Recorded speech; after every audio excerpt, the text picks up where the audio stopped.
Um, how's it going, Tomer? A guy that creates random stuff. TG, how's it going? Quickly want to hop in to wish you a great stream. Thank you. I appreciate it. Love the space. Thank you. It's not as nice as yours, but I make do with it. I do like it. Love the desk setup. Yeah, it needs some cleaning, but yeah, I do like my workspace. I'll say when it's clean, you know. Here, let me go to automatic scene switcher. There we go. Going well. Sounded like there were many explosions above my house today. The sound travels far. Oh damn. It's crazy how long. Like, to think that it's happening for a long period of time is crazy to me. I don't know.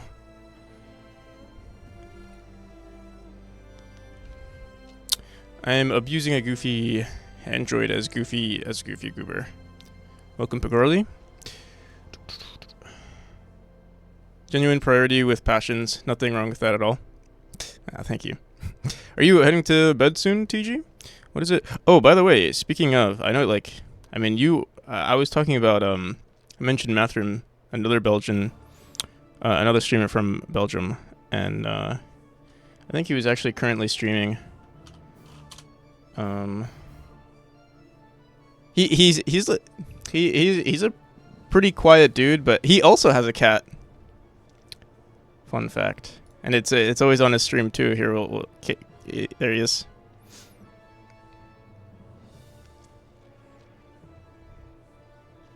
Shit, I'm late, Pagorli. Shit, practical. Shit.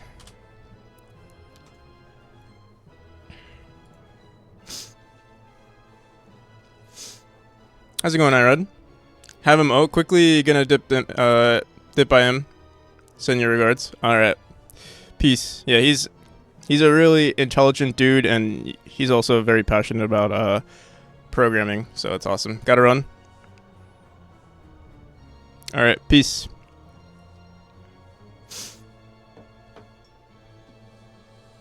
Okay.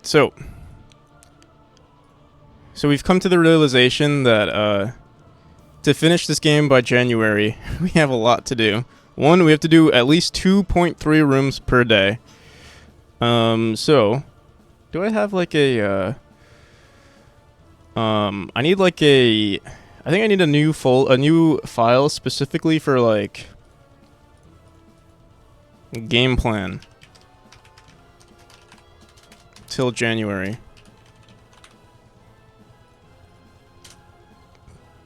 So we're still on the track for finishing version 8 this month, version 9 next month, and oh yeah, we're like on a really good track actually. At least with our versions. There's still a decent amount of bugs. Did you get the Linux system operational? No, I have not, but I think so. I have a laptop. Let's see.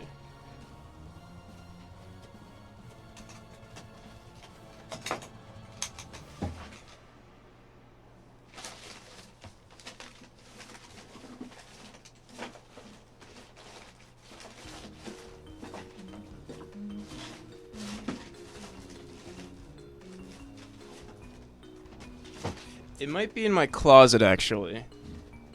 I know it's somewhere in my room, but I do have the, like, I know it shouldn't be impossible to set up. I have my flash drive right here, because I'll have to install. I do have a hard drive already with Linux on it. I just don't know which one it is. Like a SSD somewhere in my room. It's like right there. So I know where the hard drives are. So I think I just have to install it and it'll just boot up automatically. But worst case scenario, I do have my flash drive right here. And we can install Linux on it. Is a laptop good? It's a decent laptop, actually. I don't remember the name, but like it's not my regular school laptop. It was like another laptop. I also have to refill my water bottle, so I'll be right back. And then we're gonna work on our game plan here.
Oh, it still says I'm starting soon.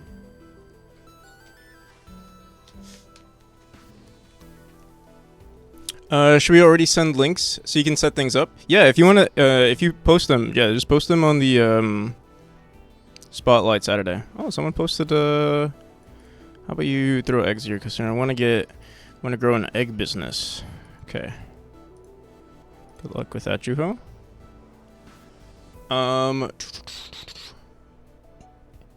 Yeah, send the links. I thought Harry Potter theme was playing. Also, I have a question. What's the question? What can you do when you can't do anything, but there's nothing you can do?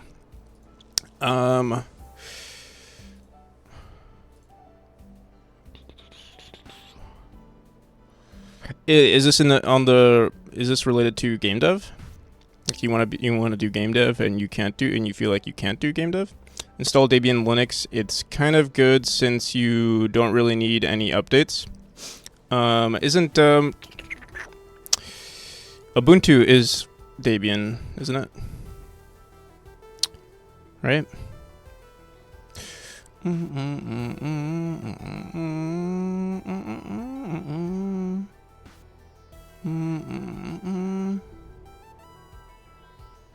Once you become a kingpin?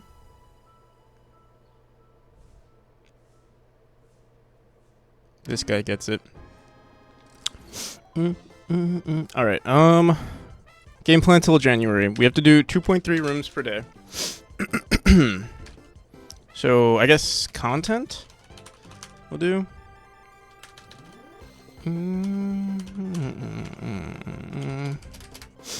2.3 rooms per day. To reach 400. Which was actually the original goal. So, yeah. Probably because practical is Gen Z.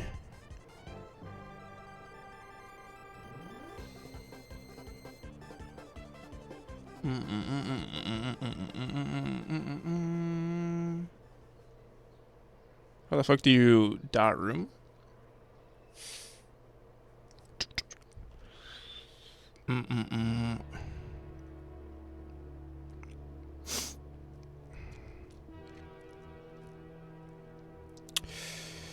What else do we have our chapters, so that's good. We need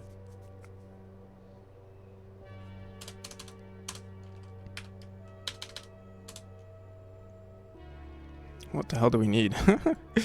Oh, we're not on version 8. We're on version 7. I'm lying to myself. Version 8 is next month. So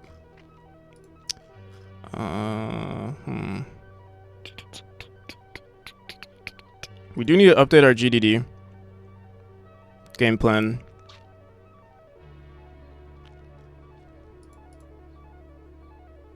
Pet animation leaderboards. Okay. Where the hell is game plan? Where'd it go? Is it down here?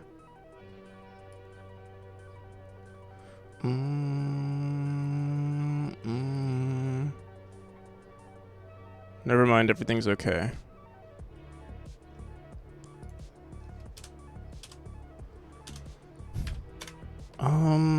All right. So yeah, I know I've written this before. Maybe do we have a Kickstarter tag anywhere? We do. What is this? Oh, I throw everything under. Okay, juice update, Kickstarter, story, stretch goal cinematics, cat mascot, stretch goals, community. This is all Kickstarter related. Make the game look pretty, more particles, find an artist, one cinematic is what we're working on. This is, honestly, this is everything. I'm just gonna throw this under goals for January.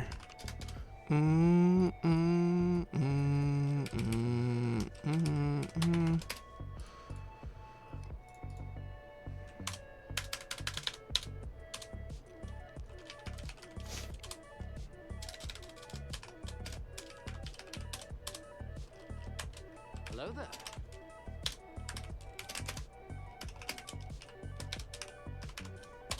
Also, I'm definitely going to need a new trailer. So, but the thing is, this is gonna be the last thing I work on. So this will be done like closer to the end. We'll have to look into that. What the hell's going on with my?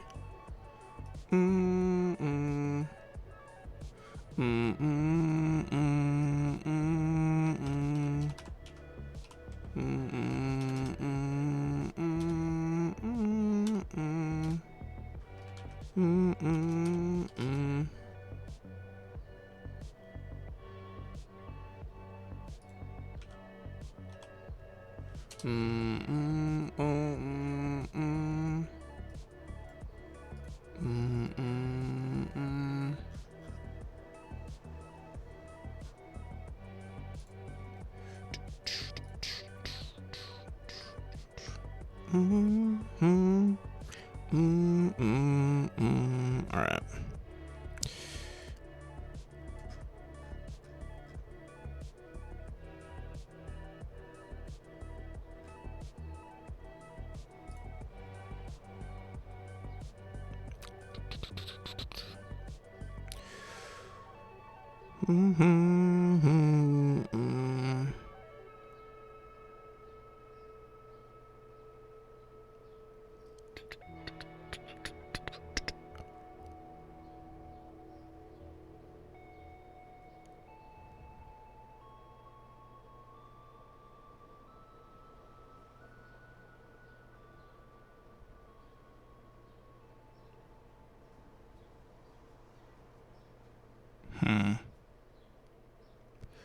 I'm not entirely sure where to take this.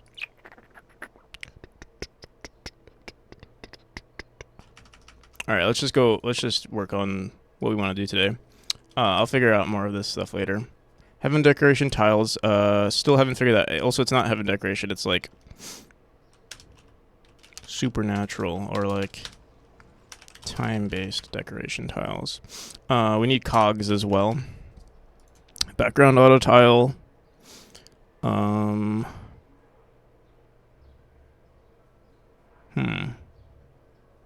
Honestly, it doesn't look that bad actually. The current auto tile and the spikes I still haven't figured out yet. We could try figuring out cogs as like this would be an entirely. I feel like this would take all day to figure out. So we're gonna start out with level design. 2 rooms, right? At least 2 rooms.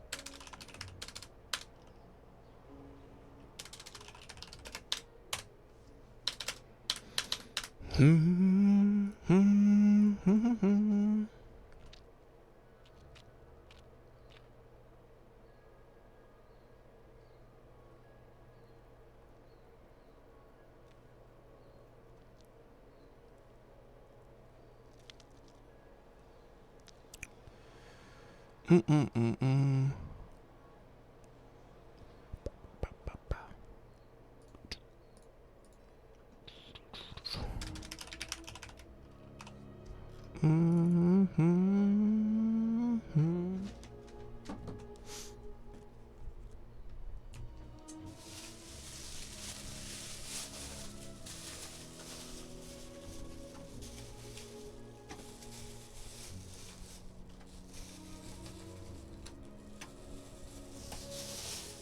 All right, so let's do 3 rooms today. 3. What's we have to do like. Honestly, if we do 2 rooms, 3 rooms, 3 times a week, I think we'll be good. So we'll save it for Friday. Every Friday we do 3 rooms, I guess.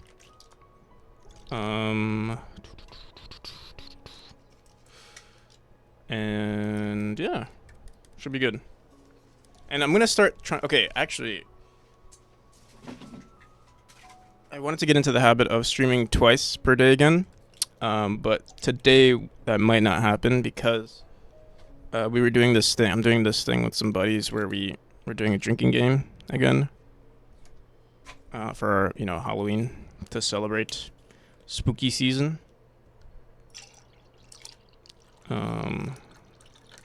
So I might not stream because I might be too drunk to stream, but we'll see.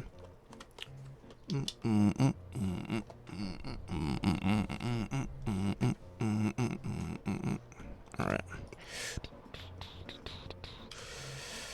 Only basic, it's been Godot for 1 year, still not a bro, and couldn't really do more than a platformer. Platformer is all you need, baby.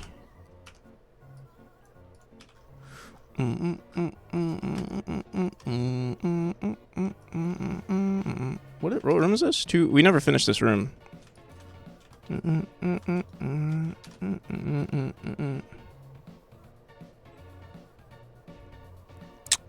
Just not a pro, I meant. I don't think anyone's a pro. So don't you worry.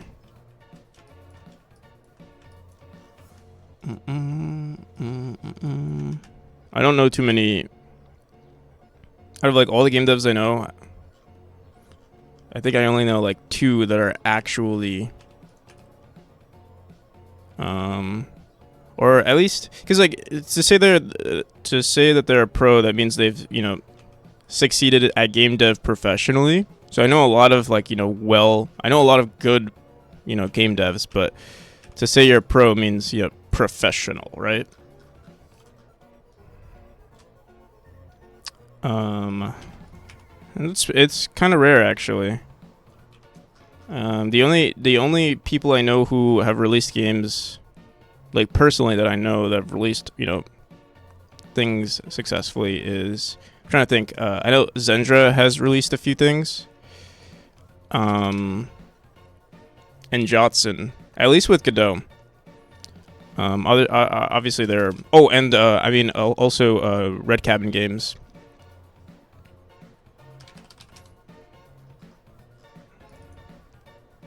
Other than that, all of us are. You have to succeed to make it your profession? No, but I just think to judge yourself. The thing is, no one's a pro. So I think it doesn't do yourself justice to say I'm not a pro. I think, but I'm sure I've said it as well. But yeah, it doesn't do anyone justice. Cause it's no one's really a pro. Also, something's wrong here. We do upright dash, then we want to do an up dash. This shouldn't be here. And then we'd want, I guess, go back to an upright, and we have to drop all of this down again. Like this.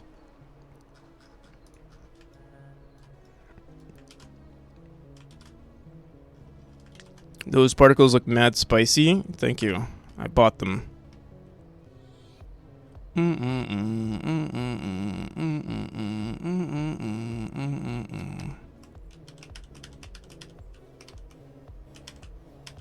Oh shit, I forgot.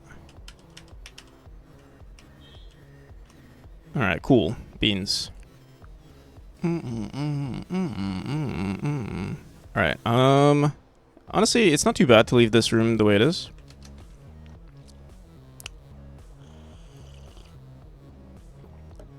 But yeah, in terms of like, do you have to succeed to make it your profession? I mean, it's subjective, right? To say what's considered succeeding. But I think in some way, yes, because I mean, like, okay, like, obviously, if you're not a millionaire, like, if your goal is to become a millionaire doing game dev, you would consider that maybe not successful. But I mean, if your standards are lower, then yeah, you can be successful. But like, if you realize that you're not, reaching that success, then obviously maybe you should change to a different profession or change your career and just do it as a hobby instead. And it's good to be like real with yourself, but also like for me, for example, like, I think I'm overly ambitious because it is a saturated market, so you're competing against a lot of people, and a larger industry that's already been established. So already the cards, if you're doing game dev, the cards are already against you, but I mean, that shouldn't stop you necessarily. Definition of success is release. Yeah, okay, so, but what I mean is to do it.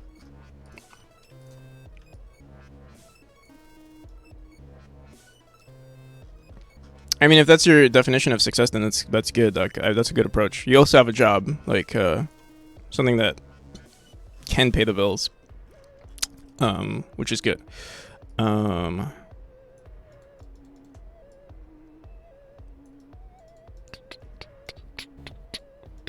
Maybe if you're relying on this to be your source of income and you're realizing it's not, doesn't pay as much as you'd like, then that would be considered unsuccessful, right?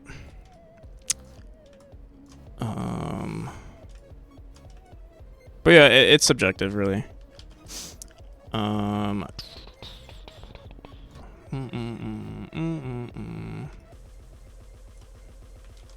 How's it going, Carrion?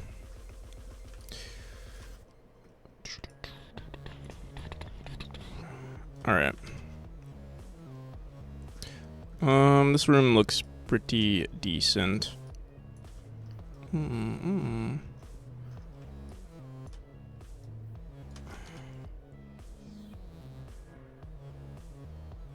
How do you do that select rectangle and instant fill? Is that made with a tool script? Instant fill, like so this it's a tool script that I use. Actually, you don't even see. So when, like, basically what I do, actually, yeah, I do use a lot of tools. Like, if you ever see a lot of tiles changing and stuff, like for example right here, and I run this, and then you see me erasing it. This is an extra tile map that's on top of it, that's currently on top. And when I, like, there's actually no tile here. This is just, it's like filler tile on top, but it isn't really, nothing there. And then when I press this, it just updates what it's supposed to be. So yeah, it's a tool script. It's not, when I run it here, this is what's actually pasting like a section here. Like, I could fill up this imaginary tile with, like, art and stuff if we wanted to. And so when I erase it, I just need to make sure that I press this again so it updates to fill up the correct area. But yeah, it is made with a tool script. Right. So let's do some designs now. Room 258. This room is pretty decent. Let me get rid of all the extra spikes we have here. So this is the final chapter, so we can do whatever we want. I'm not going to include chapter 6 designs just yet, or like the purple chapter designs in this chapter, because I want to redo that, and I think maybe we'll save that for version 8, or maybe even version 9. We're going to see what we do for... Actually, we'll see. I also want to do some administrative stuff today, actually. Let me see. I wanted to record some more. I want to update that video that we see on the bottom because it's super old. And like old, by old I mean like 2 months old. But we've made a lot of changes since then.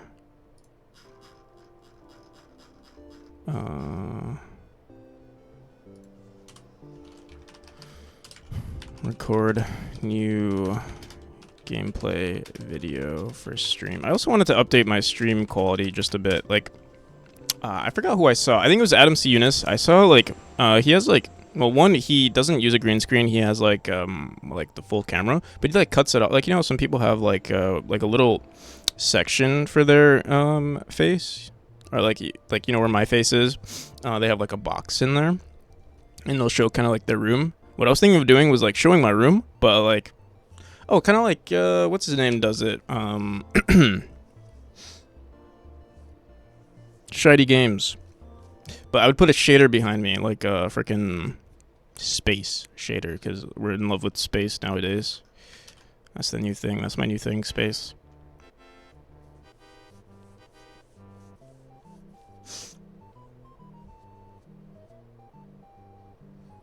That thing when you drag the tile set and and it instantly fills it.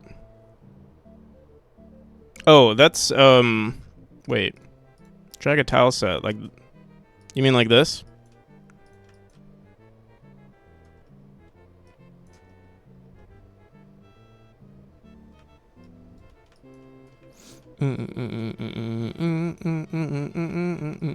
This is me pressing Control Shift. Yeah, Control Shift and dragging.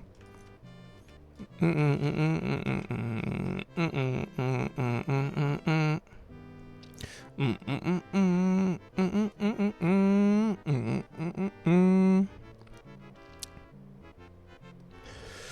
do do do do. Would have been super helpful if I knew this before. Learning the hard way. Yeah, it's pretty useful. Yeah, for sure. I wanted to work with more tool scripts. Tool scripts are kind of fun to make. I haven't made too many though. All right, let's. Did we make it 259 yet? No, we didn't. All right, so 258. Let's duplicate this. So yeah, I want to do some more admin stuff. Let's finish the. We're gonna do level design now. Let's make some pretty cool levels. Oh wait, man. Maybe we're gonna save it until we update the spikes here, because this chapter I'm already really liking, and if we can have some really cool spikes for this chapter, that would be great. So maybe we'll postpone the video. What the hell? What did I duplicate it to? Room 2. What the hell? I don't know what I did, but whatever. We'll do it again. We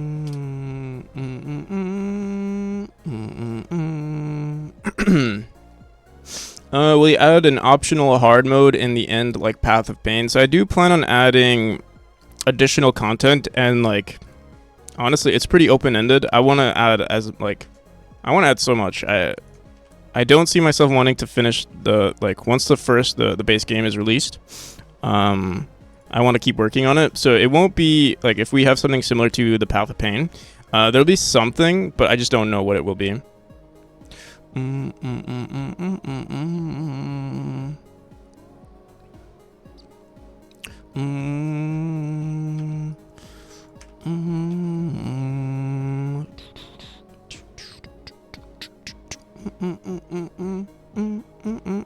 Dude, what is going on here?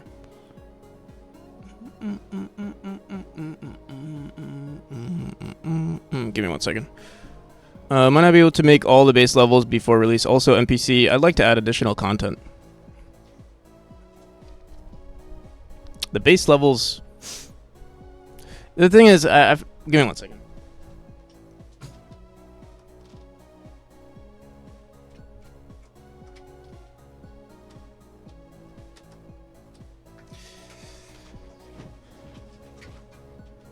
Okay.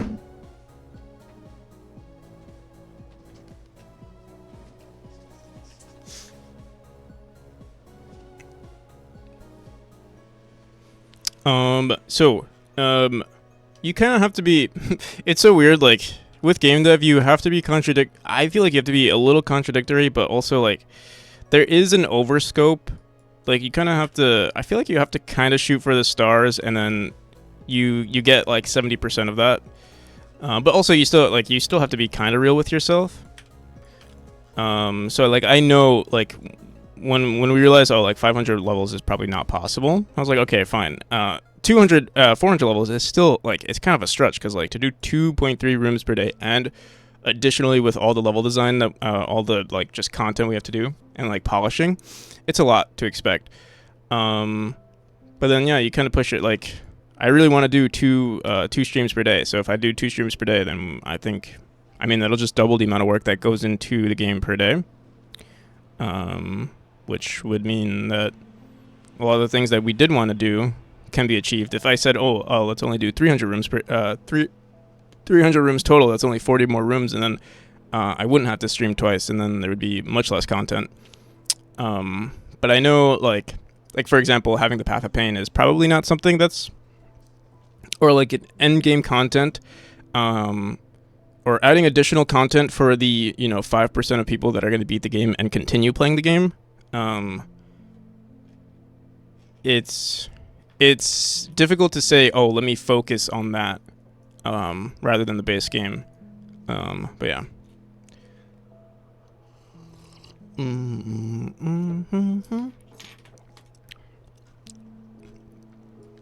But I mean, yeah, I do want to add more content, just not for the base game.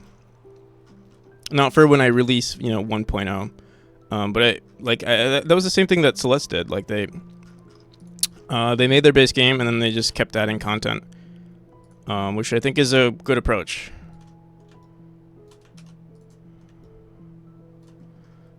Okay.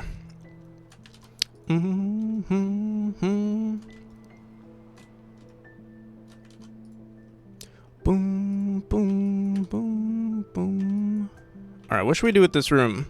We have our 4 stashes, we have our dashes, we can introduce more traps, more portals. Really, we're not bound to anything. In fact, okay, I have an idea. We're gonna start making horizontally zigzagging room, and we can even do horizontal rooms now, because this is like, it's a clock tower, but it's also like, we can really do anything we want here.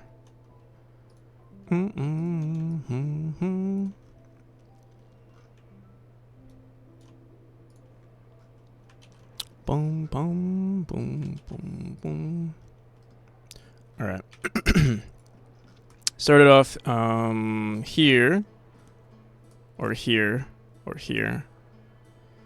We'll start it off here.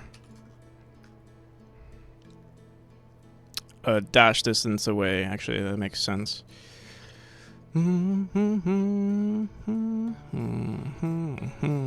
Into a dash orb, which brings you here, which will take us here. Get rid of this.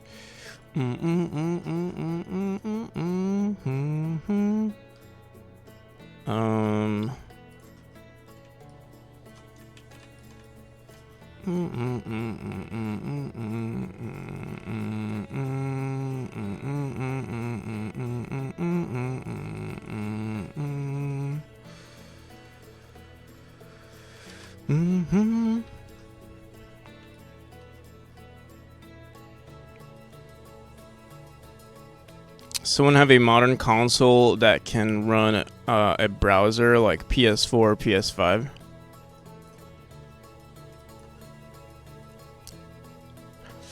I do not.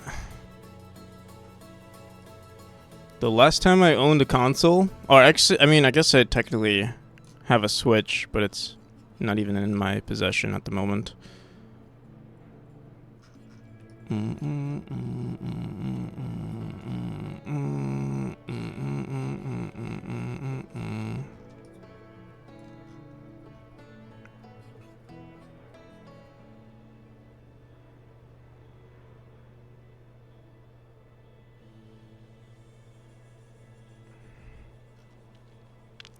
Does console support browser games?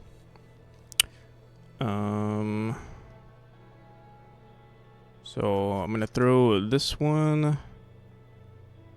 What the hell? Why does this look awkward? Is the dash distance that we have for this one different? I don't know. I'm just. Alright, so we go down here. We can either do an upwards dash, which actually I think makes more sense. Actually, maybe requiring a sideways dash is better, because it is actually pretty difficult to keep switching directions. Although this is chapter 4, so it's not impossible, but I think we'll do this instead. So you dash this way, dash to the left, and then dash up, like this.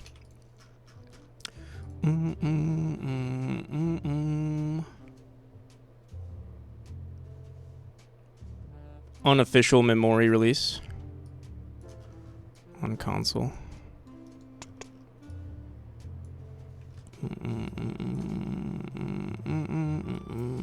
When is your game coming out? I know you said like within a week, Juho. That was like a few days ago.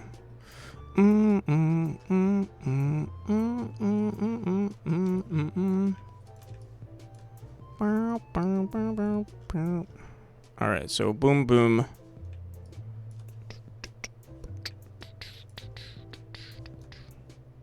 Alright, so boom boom boom boom. We have another dash at this point, so we could wait, oh, I fucked up. I want it to look like this.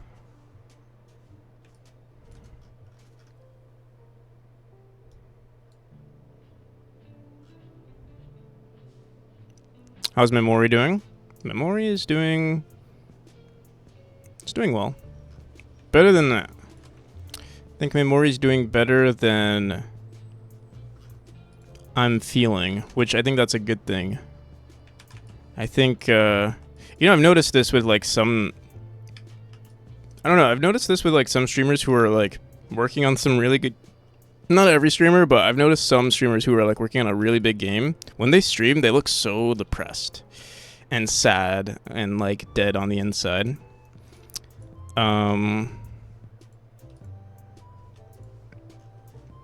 So I feel like if I feel like shit, the game is doing well. If I feel good, I think that's actually something I've noticed too. Like, if I feel good, the game is gonna be slacking just a bit. But if I feel like shit, the game is doing well. I don't feel like shit right now, but I don't feel amazing, but yeah, I mean, like, I'm looking at the game and like it shows a lot of potential for this chapter at least. And I see it, but then I guess because I see so much that I need to... What the fuck? 259. We didn't rename it, but... Let me see. We don't have a 250... Well, we do have a 259. But it's somewhere else. It's a child of 169.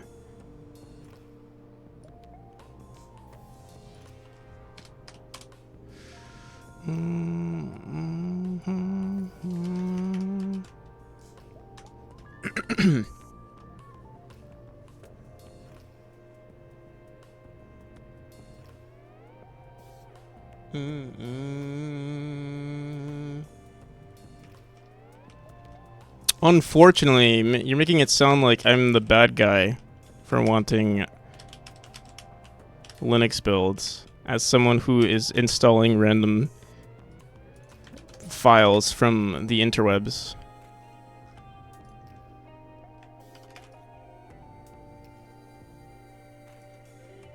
Unfortunately, Practical only accepts Linux files.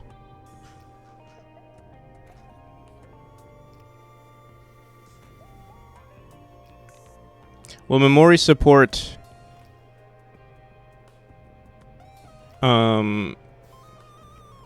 various resolutions? Yeah. Yeah. I mean, that's the right now. I mean, the so the thing with the various screen resolutions is that the ratio stays the same, so things just get scaled up or scaled down. So that's my quote unquote support. Will memory have a mobile version? I'll have to see if it runs well on mobile. I probably would redo a lot of things for mobile because like there definitely can be some improvements. I want to. We'll have to see. What is the resolution you're building at? So the resolution of the game currently, like the base resolution is like the the resolution of the game is 320 by 180. The max resolution that you'll ever see in the game is 640 by 360, if I'm not mistaken. Yeah.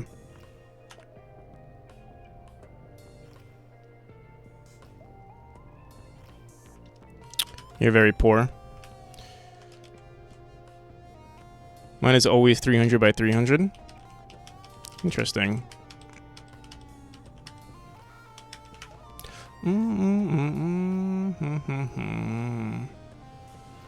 Wonder if I should make this actually go. So we're going up, then right. Actually, I think this is good, at least for now.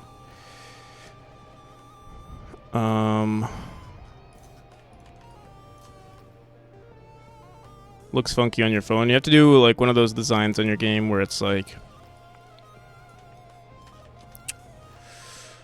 the controls, the one panel of controls is on, like you split the screen.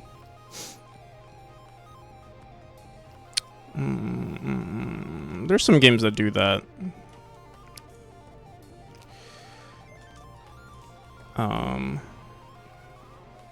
Oh wait, since we're going right here, we can, I think we'll do an upright. I like the idea of forcing the player to change directions.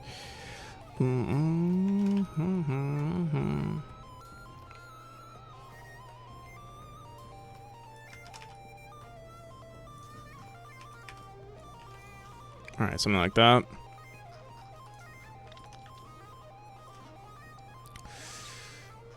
So far, this is actually pretty good.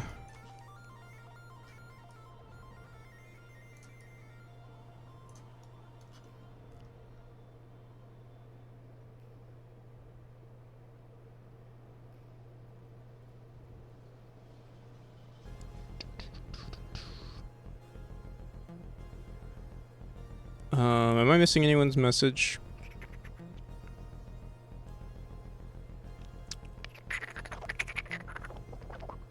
One by one game would be.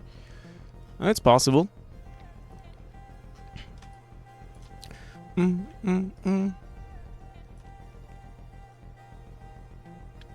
the way, game is dropped. Oh, hell yeah. That's perfect. I can play it tomorrow. If you want me to play it on stream.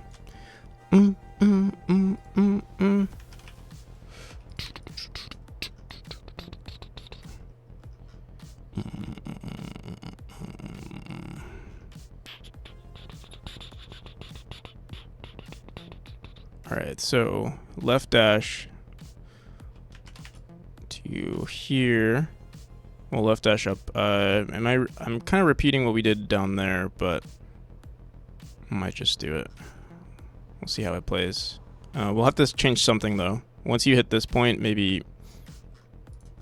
Honestly, I've never thrown in a spring. Like, it's always that you have to use the dash. But we'll see. Because I was thinking maybe we could put a spring here instead. there'd be no point. Do we have any springs? No, we don't. Spring 2.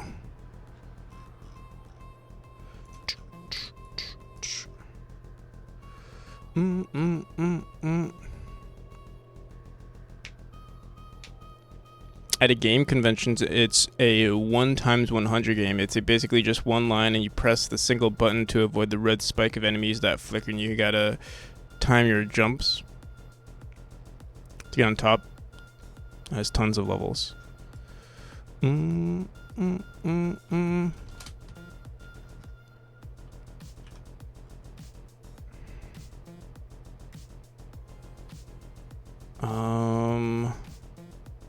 Left?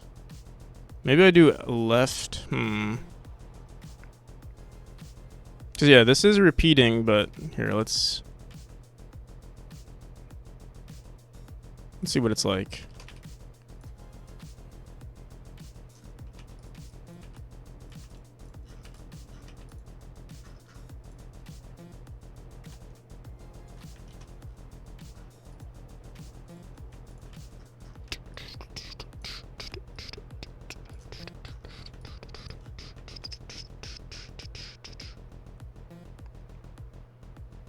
Rogueline.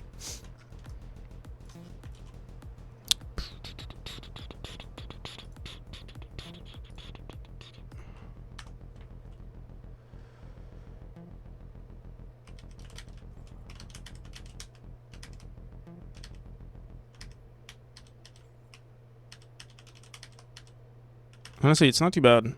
Kind of like it.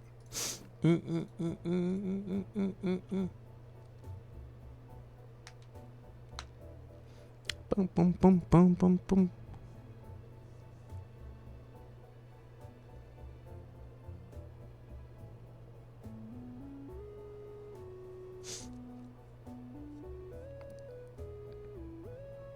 Tile map that is barely usable on mobile.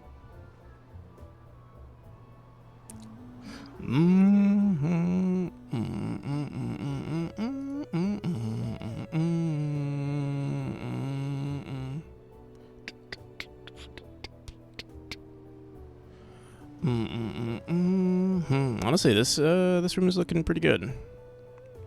Magic the Gathering. It's crazy how excited I am for the latest cardboard they announced. The Fallout one. I have played a decent amount of Magic the Gathering. Like in high school. A little bit in like my early 20s too.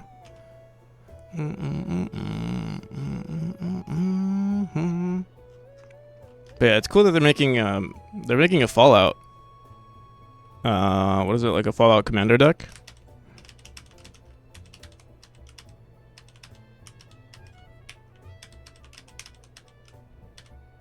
Not the Fellow and the Ixalan one. Follow is okay, I guess. Don't care too much about those universe beyond the sets. I see. I think it's just cool. I think my friends and we played a lot of Fallout. So it's exciting. I'm not getting any of the sets, but my friend said he's gonna get I think he said he wants to get all of it. So we can all play it.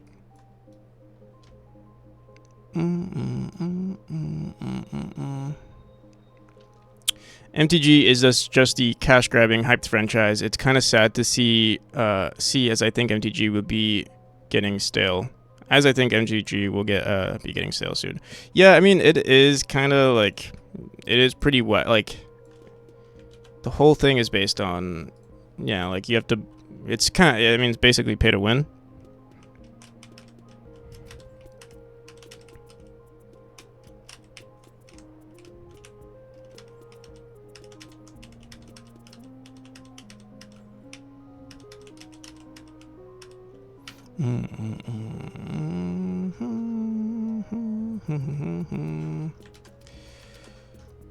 It's the gameplay though. I mean,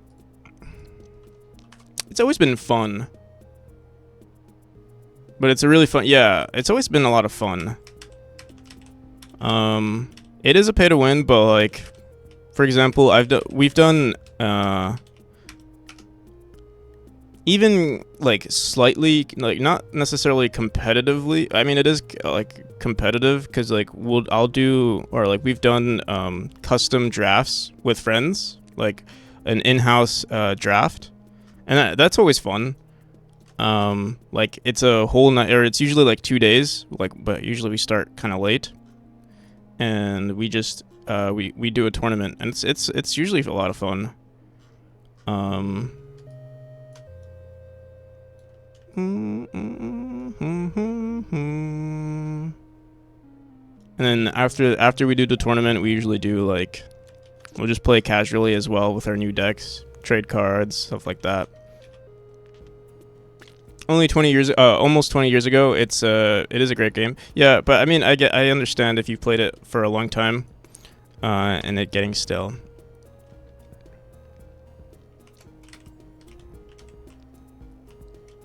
It's also the only card game I've played. Only like, you know, I think I only played a little bit. Like the only other card game I played was like Hearthstone, but barely.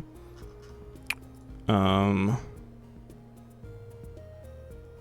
not enough to say that I played it. I've never played like Yu-Gi-Oh. Do people even play like the Pokemon game, the Pokemon card game? I feel like it's just like overhyped collectibles, but no, I've never seen people actually play it.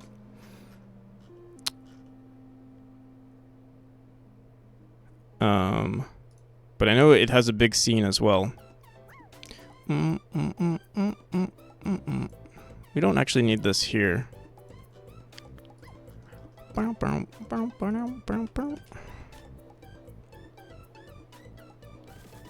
Wizards of the Coast is also D&D.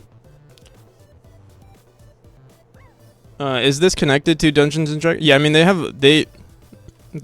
do a lot of like, or at least recently they do a lot of collaborations with just other existing. Like right now they're doing a collaboration with Fallout, or they've already done the collaboration with Fallout.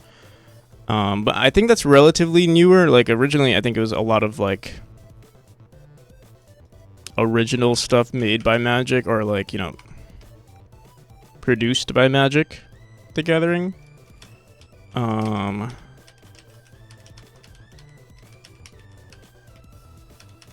shit, what the hell? Played a few games, never touched them again. I think also the hype comes from like if you have friends that are into it. Oh, what the hell? It seems like we're not in the fly state. Do we? Oh yeah, wait. That is interesting. Let me see something. What the hell?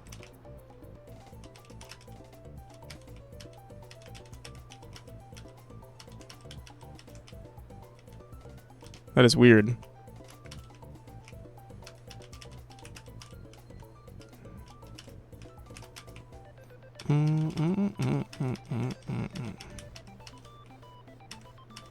I guess it's fine. What the hell? I'm gonna keep... Something was weird about this. Something felt weird.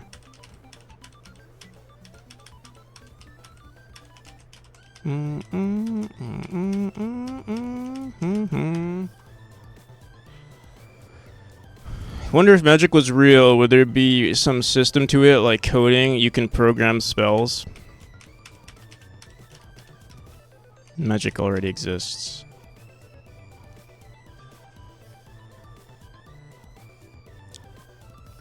So, blah, blah. So that would have been back in 98 or so, I guess.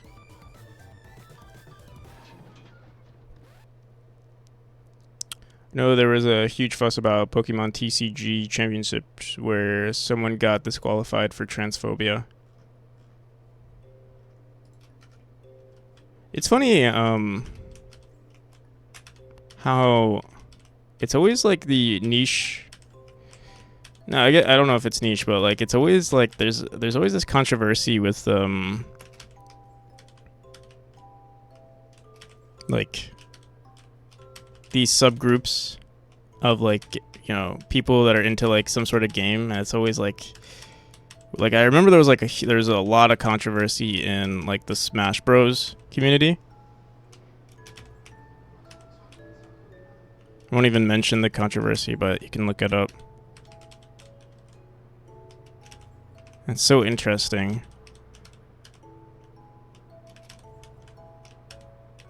Like, out of all places, it happens there. I mean, but maybe it makes sense.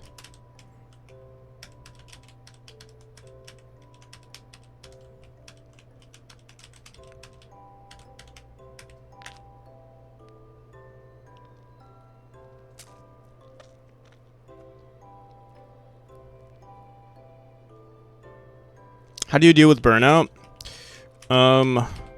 So I like personally, I still work on my game when I'm burnt out. I just don't work on it at the same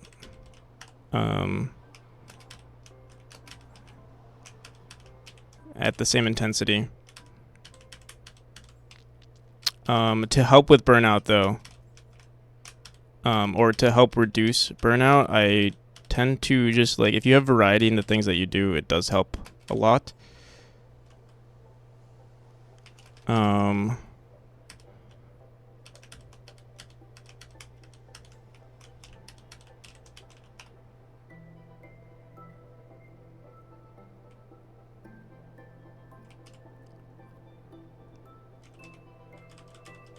Oh, yeah.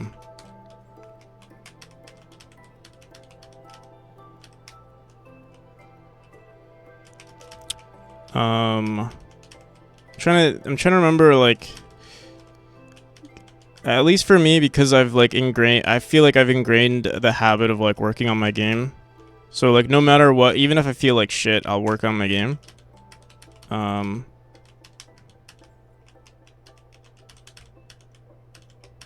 But yeah, I just won't work on it in the same moment. But it's also like you enjoy the thing, right? So it's like sometimes it feels like work, but most of the time it's enjoyable. Like right now, working on this, and then like you get some satisfaction out of it. I think burnout usually happens when you don't receive this like the same amount of satisfaction from the thing that you finished. I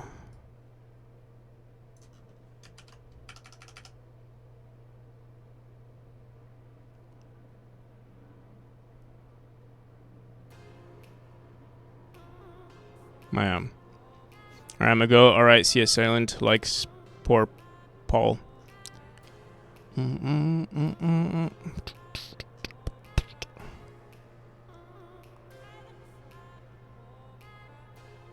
Bro, I can't even remember the last time I felt satisfaction.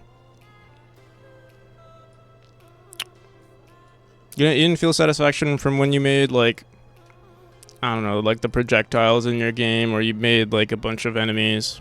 That's usually, I feel like, long term it is harder to find satisfaction in your project, just because if you're, the scale of the amount of work that you have to put into the game takes, the amount of work that you put into your game, there's like, there's kind of like diminishing returns because everything is so established that like making something significant is less likely. Let me put a temporary platform here, or because those spikes felt weird. You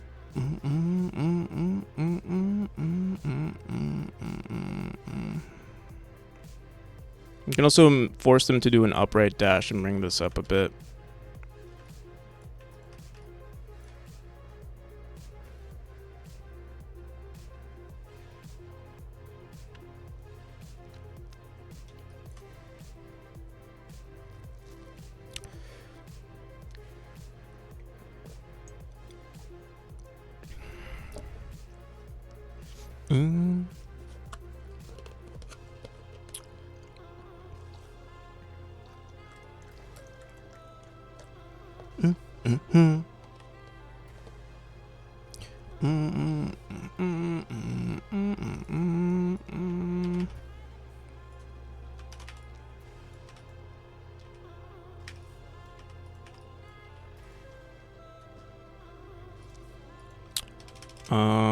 temporary.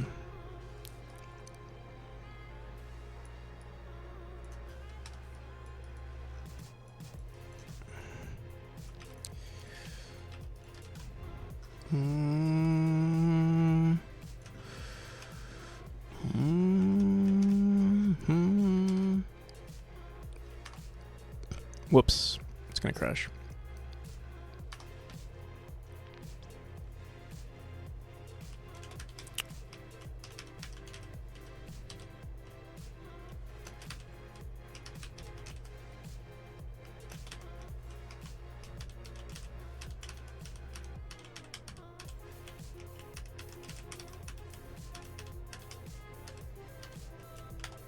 It's pretty good. I'm trying to wait. Can we speedrun this?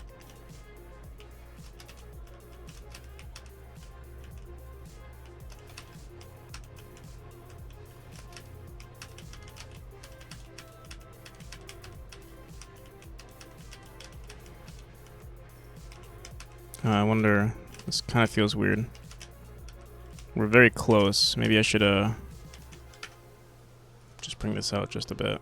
Because we do have a lot of space. So usually the dash distance, we reach here, 1, 2, 3, 1. So we can put it here. The dash distance that we get is here. That's not that much different. Okay, let's try that. We can either make it this or we can make it this. Oh, but then if we make it, yeah, I think we'll leave it like that. Only other issue is we got to make sure we don't hit. I think that'll be good. Actually, no, I think we'll do that. Or we can also do this. All right. Hopefully that looks good.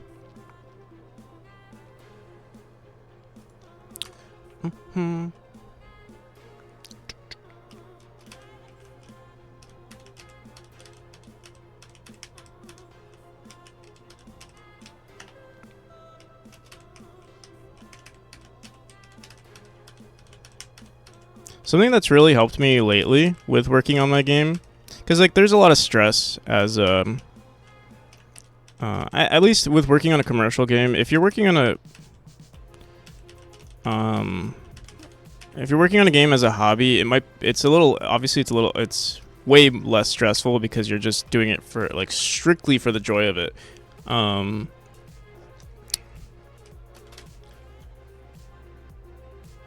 Passion project. We don't do hobbies here. So okay, yeah, passion project is actually a good title, a good way to phrase it. Because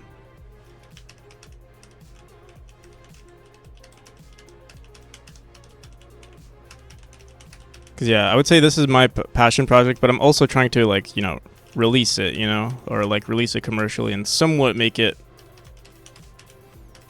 feasible for commercial release. And it's like that adds a lot of stress to development because you're like, oh shit, like is my game good enough? Or like for the example, competing against, you know, AAAs. Oh, this is so, I love this. I love this new room.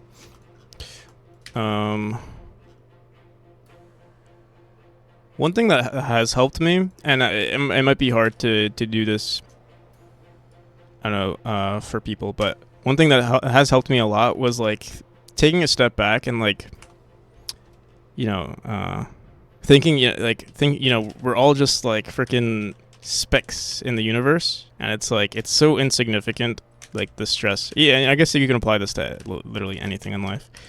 But yeah, it has helped me a lot because it's like, oh, I'm just a speck in the universe. Like, this is so minor in the grand scheme of things. And it really does help a lot with stress. How much money do you think the game will make? Realistically, maybe max. Realistically, in the grand scheme of things, man, I don't know. Because I want to say one value, and then after I think about it, I'm like, that's an overscope. I think 30,000 is like in total. So that's including like, you know, years to come.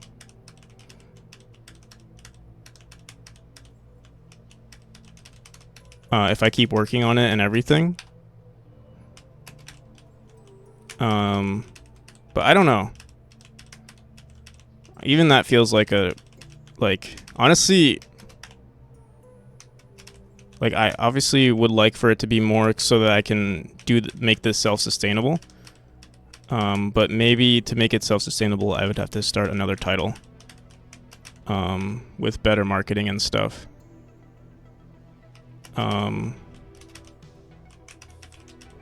But yeah, I mean, obviously I would like for it to be more than that, because I can't do this forever. With like, you know, just in general, the country I live in, and like it's easier because I live with family, but eventually I won't be. So something would have to happen for it to be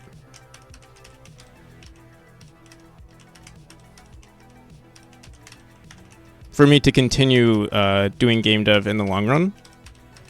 In the long run, professionally, I mean, because I think I'll still always do game dev, just maybe not in the same intensity if it doesn't work out, you know? Oh, dude, I love this room, though.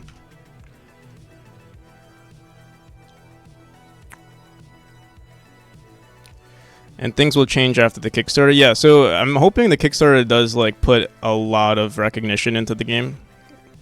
And I do have, like, I've studied a decent amount of marketing as well. So, like, I feel like I have a chance at, like, doing something decent. I don't want to I don't know, because it, you know, once you put it into practice, things will definitely be different, but yeah, we'll see. It'll be exciting either way. If it does well, like, honestly, regardless of what happens, though, I'm super excited for the release of the project. Whenever that is, the official Steam release will be, I think, awesome. If it's a small, you know, release, that's okay. If it's a big release, you know, all the better.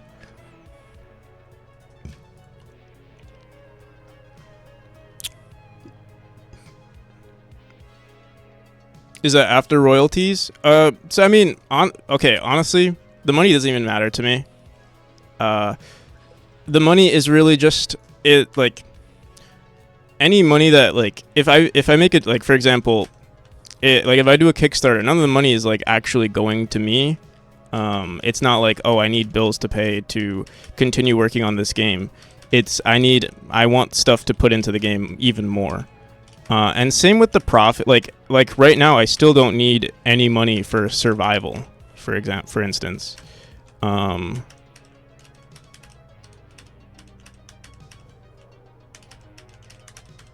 For example, my healthcare is free from my government because I don't make enough money. So like healthcare, for example, is not an issue. Or, you know, my insurance, I mean. So your goal is copies sold more than money made. Yeah. More so, like, I don't know. I mean, I think it would be dumb to say I don't want to make money, but, like, at the same time, there's nothing that I want more. Like, there's nothing I want more than to just keep working on this for the rest of my life. And if it means, like, you know, let's say losing out on whatever income there is at the moment from the game, I'm okay with that. So yeah, again, the money doesn't really matter at the moment because, like, it's I'm still in a position, but like, the sooner, if the money comes in sooner, that's also really good, because I mean, I would like to move out. I would like to have my own place, and maybe, like, possibly even do something with, like, starting up a studio and actually, like, make this bigger than it currently is. That would be awesome too. But that's also very ambitious. So, like, I don't want to say this and then be like, because you're setting yourself up for failure if you're gonna be like, oh yeah, you know, my big dream. Do you know the game? Yeah, I do know the game Bob Is You.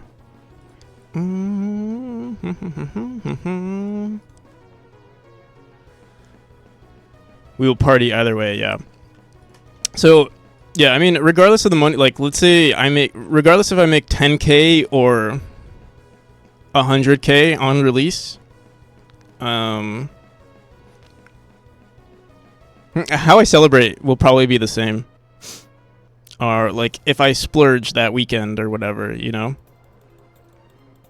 I might buy a couple more CSGO skins, though, after I see how much money it is. Whatever it is, I'll be like, oh, you know, I could afford, I could buy the Howl.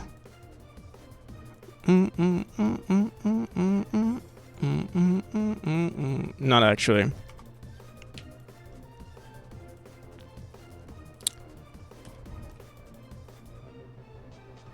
Skins equals wins, exactly.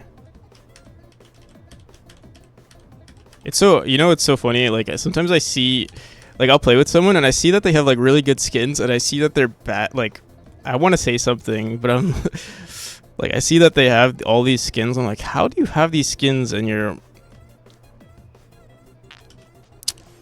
like, people have crazy, like, you know, they're like over $1,000 skins. I think I would never buy something that expensive unless I was like passionate about the game. Or, I mean, the other thing is having the money to. Addiction. I mean, yeah, there's addiction as well. I mean, it's not like technically it's not a waste of money, because, I mean, you can get the money back. Kind of at a price, like you're losing some margin, some percentage, but like, if you have the money, and they seem to be the skins also seem to be going up in price a lot of the time. So, like, for example, something like the Howl, or like any knife skin seems to appreciate in value.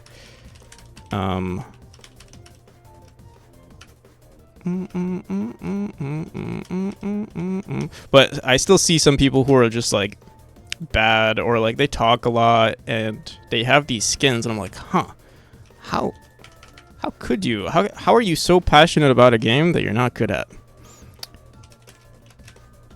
It's like buying a bunch of assets and never releasing a game, you know? It's like spending hundreds of dollars on assets on itch.io and not releasing a game for 3 years. Like, it's so strange.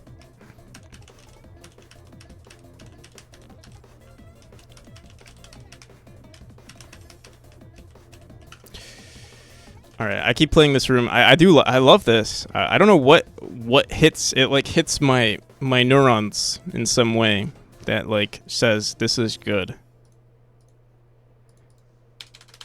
All right.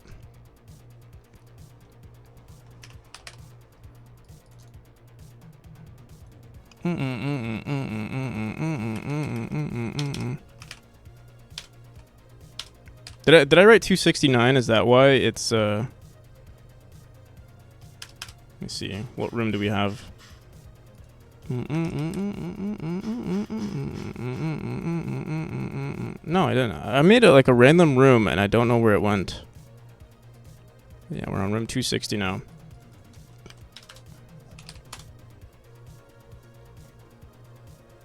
Have you ever tried the? You ever played the free-to-play League of Legends? You don't need to put any money into that game. I played it when I was very young. Like, I played it in middle school, actually. Or I started it in middle school, and I never really got into it, though. My friends really got into it, though. They still go back to it from time to time.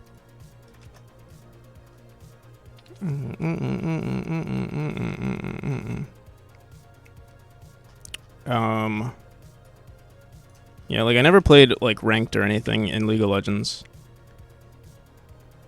Only played it casually from time to time.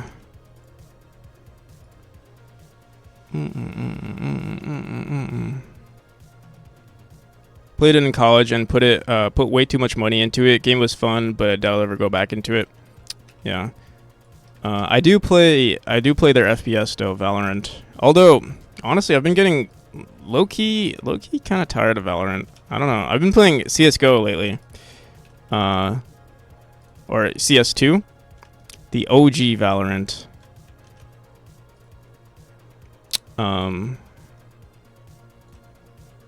The OG Valorant was I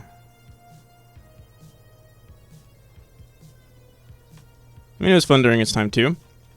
And getting back into it, I don't know. I think it just hits the nostalgia, and that's why I like it. And it's also like a competitive game, so it's like it also adds to the excitement. You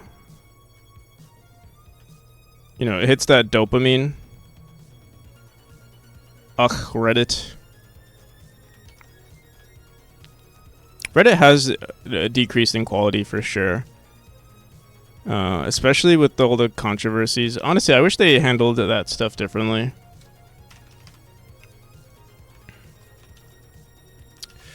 Alright, so we're gonna do the same, similar design. I want to do more zigzag designs. Like, they do make the game way more exciting, actually. Welcome to late stage capitalism. True. But I mean, one thing that is nice about, like, Reddit was really good. You know, like when I was in, I think I started using Reddit, I think, in high school. Like, I was addicted, but it was mainly like, it was always like memes and like, you know, Tfue and freaking Ask Reddit and all that stuff. Now me using it is mainly for like information. Like I use, like every time I Google stuff, it's usually, you know, site:/reddit.com or something.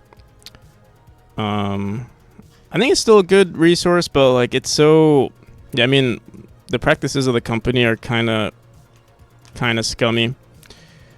And it was so crazy, like how cool Reddit was at the beginning, with like, I'm trying to say, like it felt like, you know, Reddit, you could do any, like the communities of Reddit could do whatever they wanted, and it wasn't influenced by any sort of like, it was basically decentralized, and that was really cool about Reddit. But now it's like, yeah, anything you do, I mean, like they have so many imposed rules. I don't know, like they also want to remove the porn, which I mean, yeah, I mean it's their platform, but I feel like that's gonna hurt them. What the hell? I mean, that's the same thing that happened to Tumblr, right? That's how Tumblr died. That is what Lemmy seems to be trying to. Yeah, but Lemmy, I hope Lemmy does grow. I mean, it is nice. It is like, it is growing. But I don't know. I don't know why. Like,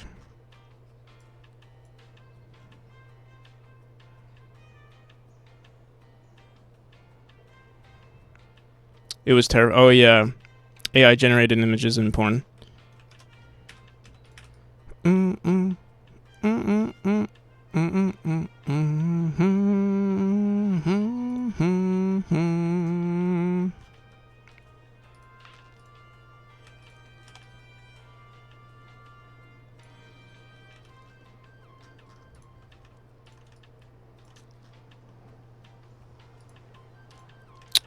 I think one thing that will stick around, like even though with like the whole AI thing, I feel like there's one thing that will stick around. I think there still will be genuine content out there. Even though, I don't know. Like honestly, nowadays, even like there's so much like even now, like ignoring all of the AI generated stuff, it already seems like so like like non genuine. Like there's so many like TikTokers out there and stuff like that. It's just like fake content that's out there for views, and it's like I don't know how people are watching it. I guess if you grow, I guess the issue is that like mainly children are growing up with this stuff, and that's the thing that they're exposed to, and like if it's the first thing that they're exposed to, their brain is developing with it, and then they're like, there's like this, you're going to be comfortable with it. I think that might be the issue. I don't know. I'm kind of I don't know. I don't want to make any claims, but yeah, it's very sad to see.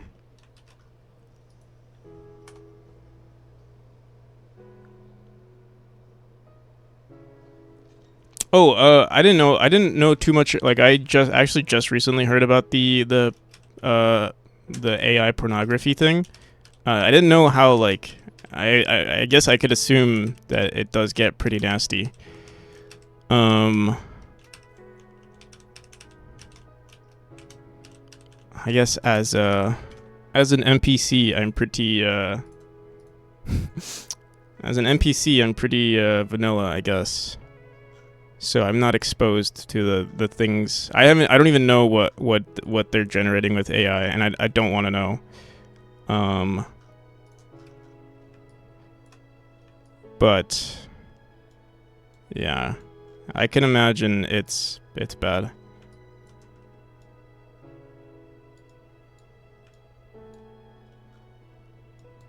Mm-hmm.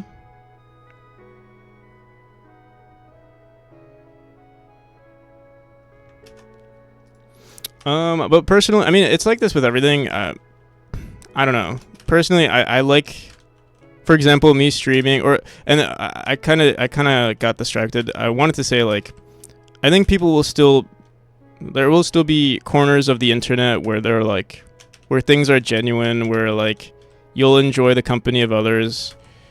It won't be just like this huge information of, or like huge, how do I explain it, like dopamine after dopamine, like short form media content that satisfies the neurons and stuff. Like have you ever seen, I started watching Edge Runner, and like you'll see like, or like it's in a lot of like sci-fi, where like they're just put into like machines that like just, for example, freaking, it's a little NSFW, but like, yeah, if you've ever watched Edge Runner, I'm only on that like episode 3, but they have like these things, they have like, they're wearing helmets, and they also have things attached to certain body parts, and it's like they're just living in that. I feel like that's, I mean, where we're at. I mean, I'm not saying anything new here. I've not watched Edge Runner. I don't think it's based on Cyberpunk. So yeah, it's called Cyberpunk Edge Runner. Talking about BDs. BDs. Edge Runner BD. Let me see. I'm very.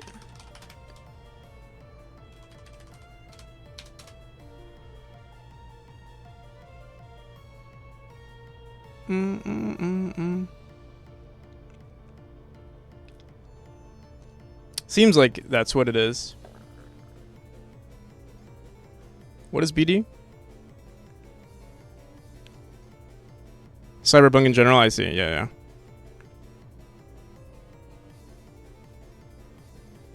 Brain dance. Oh, brain dance. Brain dance.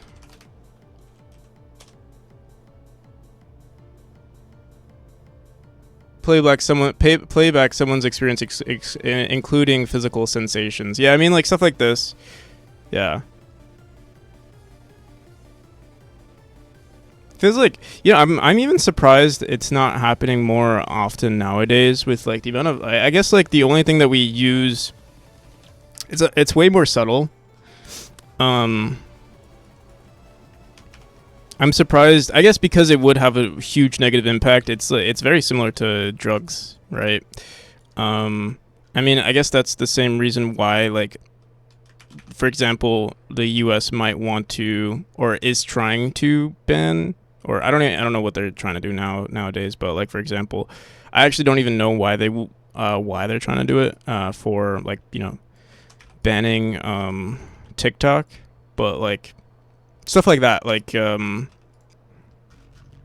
things that give you like instant gratification mess with your dopamine, or like just, in the long run it's negatively going to impact you.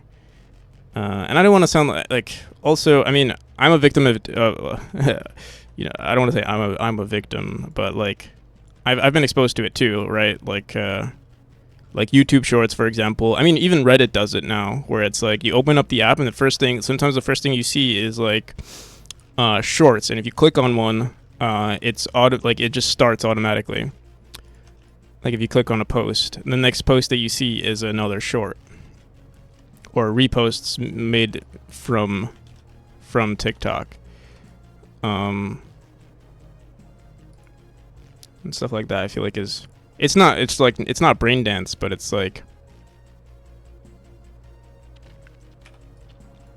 might as well be brain dance.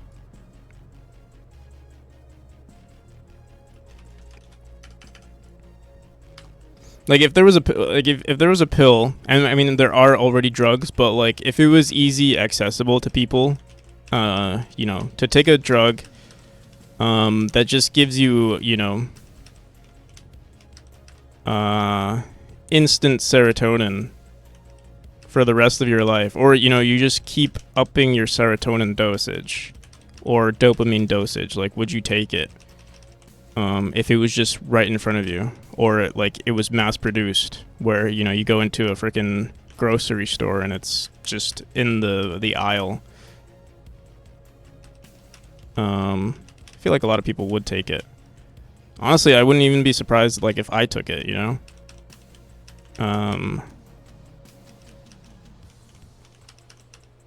it's very have you played We Happy Few? No, I've not. We Happy Few. We Happy Few.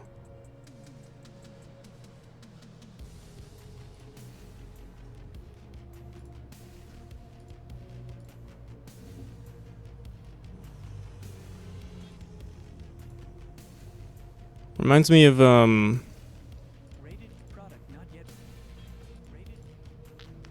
what's that other game? It's similar to Dead by Daylight and The Forest. Interesting.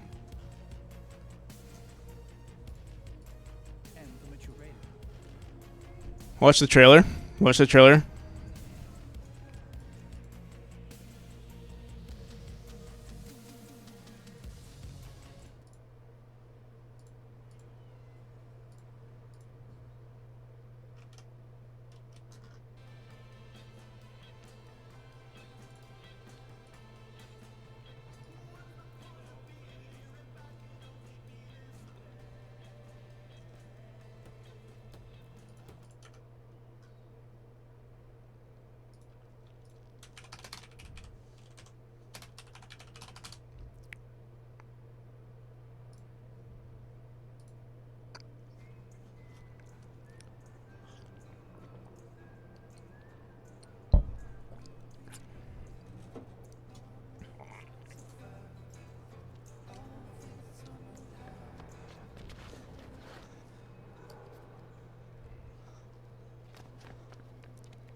and yearning shall avail thee not.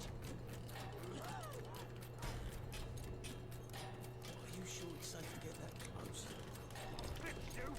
Move along, please. What's done is done.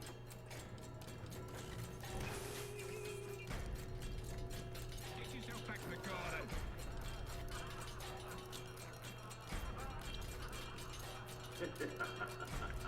Very good.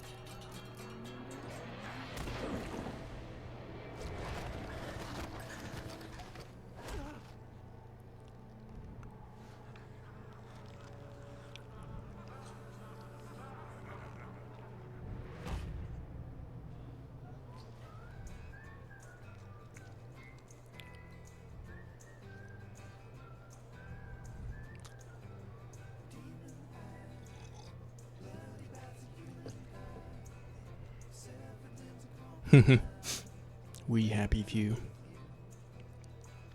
Is this the story trailer? It's the announced trailer. Story trailer.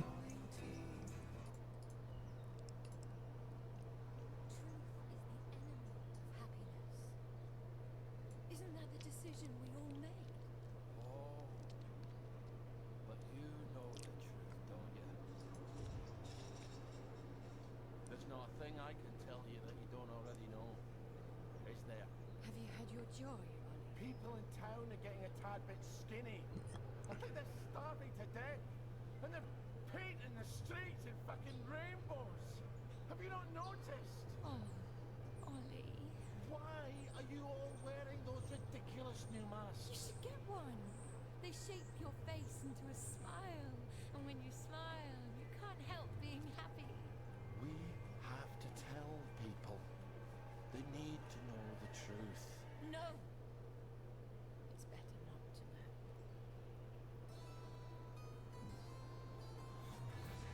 Wiki, wiki, everyone. And it's another fabulous day in Wellington. Do what you should be doing, and you never have to worry. Sally. Arthur, we're practically the only two people in this entire city not stoned out of our minds on joy. It's not a lovely day for it. It's a fucking terrible day for it. If you force people to have the emotions you want, then you've turned them into robots made out of meat. Where is it? Where's the blackberry? You've gone too far this time. Very good. People won't face facts. Not until we take their children. And when we do that, they'll murder each other in the street.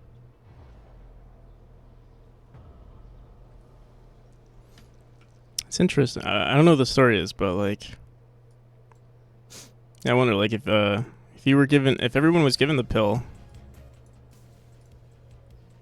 I mean, would you take it? If there were like seemingly no side effects, besides the fact of like getting manipulated or like being robots to, or being turned into cogs, for example. But if you enjoyed being the cog, would that be? Is that the worst thing in the world? Seems like it's not too bad, actually. On the surface, at least.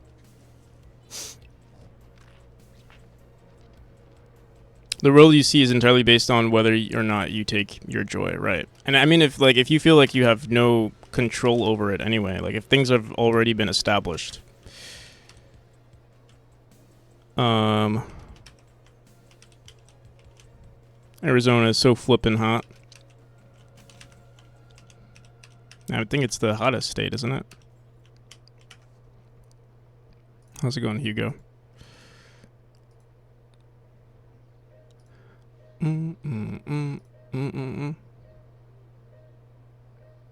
Imagine politicians smiling like that.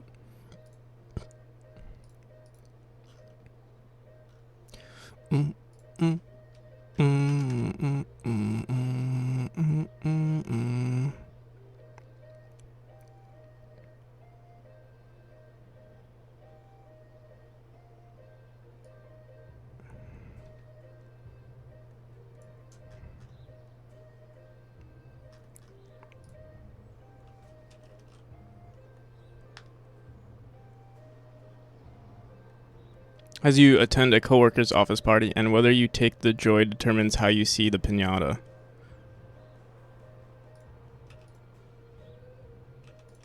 Interesting.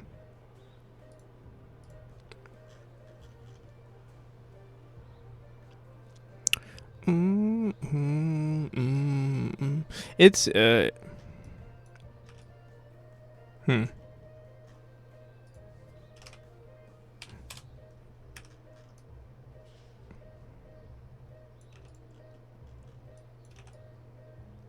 definitely interesting. I would like to actually play the game. I would like to see what it's like.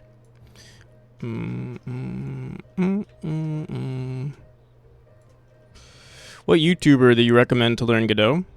Do you have already some programming experience? And okayish execution. The docs, unfortunately, yeah, I mean, I would agree with that. The docs are pretty good. If you've never done if you're very new to programming, I would say Heartbeast is probably the best. From my experience, but I haven't looked at too many YouTubers lately.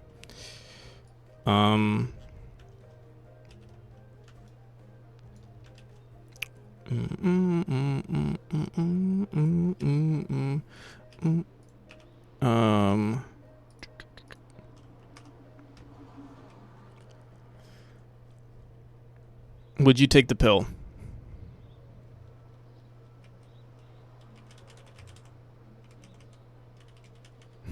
Practical on PC, you recommend?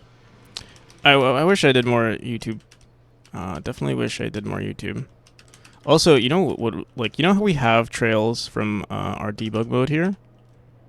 Honestly, we can do trails with just the particles. Like, seeing your trail, I think, would look really cool with the particles. So you can see your path almost.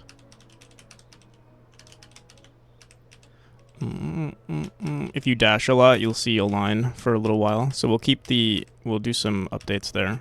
We already did 2 rooms, but let's do 3. Don't overdo it. Yeah, I won't overdo it. I think it'll be like white lines, so they won't be too. They won't be too crazy, but I think it'll look really good with like these areas, especially in areas that just have a lot of things going on. Like, you can kind of see the potential here. Here, wait, let me close it and start it again in the first room. But yeah, Heartbeast is really good. Personally, I'm not a big fan of GD Quest. I know a lot of people like it, but yeah, I mean, it works for you, it works for you. When I first started, I wasn't a fan, but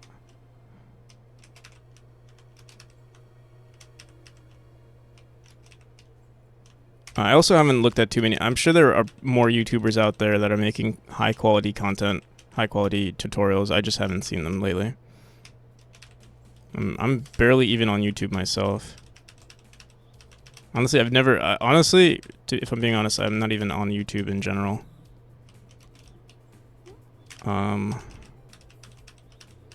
Never have been, really. I don't take the joy pill, unfortunately.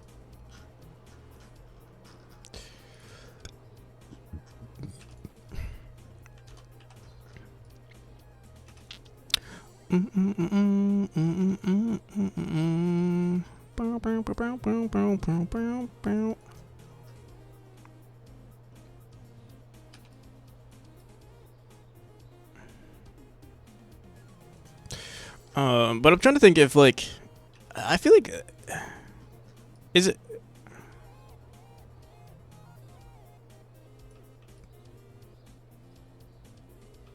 Because I was gonna say, like, sometimes you think like video games are like, a lot of times video games like try to represent something that already exists, or like works of art usually try to represent things that exist in society.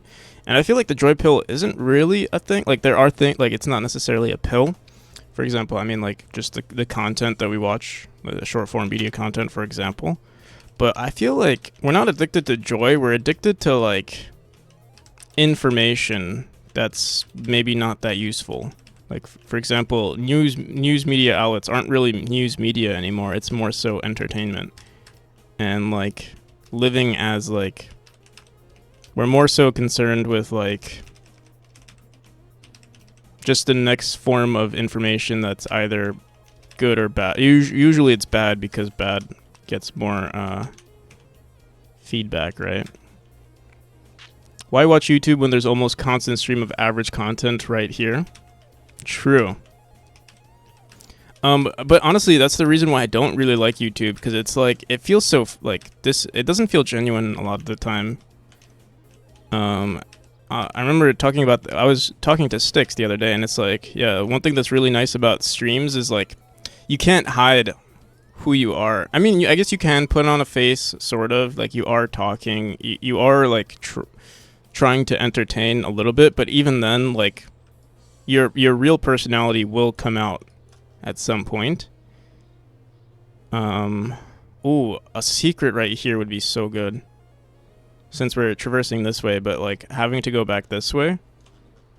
And like we have so much space to do something here, I feel. Laplace's demon. If you could, would you become an entity similar to Laplace's demon? Laplace's demon. What is that from?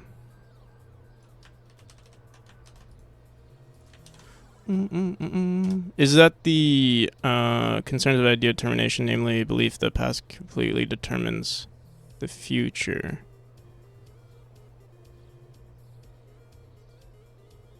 Concerns the idea of determinism, namely belief that the past completely determines the future.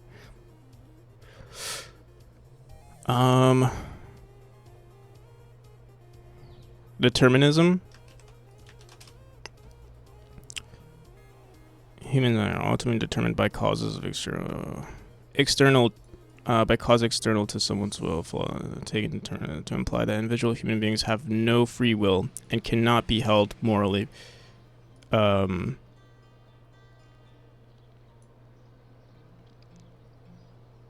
If you know everything in the present, you can.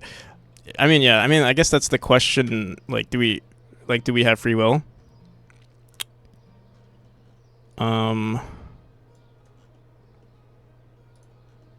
feel like that's obviously a topic that's going to come up a bunch. But like, if you know, you're in a room with a bunch of friends. I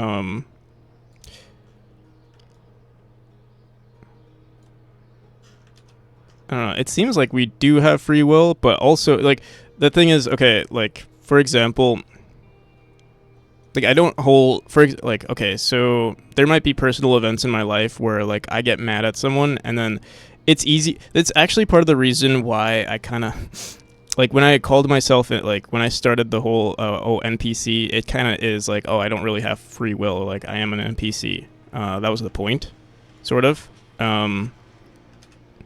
And it's sort of like, it's kind of funny because like, yeah, we call like everyone calls each other NPCs, right? At least, you know, you'll be like, oh, well, that person just did something stupid, they're an NPC. Or like, you know, there's so many NPCs nowadays, and it's like everyone's saying the same shit to each other. So at a certain point, like if everyone's repeating the same line, then we're all NPCs and we all don't have free will, and we're all just like, yeah, a product of our environment.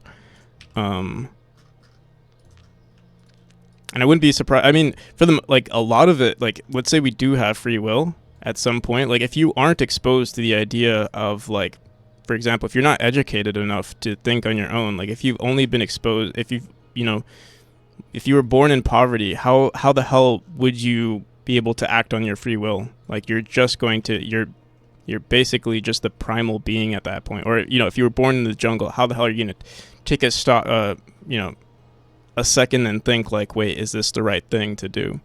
I mean, I do think we have, if we don't have free will, we're kind of close to it, but like, it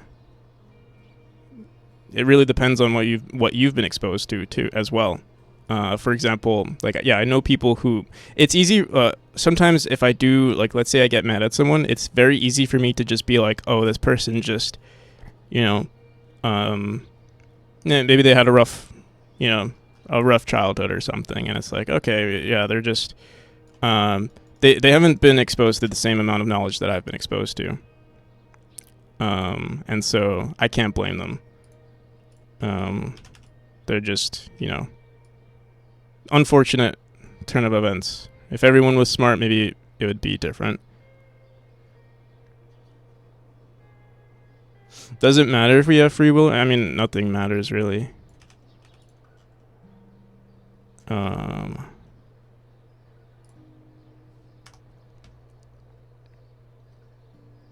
One electron theory, we're all just a product of the same electron.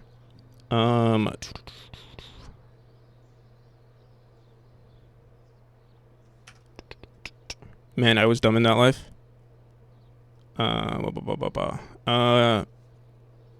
Someone has been watching Do You Dream of Bunny Girl?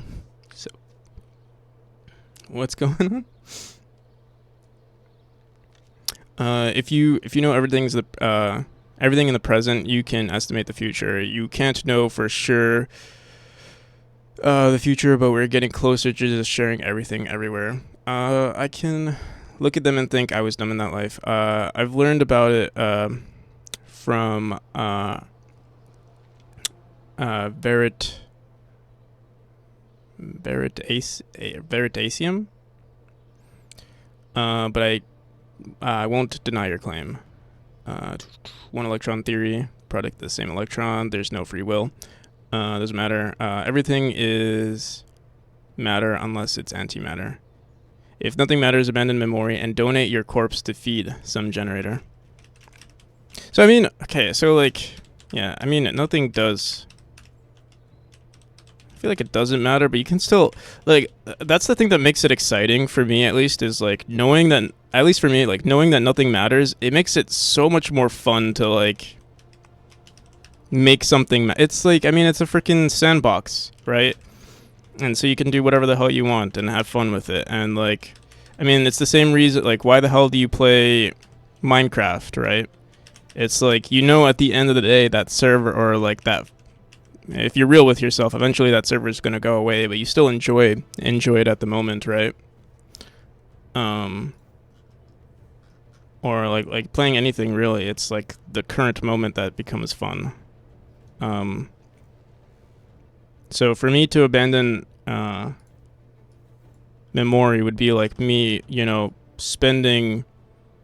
getting to a point like, you know, playing freaking Roller Coaster Tycoon and not finishing it. Which I mean sometimes you just get bored of the game, which is fine. But right now I'm still enjoying I'm still enjoying, you know, the pushing, you know, it's the freaking guy who pushes the boulder up the mountain. I'm enjoying that right now. I'm liking the mountain. I'm liking the boulder pushing. I'm enjoying it. So I'm not gonna stop.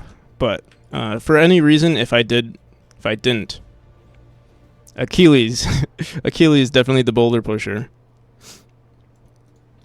I don't think it was Achilles, but sure, we'll call it.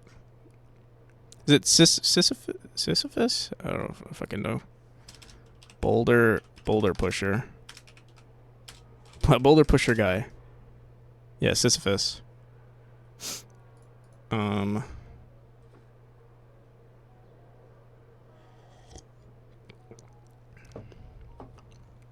Boom, boom. So, yes, last time we referred to them as Boulder Guy. So yeah, if you enjoy pushing the boulder, like, I think that's all there is to life. Personally. But like, I mean, some people don't want to push the boulder. Some people just want the satisfaction that like, I think pushing the boulder is the hard way of getting, you know, the satisfaction. But you can, I mean, there's like, you know, quote unquote hacks that are, you know, hacks to get, you know, the top of the mountain, you know, reaching the top of the mountain, which is like, you know, the joy pill, or the drugs, or the social media out there. And if you want to take it, like, there's no, I don't think there's any shame in that. Especially if like you're born into it, where like you're like, for example, my siblings, not that I don't think they're like for, because it's also hard for me to say because they're young, and so like I don't think it's a good start because their brain is exposed to it. But I mean, the same thing was said from like my parents, where they're like, oh yeah, you're like, oh, you know what, this is actually a really good area for just dash orbs. To go like in a full circle, and then you have to go into a full circle back. Like, this is gonna be a really challenging secret. What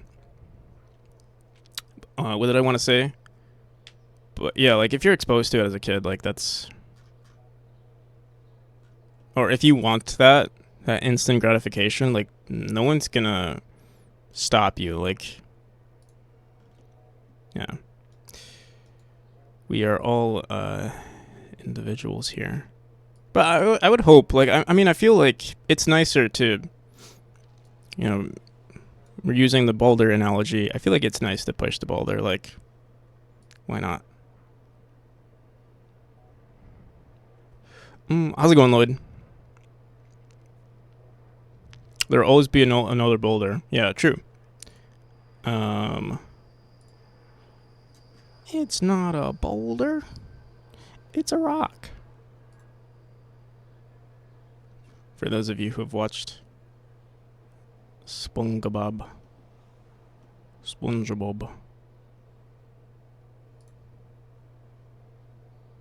You just need to get over it, Bennett Foddy.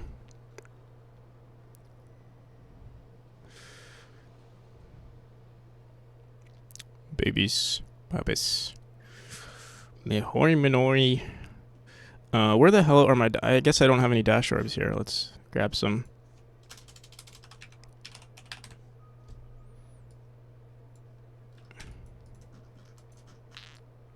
It's gonna be a very challenging room. Actually, oh shit, wait. Maybe I should have brought it lower. Or maybe I should bring this higher. Or we go up. We go up first, and then we go down. Boom. You grab the let's see. Go this way, then you go this way. Might be... I mean, we could actually update this a bit. We're not bound to anything here, but I do need to... let's just do this for now. Get rid of this. My little bro, 3 years, no TV. He's still not a genius or something. He's gotta like hit him a few times with like a stick. Something should happen. Something like should just kick in.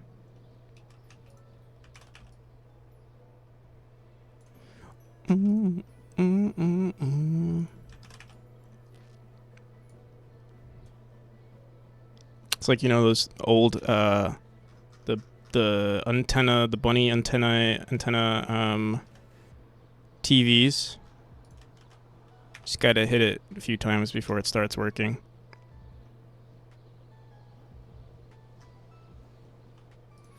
I mean, to be fair, I mean, there are like some like neurological things that can happen from being exposed, like, are from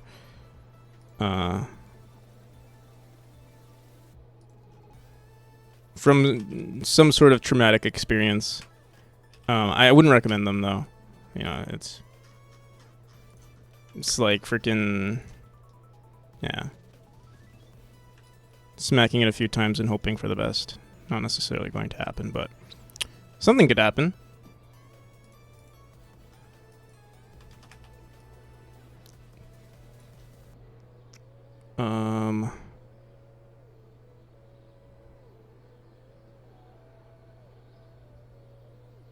Fortunately, also fairly intelligent. Yeah.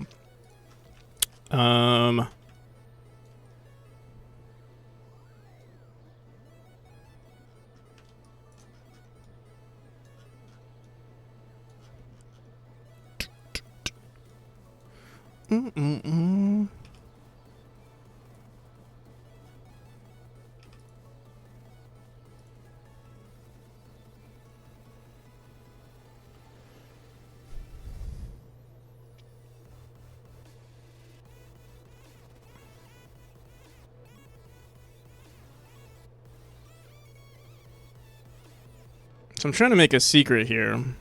Don't know if it's gonna work out though. Or not a secret, a collectible.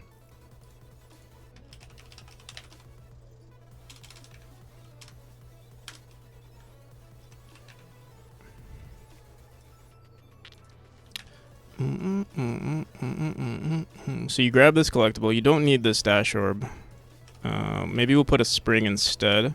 So you grab this. We don't even need this here because you can dash, then dash here, then maybe we put a platform here. Give them a break. There's a lot of dashing going on here. You grab this collectible. You fall into this collectible. Then there's a spring on the right side.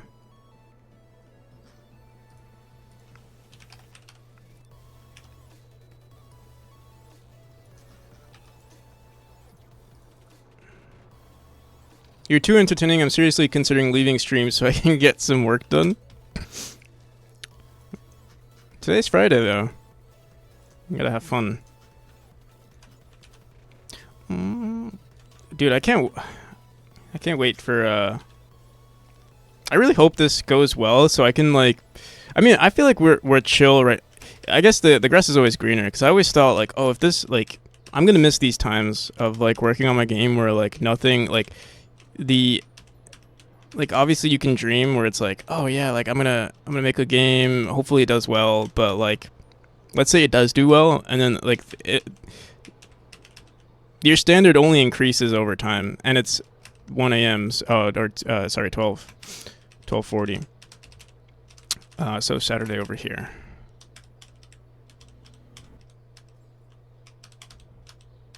Oh shit. I wonder if I should bring those closer. Or we just do one orb that resets the player's position. Or oh, almost made it, actually. It's not supposed to be easy. Did you just stop mid-sentence to read my message? Maybe.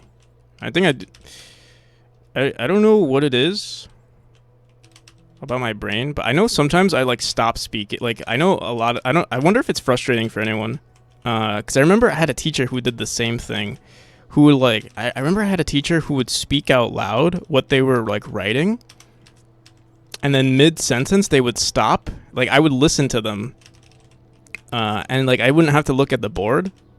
I would just listen to them and write down what they were saying. But then they would stop mid-sentence and it always bugged me. And I know I do that sometimes where I'm like talking and then I just stop. I mean, no one's writing what I'm saying, but no offense, but you might be dyslexic or something else. Yeah, maybe. I mean, honestly, I don't care if I am. But I might be. I wouldn't be surprised. I'm writing what you're saying. Yeah.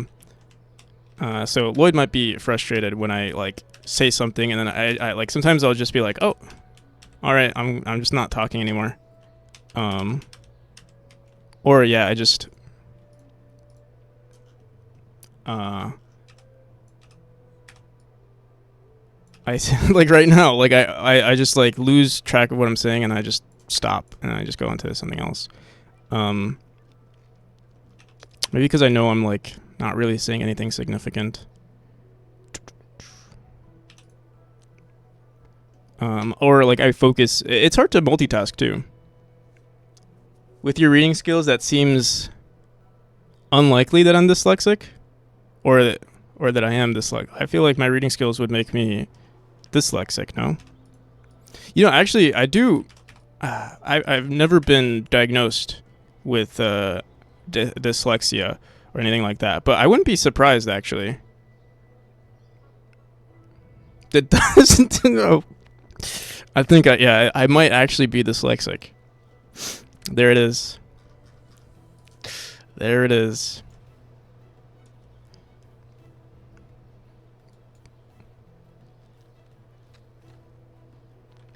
What does this say? Glock.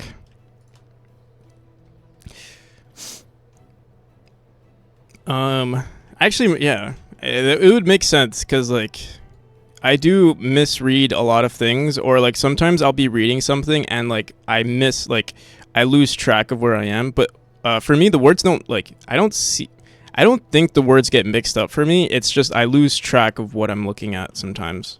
So it also might just be a vision thing.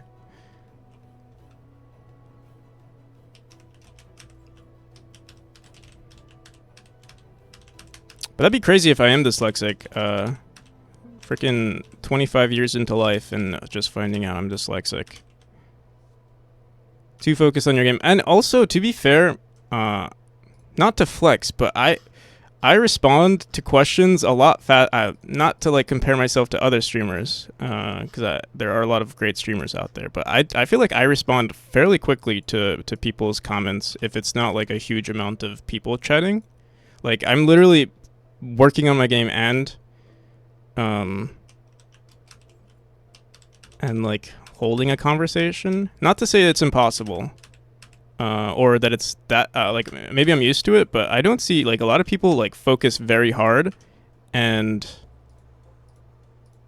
like take like a few minutes to respond, which might be better honestly, because then you can actually focus on the chat. But yeah, I feel like I'm fairly decent at like I'm surprised too, because usually like I personally don't feel like I can multitask, but for some reason reading chat is easier for me. This is very difficult, so I might just put a dash orb here instead, or force dash. What brand is your shirt? No idea. This shirt actually belonged to my little brother, who is a bit chubby. He's like very big, and he's younger than me. And I took it from him because he outgrew it.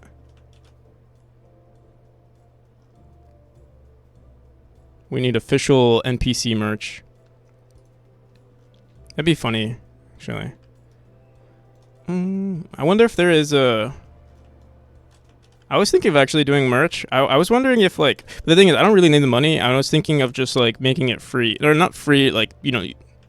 I wonder if there's a service out there that, like, charges only for, like, you know, what their fees are, but then you could make, basically, the clothing free. Or, like, just none of the profit really goes to me. It would just go to, like, the production of the merchandise. Not always missed our conversation about the meatball man that one time. I remember some meat being mentioned. Some meat, the meatball that, like, Juho wanted to introduce into his game, if I'm not mistaken. Wonder if you'll see this. He did. Usually the other way around with siblings, yeah. I got the short end of the stick in the genetics pool, I guess. Short end. Pun intended.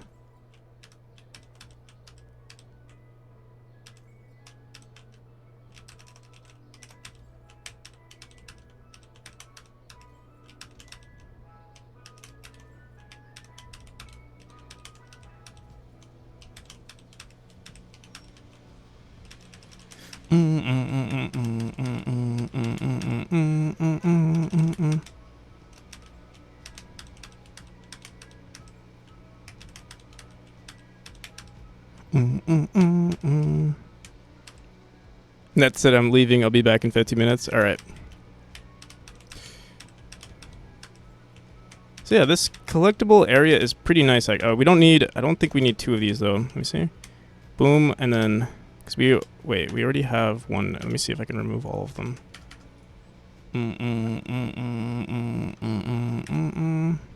We dash here. We might need one more.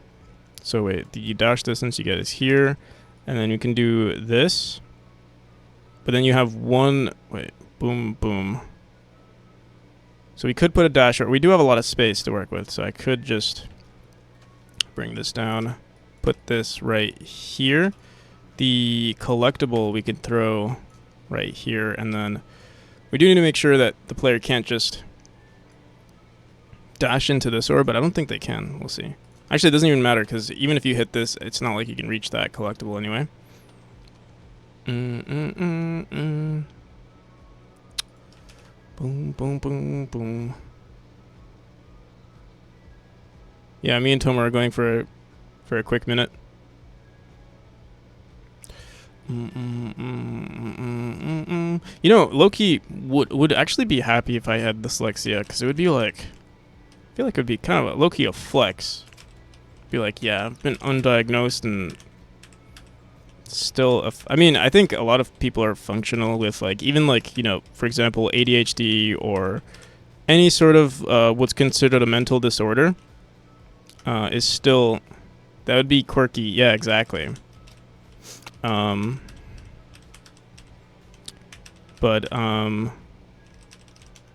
it's not uncommon for like people with, you know, mental disorder. Like that's why I'm also like, oh, what the hell? Oh, we added these as like visual indicators, but we don't need them. This one we do because we're dashing this way, then this way, and then.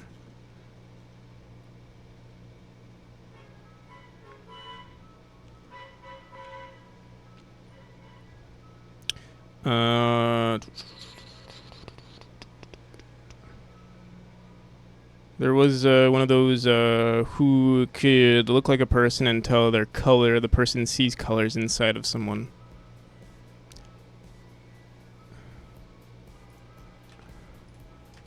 But also, it's not like I was gonna say. It's not really.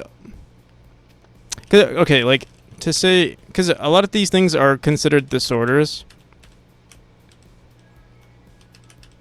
Or I guess maybe it is okay, if you take the word literally, like disorder, like just unrelated to I guess, you know, the normal, which like the what's considered the standard. I guess disorder. I feel like disorder has like a negative connotation to it, and I feel like the word the definition of the word probably also means like usually something negative. But I don't think that's the case a lot of the time. At least nowadays, with like, for example, people with for example, like people who are on the autism spectrum, or people who have ADHD, or people who are, I mean, some of them are like they do involve some sort of like there is suffering with it too. Like for example, people suffering with bipolar, who are bipolar, like, you know, do have other issues of their own, which negatively impact their life, but also they might have some sort of benefit to it as well. But for certain things that are not as severe as like bipolar, they're kind of like, I am bipolar. In fact, I'm a genius. A musical genius, perhaps.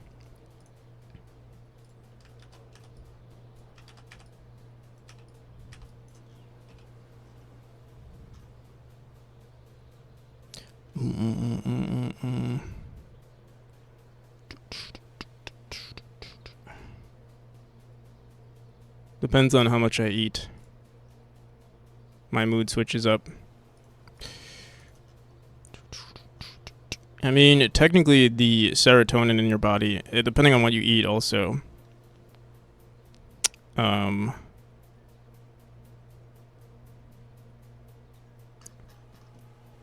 technically affect your mood. So yeah, you're not wrong, but you're not bipolar for that.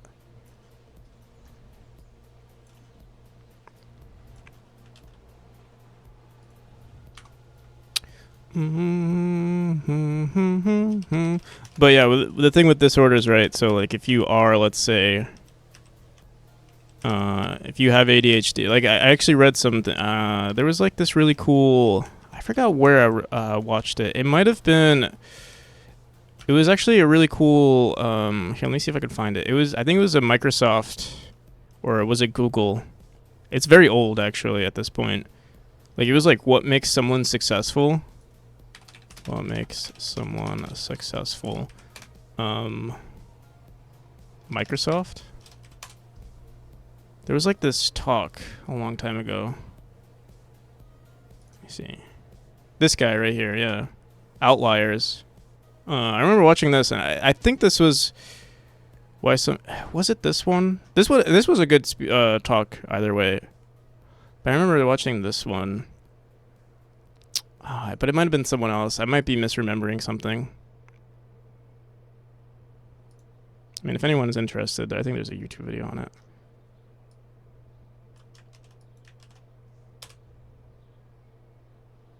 Where the hell is the YouTube video, though? I mean, if you guys want, just...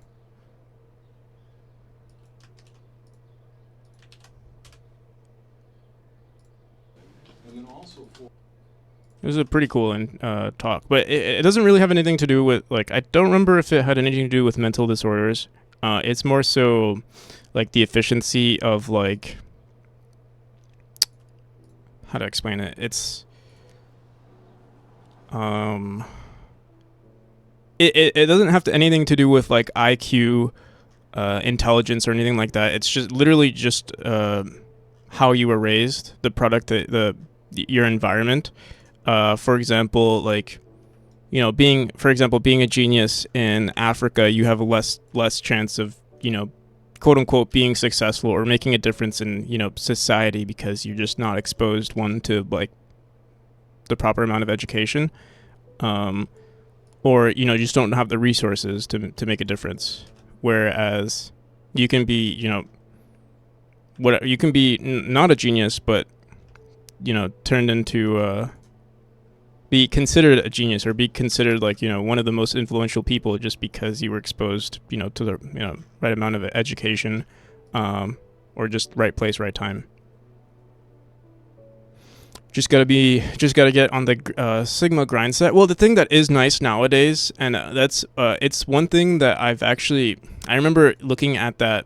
It's like the argument that I use again, because I remember I had a friend who would like say like, oh, it's, you know, there are genetic advantages that some people might have, or I don't want to say advantages, but like certain genetics you might have that help you in society, for example. And there's something that there is a correlation with, like, for example, people who were exposed. Also,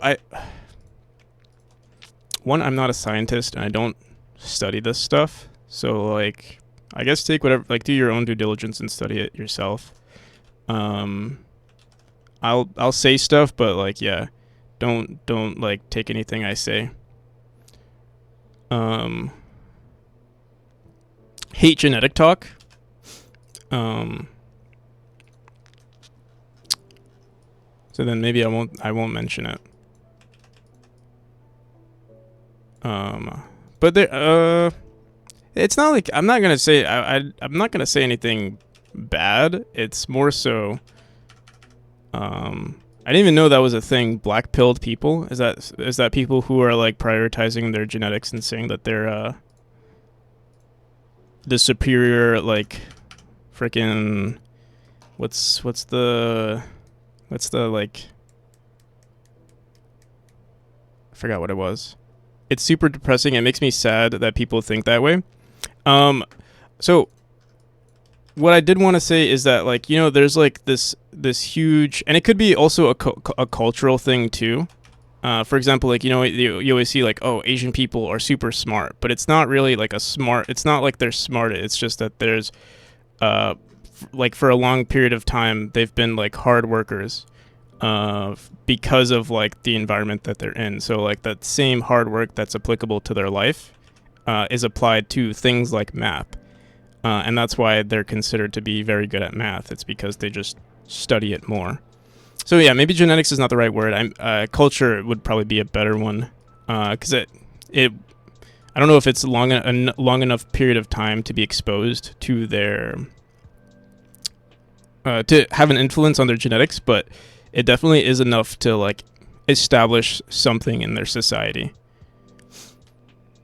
That's the quick explanation. Red pill, you can change stuff yourself and control or have control over your life. Red pill is kind of sus though.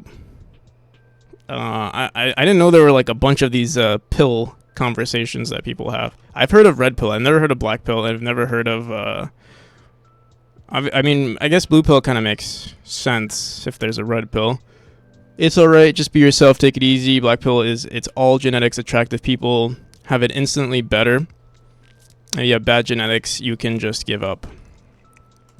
Interesting. Is there like a rainbow pill? Because I feel like there might be there might be some truth to some things, and like being realistic with yourself at some point as well.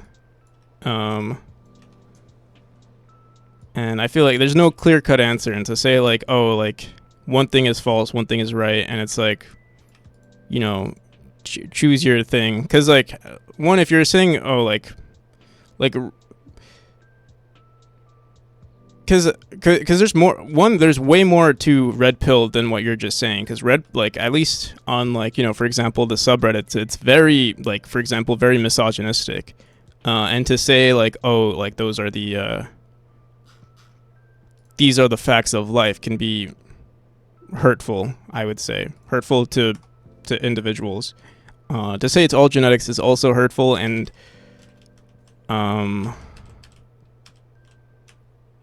yeah, I can't make any claims on. From your explanation, it seems like blue pill seems like the best, or the most least impactful, which is like, okay, but because, yeah, like, I don't know, I wouldn't want to be associated with any of those pills that you're mentioning, because I guess it puts you in an echo chamber, because I have seen the red pill subreddits, and they do get kind of crazy. I do understand the idea of like wanting to grind and like putting your future in your own hands, but then it just there are, obviously, I think there's extremists in every like subgroup.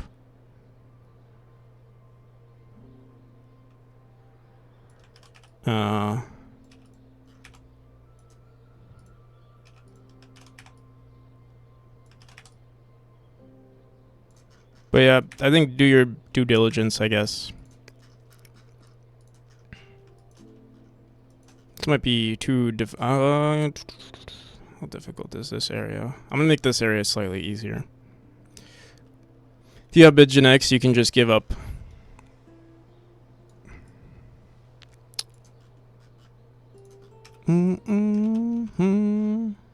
That's actually true, and especially bad for young people who might not have the right role models and start to become depressed. Yeah, I mean that is, like, I think that's the main reason why. And I mean, it's interesting to see. I don't know. It's because personally, I don't think I've ever had like a super huge influence on like what I would say is my role model.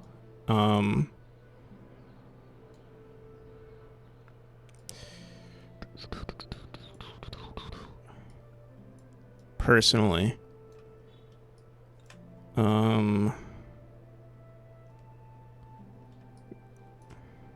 Time flies, I'm back. Welcome back. Conversation is getting interesting, to say the least. Almost very close to controversial, but we haven't. I don't think we've tipped that line just yet.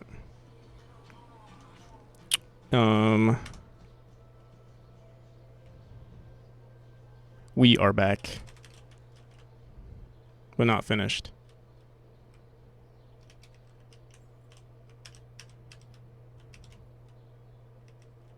If you have bad genetics, you can have money.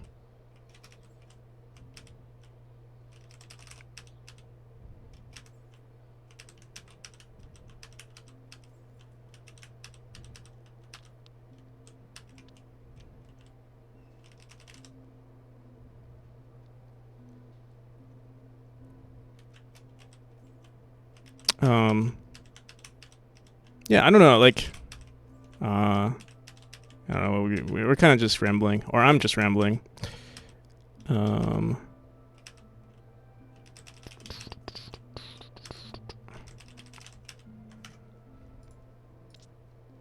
Genetics into pills signals a downward spiral kind of subject.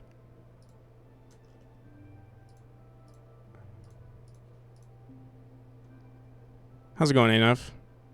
Onipsi. I don't think anyone was saying anything, but unless you're just making a joke, though, which Yes, but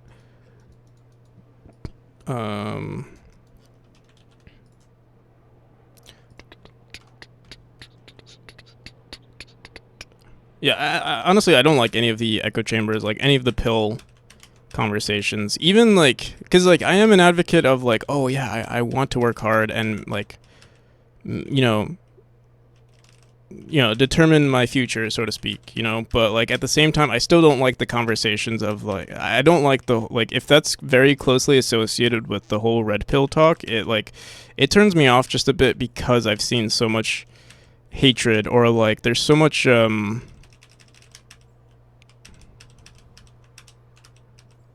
one, there's like a lot of misogyny, and then two, there's a lot of like misogyny and like just intolerance of any type of person that isn't a part of that like subgroup of people that want to, you know, grind hard, which is like, yeah, it's just a turn off because like if you are trying to better yourself, why aren't you more tolerant of other people?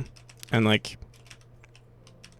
that's my issue with that, with those like echo chambers. I feel like you just be genuine with yourself.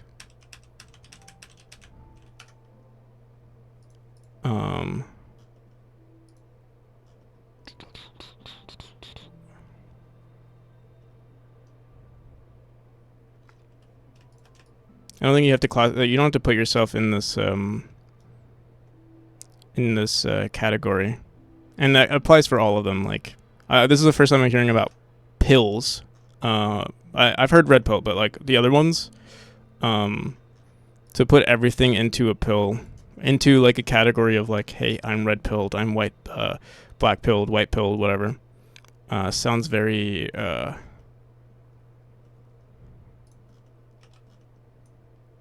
sounds silly. No offense if you think in that way. I'm just sharing my opinion.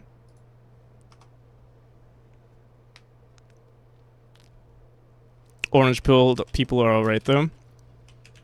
There's this author, Michael Malice, who made a book called The White Pill. I wonder what that's about. I assume it's something similar. Hate yellow pilled people, they look like pee.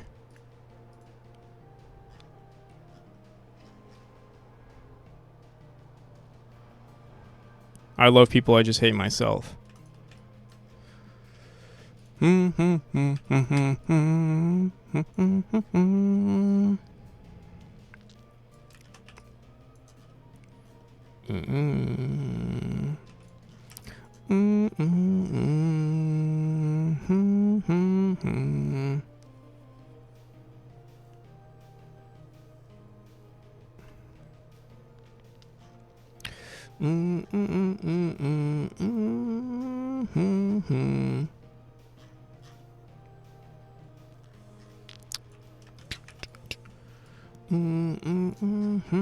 But yeah,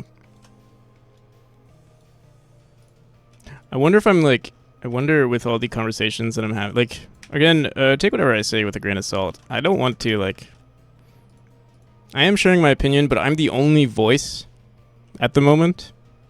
Always, basically.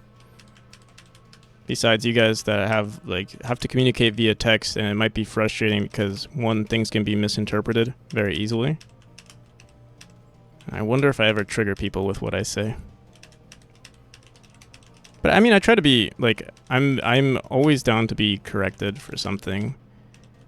I will say, like, I do have strong opinions about, or I'm not like have overwhelmingly strong opinions about things, but like, I do try to be right, you know? I'm not talking out of my ass and, you know, saying, you know, you're wrong, I'm right, or this group of people don't deserve to live or something. Orange pilled is the name of for walkable urbanism advocates. Comes from not just bikes. Is orange pilled actually a thing?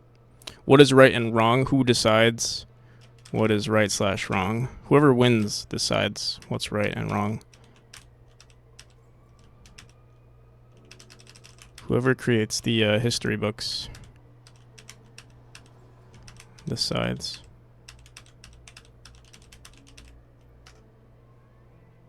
Whoever wins, whoever has the bigger guns.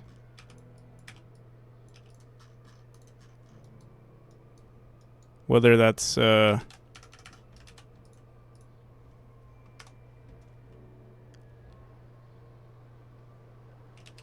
strongest. Yeah. I mean, it's interesting to, because I used to think, no matter, like, right now, I used to think, like, things have been better since, like, the, okay, so, like, back then, it was always, like, for example, freaking, like, the feudal system, it was always, like, you know, lords of the land who basically, you know, controlled the production, and then people would live on the land and work, right? That used to be the thing. And, like, the distribution of wealth seemed pretty large. But even nowadays, I used to think, oh, like, there's more control. The thing is, there is a higher ability for individuals to have. So the influence, right, was a lot lower back then. But now it's almost, it seems like it's comparable. Like, for example, the influence of a YouTuber over, let's say, if they have like 1 million followers is pretty similar. Or like, seems like a lot in comparison to, let's say, a random farmer, or a random, you know, rebellion, quote unquote, leader during the feudal system. But also, the amount of power that people have nowadays is so crazy. Like, it's way more than, you know, what a YouTuber would have. Like, for example, you know, just the amount of influence, for example, for example, Elon Musk. The amount of influence Elon Musk has over, like, basically the entire internet. It's a lot, right? And it's comparable to a YouTuber. It's a YouTuber who has 1 million followers. It's significant. Y'all want to switch the topic? I don't mind talking politics. It's not really politics. Unless, I mean, if no one wants to talk about it. I don't think it's politics that we're mentioning. Like, we're not saying anything that's, like, right or wrong. We are getting close, though. Like, there can be a point where someone's just like, oh, their subconscious hatred for a subgroup of people comes out, and then it becomes weird.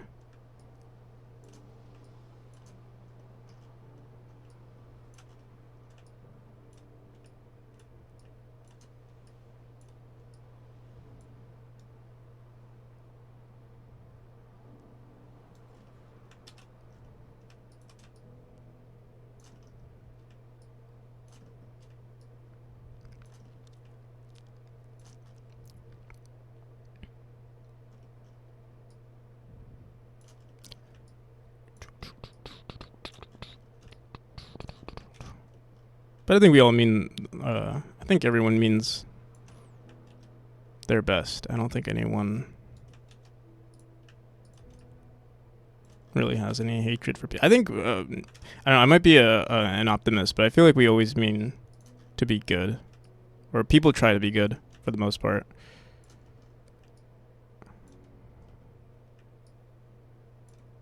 We think we're doing the right thing most of the time.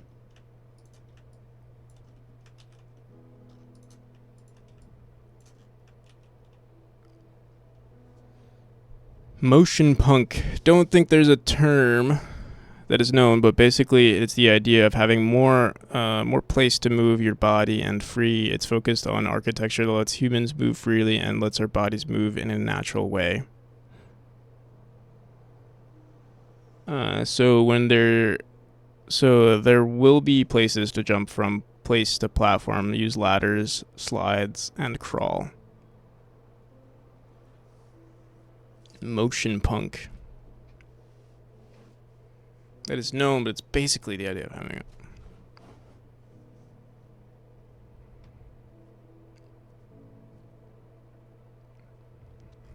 What's considered a natural way? Just watch this short. Like cyberpunk and solarpunk before it, motion punk can be a genre, an aesthetic, or a subculture. It envisions a future where natural human movement is given priority. I used Midjourney to help me visualize what this might look like. Cities and towns would be filled with opportunities to move. These would be optional, but should be inherently fun to encourage use. Nature will provide many of these opportunities and be seamlessly integrated into the surroundings. Movement is celebrated. You don't get funny looks for crawling down the street. Common pastimes include dance, gymnastics, parkour, and calisthenics. But nobody is excluded. This is about expression and freedom, and all kinds of movement are valued. Clothes are about function rather than form. The role of the government is to support this dynamic activity, creating more opportunities for movement and supporting our basic needs. The genre features a playful rebellion against the static, sensible, and self-serious. That's my vision for a fitter humanity. What's yours? Interesting. Is that like... It sounds cool, but I wonder if it's like... I don't know. Also rippled people.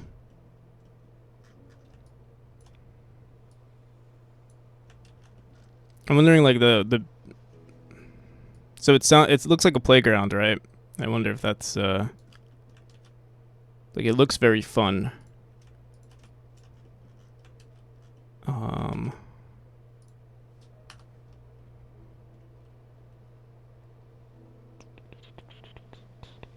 Basically anyone who isn't fit. I mean, who knows what the future holds of like maybe we take pills that make us fit automatically.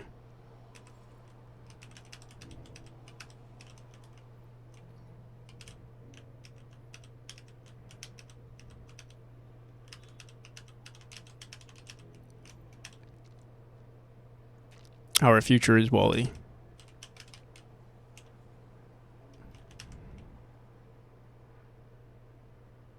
Yeah, you know, I used to be... Yep. Give me 1 second.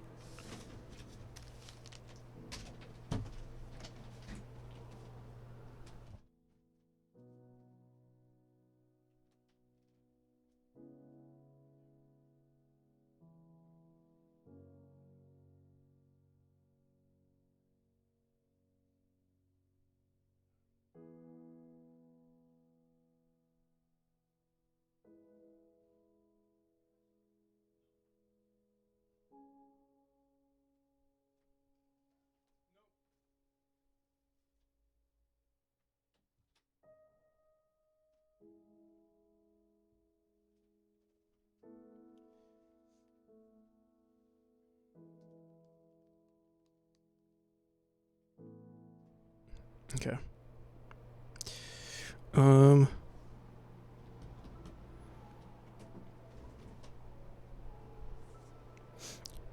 Me watching American Idols.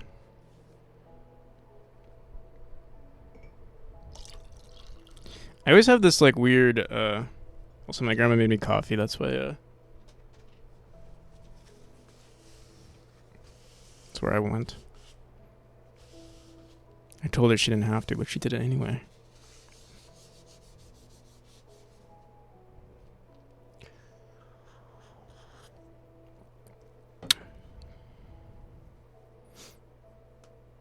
But that was like a long time ago. I was like, Grandma, you have any coffee? She was like, no, I'll make you some. I told her, no, don't do it. I'll just have some instant coffee. She made it anyway. It's a nice human being going out of their way to please someone you love. Amazing. True. But she's bound by, you know, her biology. Like, you know, I'm her grandson. Like, she has to almost.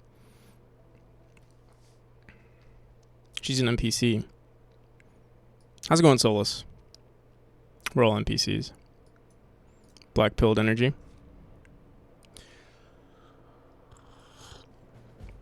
Is it actually a term?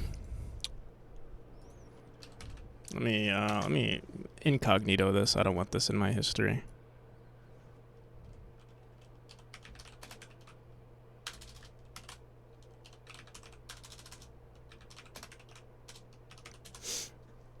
Misogynist incels and male supremism. Oh, it's just an extension of red pill.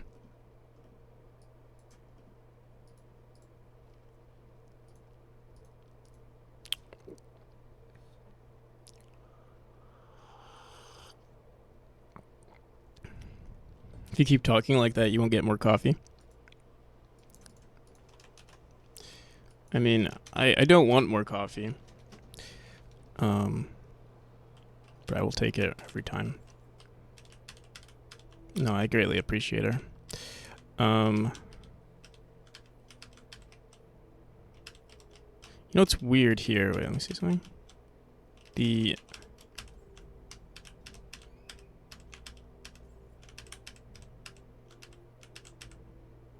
diagonals. Oh yeah, this is messed up. Is coffee your weakness? I do like my coffee. So we are supposed to. I'm supposed to watch a film at 8 p.m. It's currently 6:20 p.m. So I have an hour and 40 minutes. We did finish our design. I wonder if we could push it to 9 p.m. I also still have to go outside and buy the alcohol. Can watch it with you? Fortunately, I have to say no. It's with some buddies, some friends. The same people I played Valorant actually with. Give or take. There actually there's a few more people. We're watching Alien, actually. Why does this look weird? Oh, I think, okay, there we go. The original Alien, yeah. I'm actually not excited for it because I feel like I've seen Alien so many times, but that's okay. It's gonna be a drinking game. You're preparing for Romulus? Yep.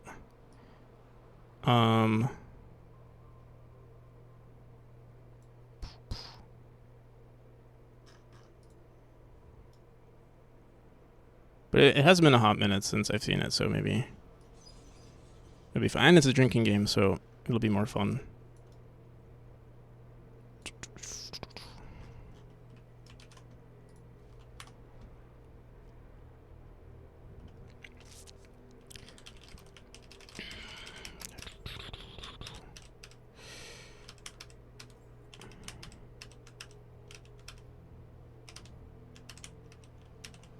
Alright, wait.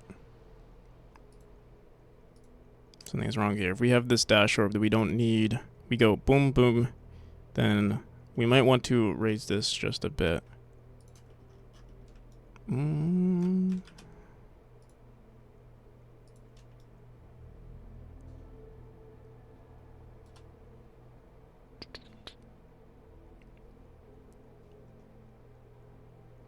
Oh, does play give me access to the latest demo at any point in time, or just the current latest demo? The current latest demo.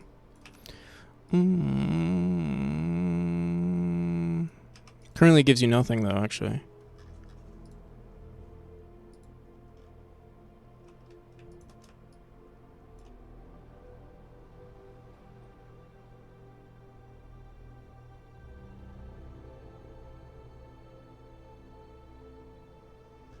Yeah, it gives you the itch page. I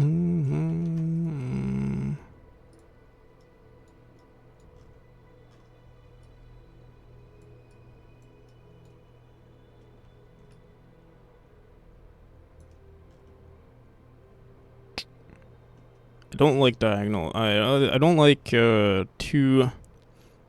Let's try this. But then what's the point? Well, I guess we could do this, actually. That's better. Why not the latest demo of any given time? Why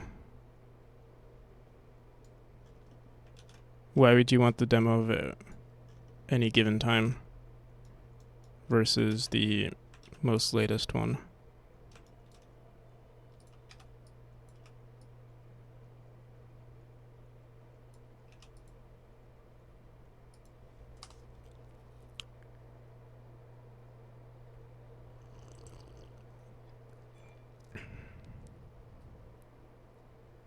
Oh, once you have access to it, you get access, like, you have it forever. Technically, having the latest demo, basically, because I'm updating that the most often, you're basically paying for you basically get the game for free if you don't care for the Steam version of the game, because I'm always updating that. It's the Memory Season Pass, yeah. Besides the Steam, I mean, there might be an official version.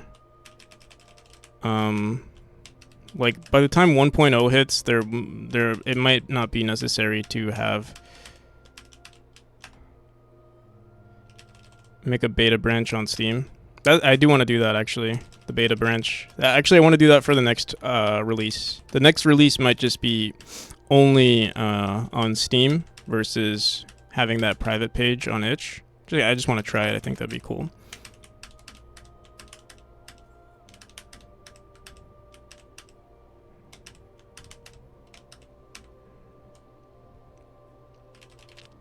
You want to bump the price then before I redeem? No?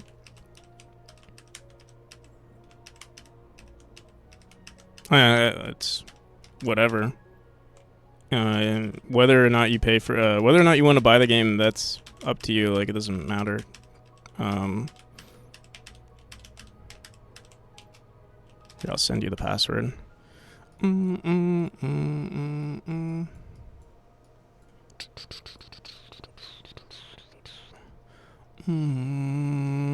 me a DM on Discord.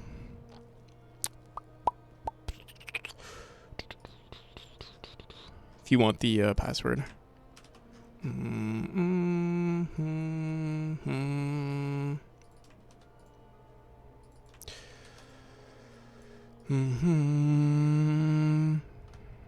By this logic, memory is worth 12 hours and 30 minutes. Can you whisper it on Twitch? Can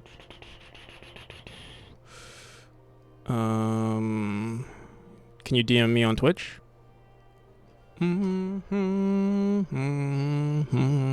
Also, I mean, there is technically anyone could technically share the pass. It's not a big deal either way. If someone wanted to release it, I mean, I guess you could, but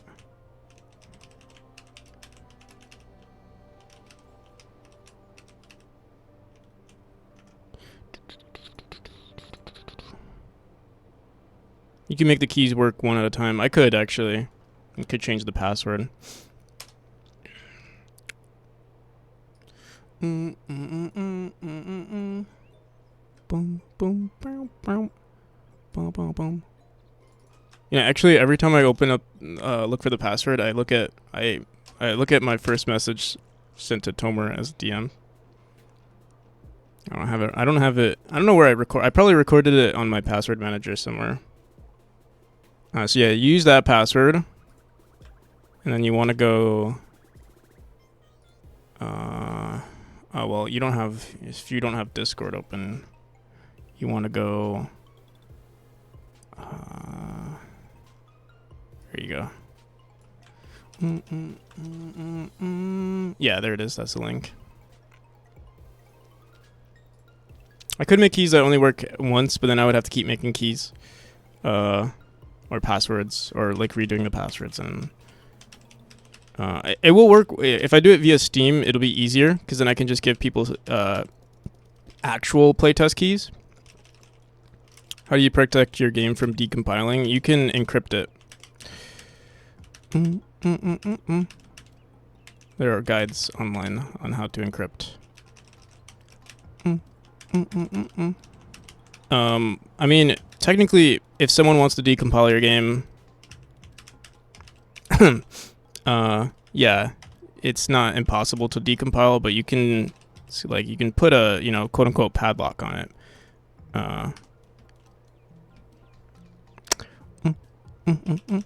To reduce, because, you know, there are some tools out there that can easily decompile Godot pretty easily, decompile products easily.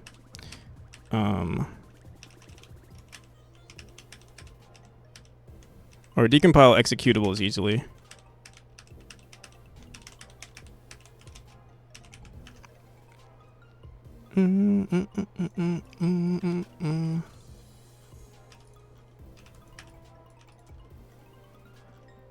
You basically have to build Godot yourself with your own encryption key.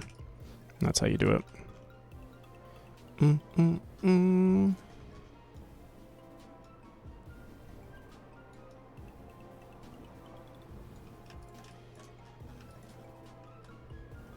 Is it worth the hassle? In the long run, if you're working on a bigger project, I would say, like, yeah, I would say for most people's games, I don't know. For me, I think it was worth it just because I don't want I mean, in reality, the likelihood of someone like taking your game and then releasing your game before you is unlikely, but like I don't know. It wasn't, honestly, it wasn't that much of a hassle, I'll say, to do. It did take some learning to do, but it wasn't like, it only took a couple of hours to do.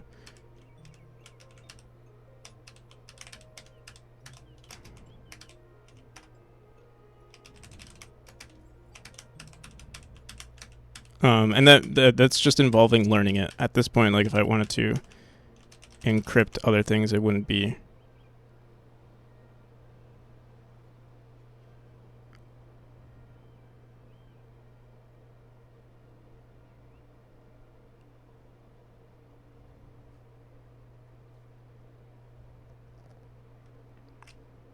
There aren't any due to security. Yeah. I'll be redoing it pretty soon.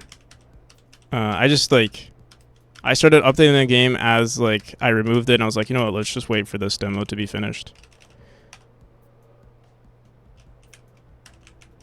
But yeah, I'd rather not have it be exposed, Tomer. Just, I don't know. I might be silly, but I'd rather just, like, not have any risk of it. Although, yeah, because it like exposes, like, I don't know. It is silly, but I don't know. I'm so close to the finish line. I'd rather, like, just leave it the way it is. If you understand, hopefully.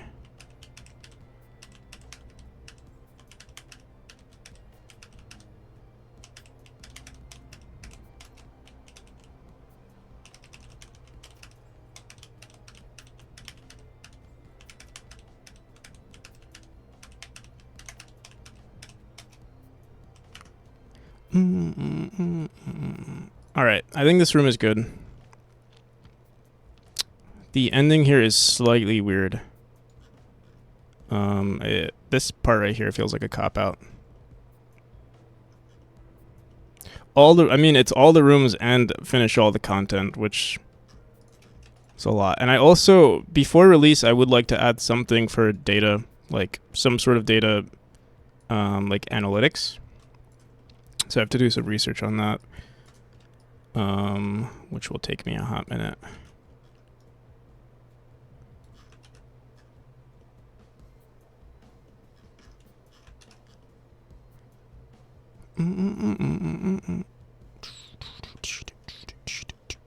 But I think that'll be fun to work with too. I'm gonna have to figure out.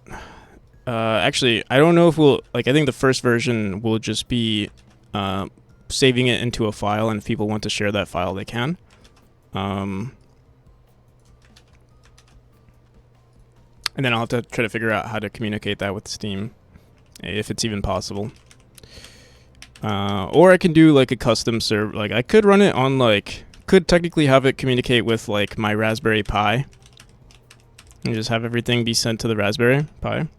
That would be a fun little, well, that's another can of worms to do as well. And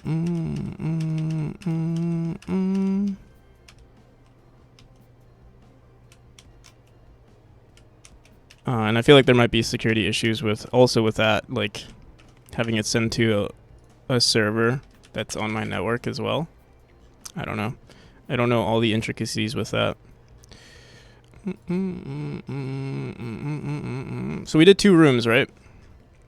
Not too shabby. We could do 3, or we can start working on. Let's do 1 more room.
Don't know if I can help, but my day job is making APIs and handling sensitive data. So I know a thing or two about the subject. Interesting.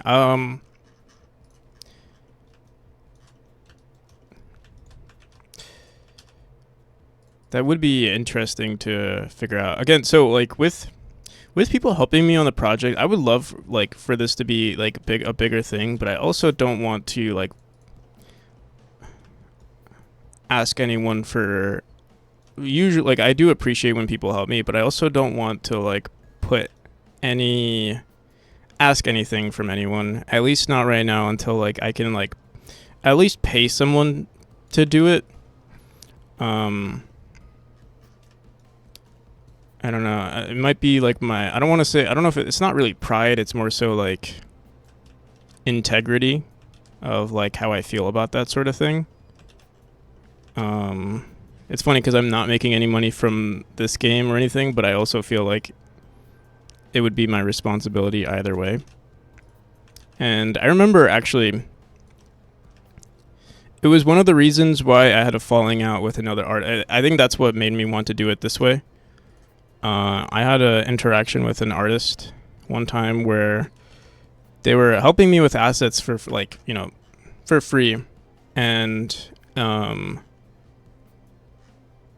like they just like, they liked the project and they were like, hey, I really like your project, like, you know, let's work together. And they like we did for a little bit, and then I wanted some extra stuff, so I commissioned stuff, and I think that hurt, like, I don't know, it hurt them, because like, I mean, I guess I understand, but they also didn't communicate with me. Like I've tried, like I do try to have this conversation with, like, even with people that did start with helped me with this project in the very early beginning.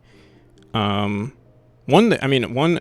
people don't stick around, and that's the other problem with like a long-term project, and it's understandable. It's like you can't really stick around for long-term projects.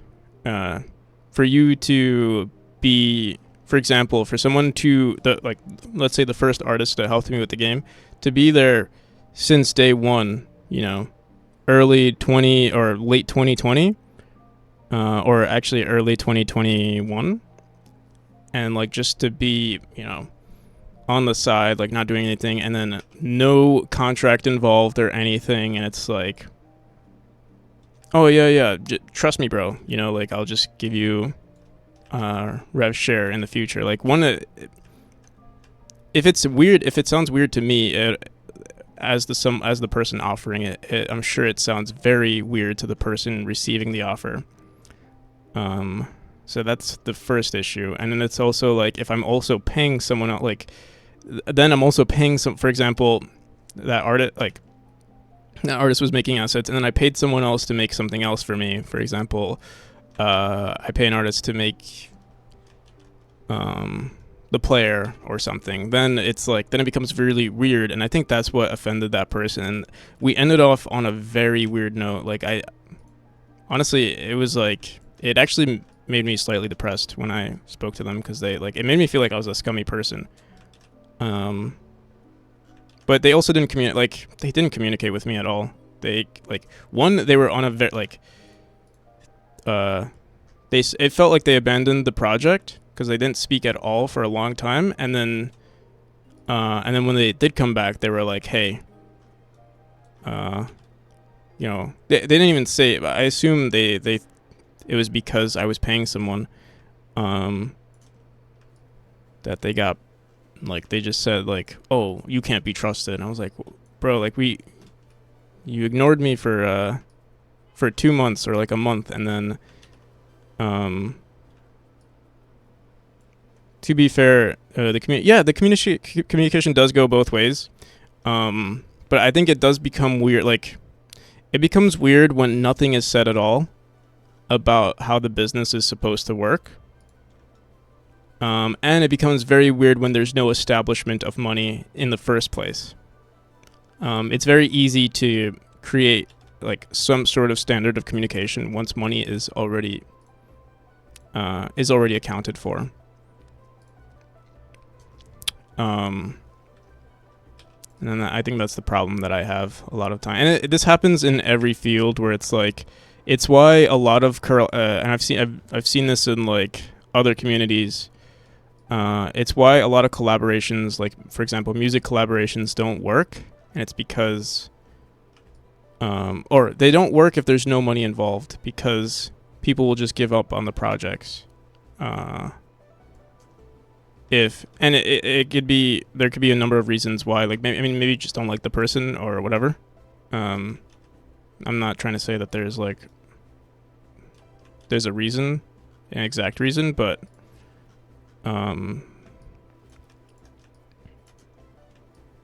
there are too many things to consider, and if there's no money involved, it's just a product of passion as well, and some people lack or might not have the same amount of passion for a certain project. For example, my project, if someone joined me earlier on in development and they kind of gave up on the project, and we agreed, for example, let's say we agreed on the project and it was we're going to do 50-50.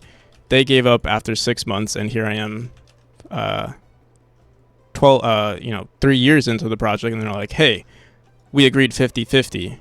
Then it becomes a huge problem, right? Because it's how much time have I dedicated already to the project?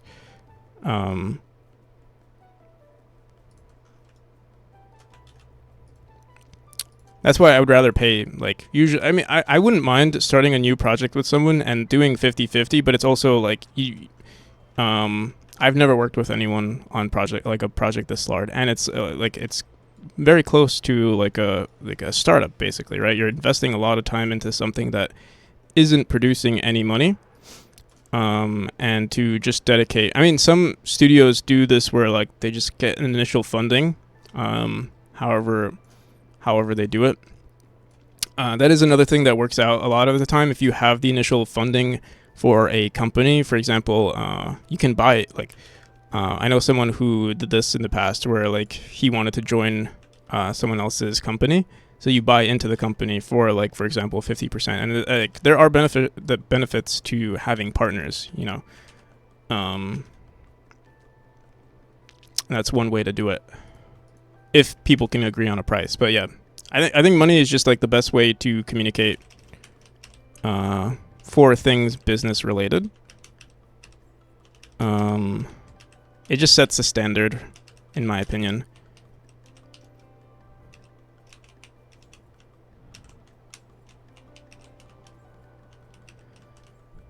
Oh, this room looks, with the parallax, it looks so nice. Just because they see the thing you are making, they want to be a part of, so they offer help for free out of passion, but after the passion runs out, they don't work on it because they obviously aren't committed to it. Yeah, and I mean, then it becomes also like, I don't know, this has never happened to me, so I don't know. But like, imagine you put so much effort into something and then you find like, you know, you're not getting what you deserve, and that would feel like terrible for someone. Especially if someone is not like, how do I say it? Like, where am I trying to go with this? I don't know, if you put a lot of work into something and then at the end of it, like, for example, maybe like you weren't put into the credits or something like that, but even that's like a, and like that can happen, right? I mean, for me, like people who have helped in the past, I still keep them in the credits, but for instance, that person who did get it, like that I had a falling out with, I did remove them from the credits, more so because I didn't want to seem like maybe they endorsed the project, so I just removed them altogether, and I removed all their assets as well. Actually, technically, I think their assets are technically in the project, but they're not used in the project. You bring up an intriguing concept of an anarchist game where everyone has the freedom to create whatever they desire. You bring up an intriguing concept of an anarchist game where, how did I bring this up? As long as there isn't malware.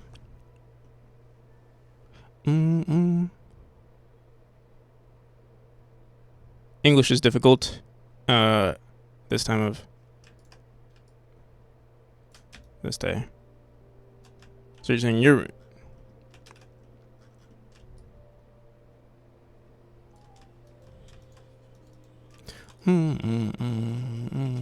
English is difficult. I think it's difficult for all of us. This room looks weird to me too. But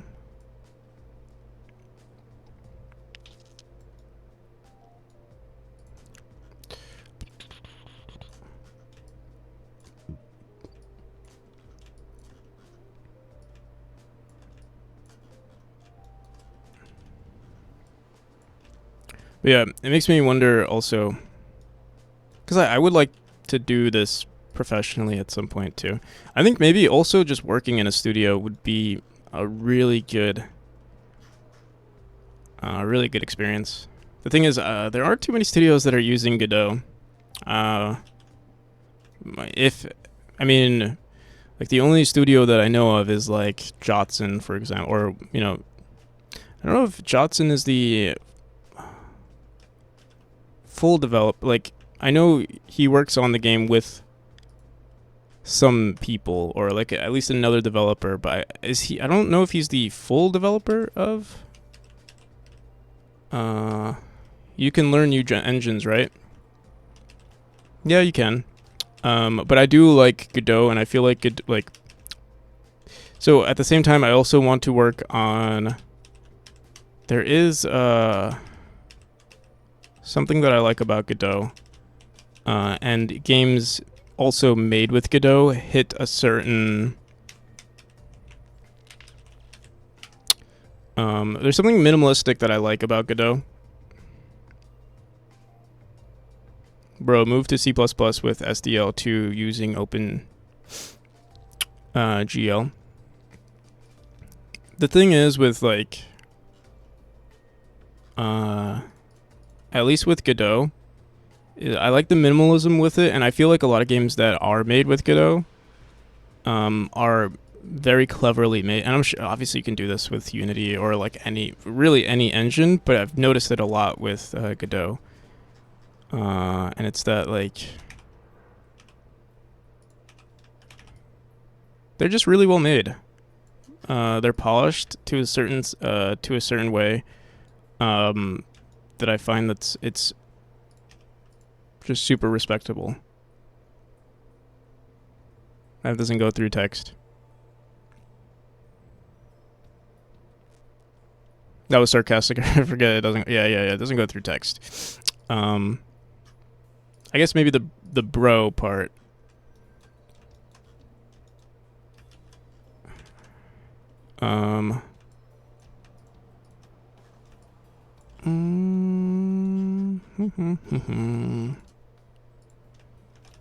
But yeah.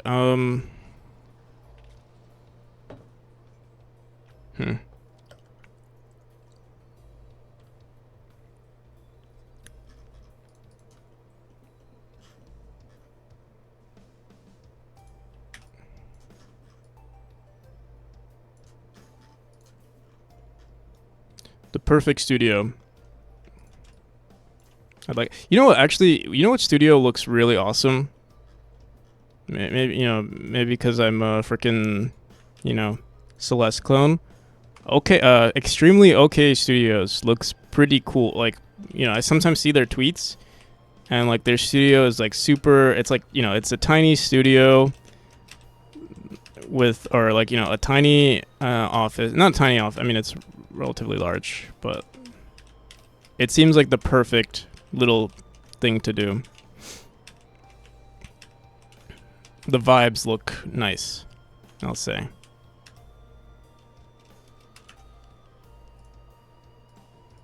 And it seems like their entire, they look like they're passionate about the thing, but it's also not that. It's also like not that deep.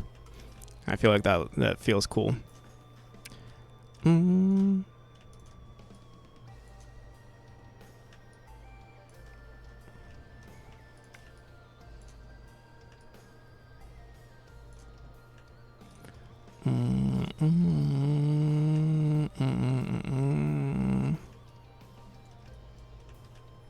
But I wonder how many studios are actually like that. I'm sure a lot of them are remote.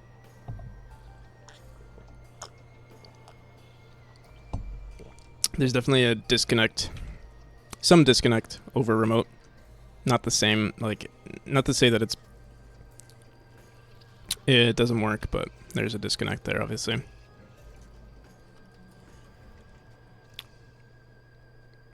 I think the reason I like it is because I've never had it before. I've worked in an office before, but it was like very, very, very corporate, I would say. So it's different. It's not like chill vibes.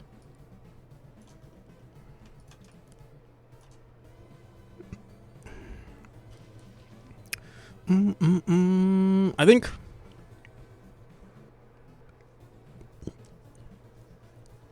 this part is very easy, but I think we want to start making the game more difficult here. Or much more difficult. I mean, the previous rooms are relatively good, but this one, it's too easy. So we're going to put more dash orbs and force dash orbs instead of flight orbs. Where the hell are they? Where are our dash orbs? Oh.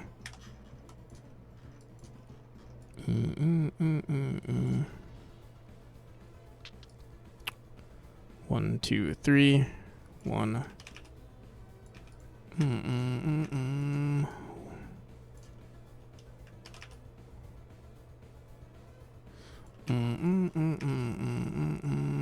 Wait, this goes here, and then we're doing a diagonal right now. So let's do an upwards dash, up dash this way, and then this way.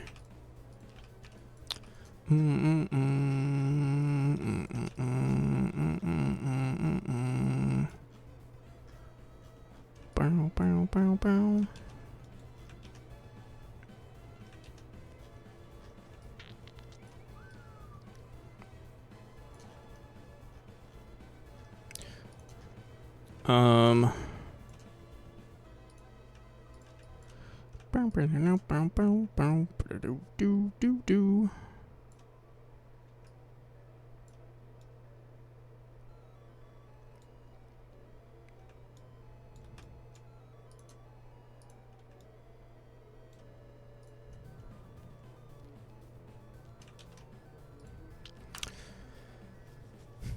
Oh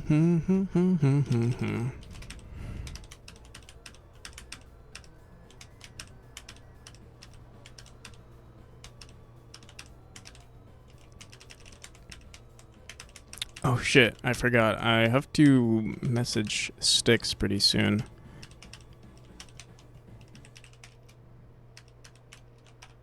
I've mentioned it before, but yeah, Styx is going to do some art for a cinematic. I haven't decided the entire script though, so I have to figure that out. Actually, oh, whoops. But I'm excited for it.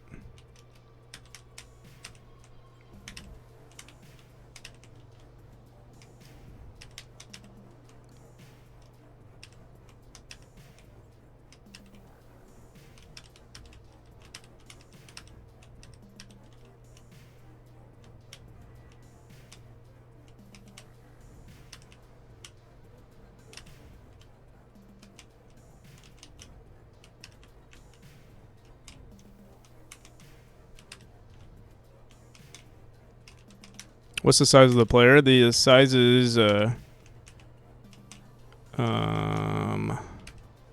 20. I believe the default size is 12 by, like, the idle of the player is 12 by 22, I want to say. I think I'm actually going to increase it a bit on the width, on the x-axis though.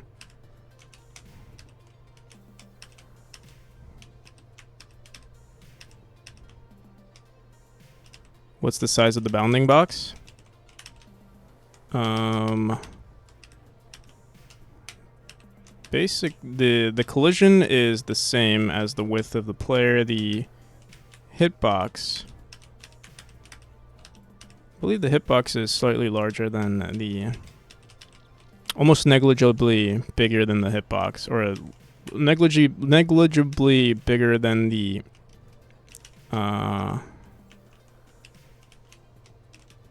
collision box. Not negligibly, because it has to be slightly bigger. Yeah.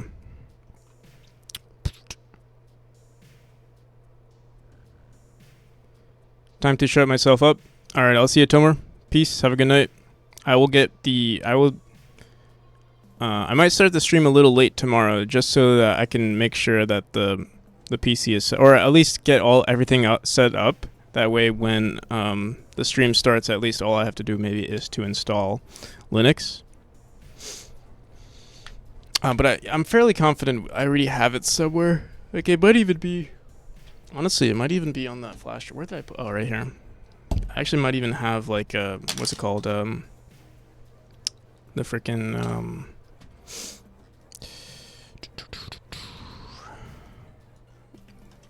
whatever it's called, the thing to boot it up.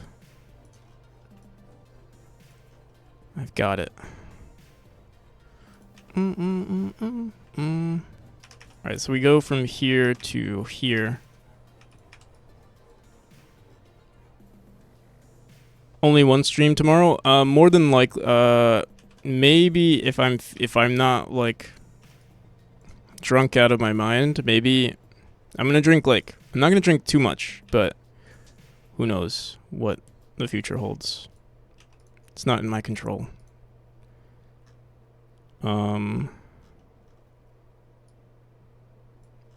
Yeah, I wouldn't count on the second stream.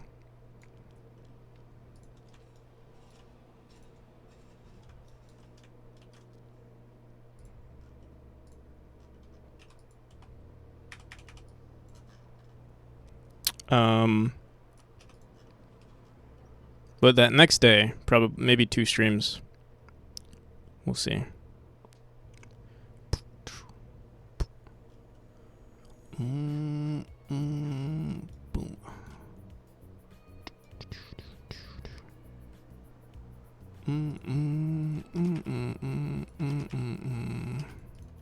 All right, there we go. I actually wanted it maybe to go this way. Let me see how this plays. Well, you can still incorporate this into the level, but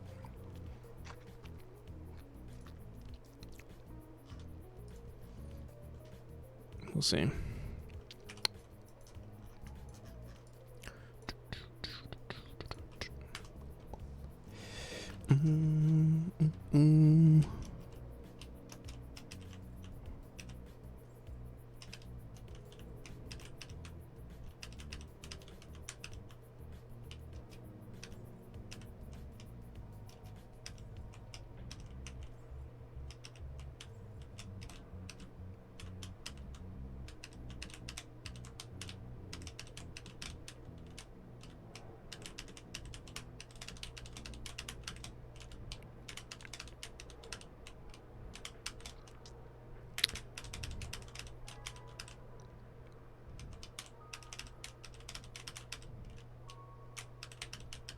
I do like this though.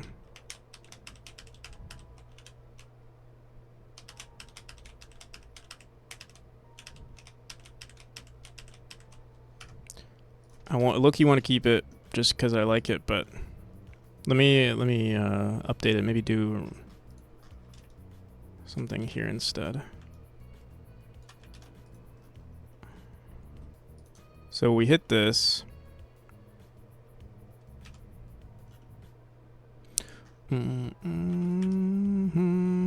So boom, then here, then let's try that.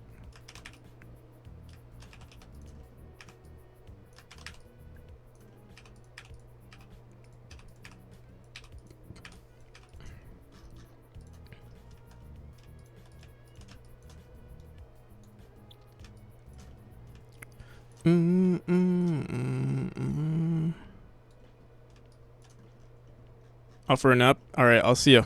Peace, Lloyd.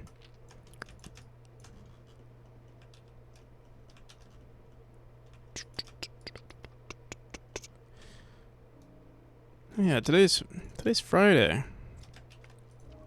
People are out and about clubbing. I was wondering why it's like kind of quiet. I mean, I guess quiet compared to Fear Not Have Returned. Welcome back, Carrion. But it is. I was wondering, like, it feels quiet compared to my other streams, and I guess I mean, it is getting later. It is getting late, and it's also Friday, so people are doing things of their own. I'm actually curious to see who's online right now on Twitch. Friday night and all, yeah. Actually, there are a lot of people stream. Maybe just there are more interesting people around. Not that it matters, but I'm curious.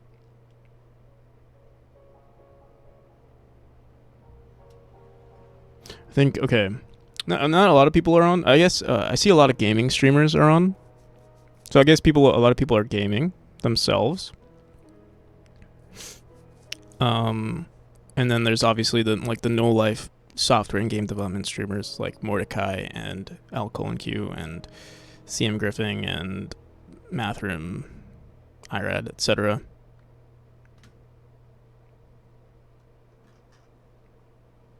And myself included.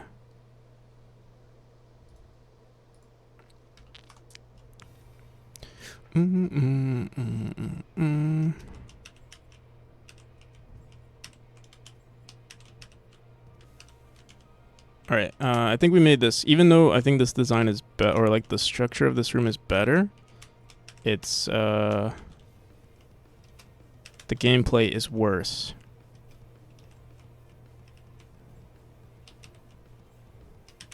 Goddamn, and I'm playing like trash now.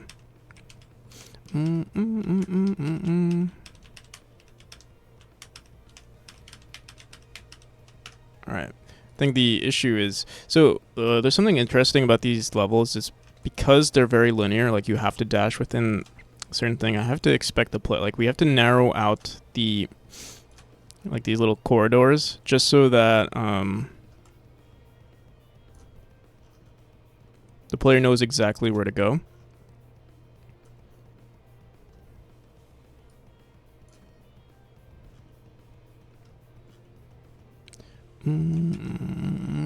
What's your Friday night like? Carrion? Chilling, working on your projects.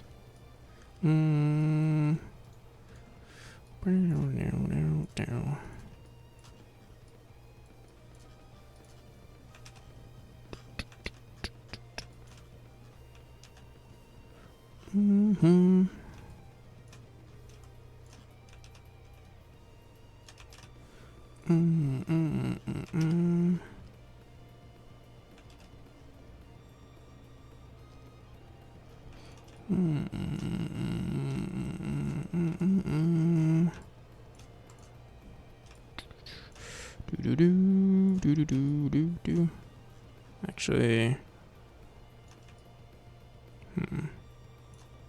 we can narrow this out just a bit.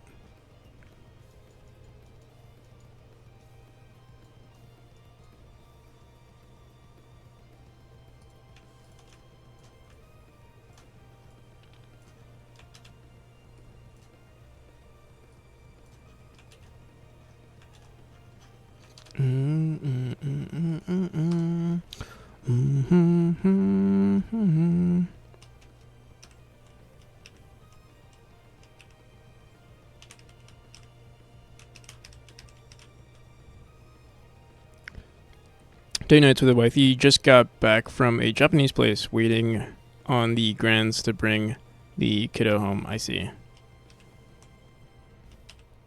Nice.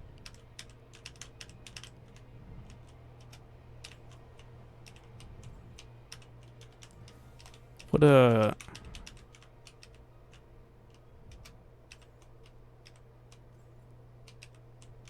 like wholesome Friday night.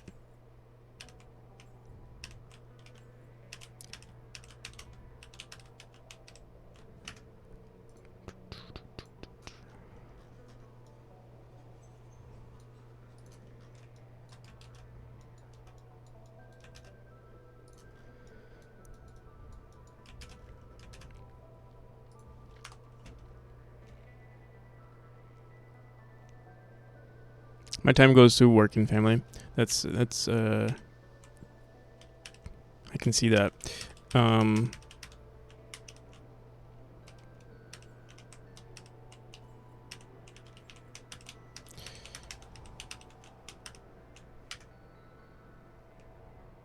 have since I was a kid, but time/energy, yeah. That's definitely understandable.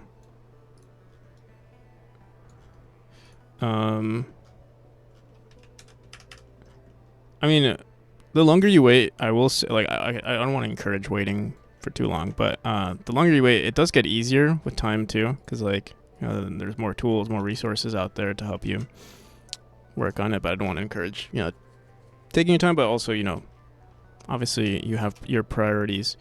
You have your priorities in order, so it's not like. But yeah, if you ever want to do it, there are a lot of resources out there, and it's only getting better.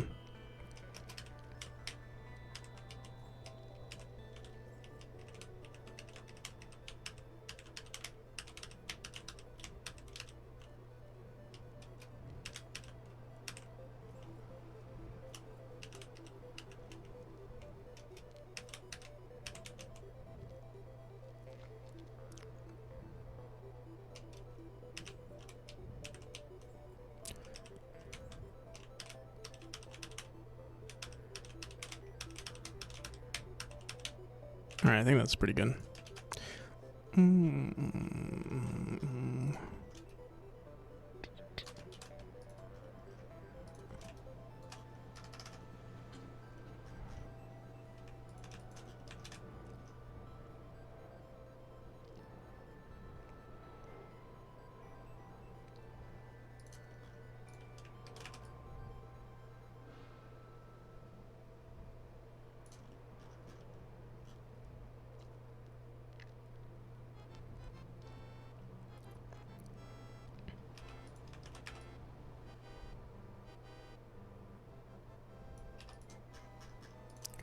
Bum, bum, bum, bum, bum.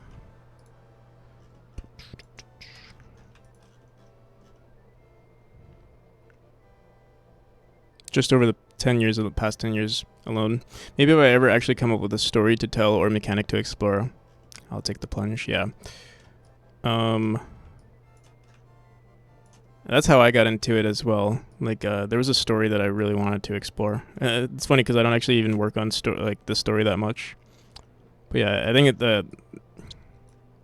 the catalyst for it is usually like, oh, I have this cool story I want to bring to life, or just like a world you want to bring to life. I'm actually really into like vampires and Dracula. And like traditional vampire lore, and that's what got me into game dev, or like started my game dev. That and also like simulations of some kind. Like originally, I also wanted to make a kind of like my own little Civ game, like Sid Meier's Civ. Really into that too. Oh, but yeah, if I had to pick one vampire, I don't know. Something about... For now, I get my kicks watching, yeah, vicariously. Yeah, if you ever have any questions too, or like need a point in the right direction for game dev, you know who to hit up.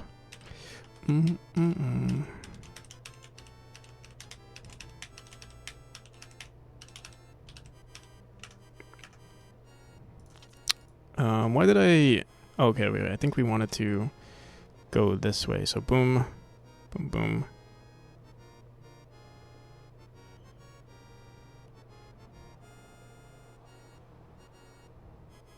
We could reset the player here, dash this way, and then they can...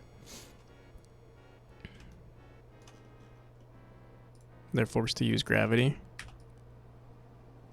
Oh, what if we did...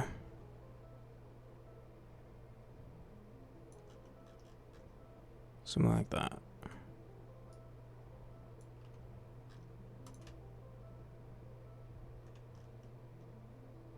Not great at Civ games, but they're fun. Yeah, they're hella fun. They're also super addicting.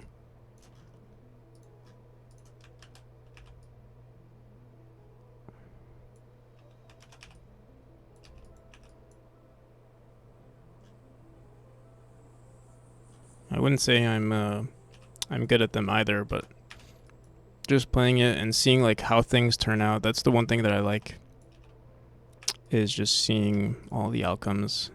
They're so fun. Even if I lose, I'm just like, all right, this is what happened.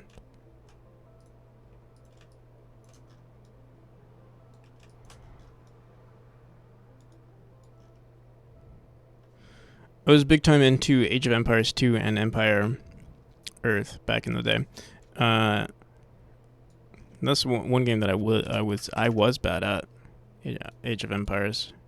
I think I got into it like late. So any friend that I had that was into it, they'd be like, "Hey, let's play this together," and then they would just, I'd be like, "Yeah," but they would stomp because they played it so much. But it is a very well made game.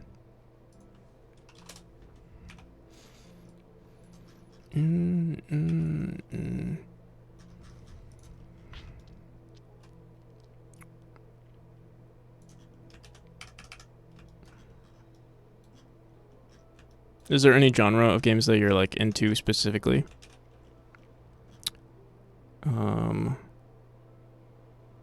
Into specifically for like developing, like just, you know, I know you said like you wanted to do game dev, or you were interested in game dev as a kid. Is there like a certain gameplay loop that you thought like, oh yeah, like that would be so cool if I made my own type of this game? I feel like that's usually how the mind, at least how my mind, because I was into it as well. My mind would always wander, like, oh, yeah, I would like to make I remember I was really into like a video game that was like had its kind of like Eve Online, where like the game had its own ecosystem, its own like everything. I always thought that was cool. How's it going, Thetra?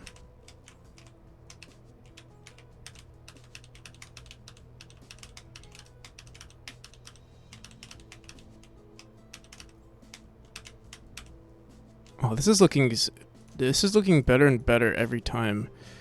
I'm actually really happy with this.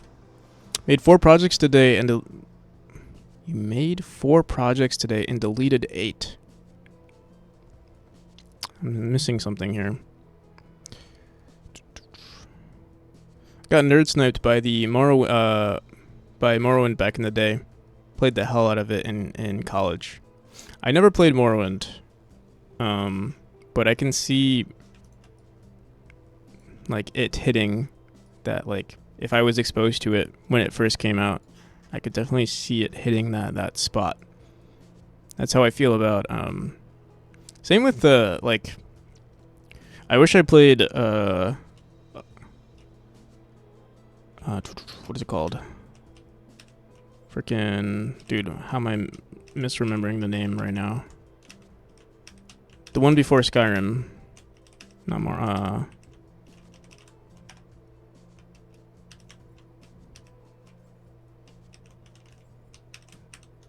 Oblivion, yeah.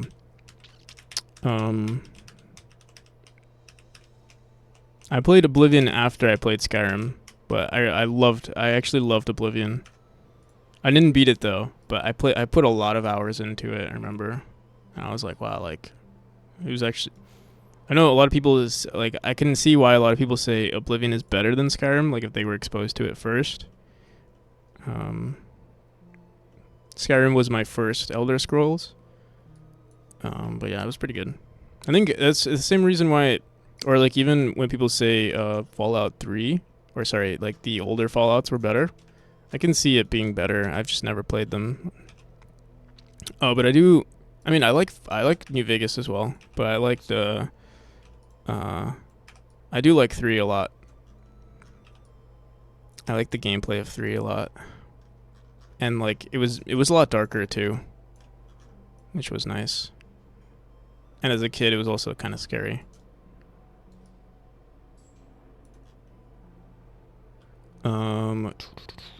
For making one, I probably want to do some kind of RPG, but the scope for a single dev project would likely be an issue. I guess it depends on how much time you want to spend on it. Like an RPG is not impossible.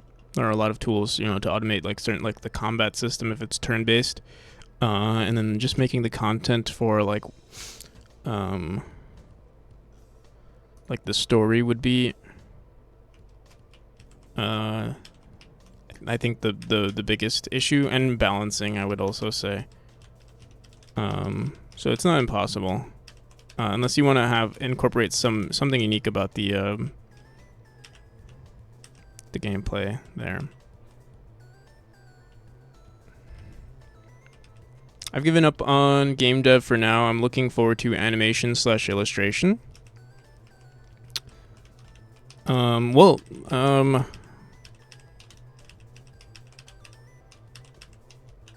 Animation/illustration is a big part of game dev anyway, so you can always come back to it, or just become a part of a field. Like I know it is, especially like solo dev in general, is a huge. It incorporates. I mean, as a solo dev, you have many hats to wear. So it can be very challenging, and then focusing on one field is maybe something that's better. Thank you. Okay.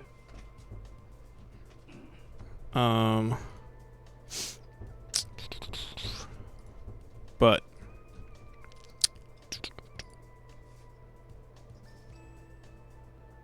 let me see.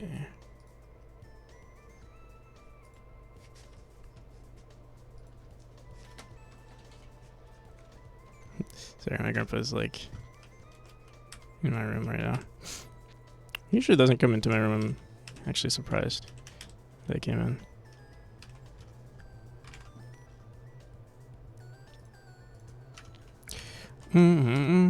But what was I on about? It's more dialogue and fluff focused, easier to make, I think. If you're more like story based, yeah, I would say so. RPG stats is a mess because I that's the hardest part, I would say. Balancing the equipment. The numbers balancing. I don't even know how to work I've never balanced anything like that. Balancing a game like this has been a very easy or easier for me because it's I mean they're all they have their challenges.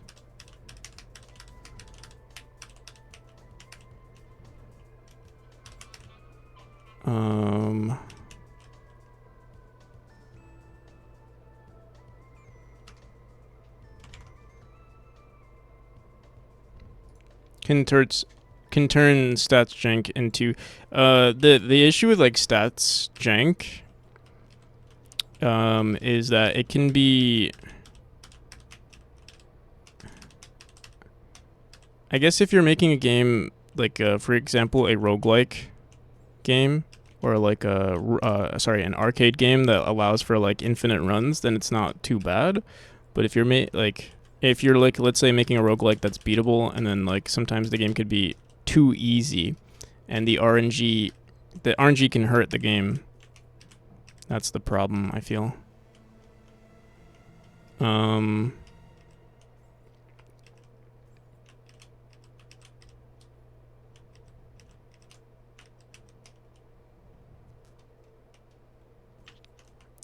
I think that was an issue that a popular game dev actually had with their roguelike game, was that it was the balance was made to be a little too friendly. Why again is Pisa tilted?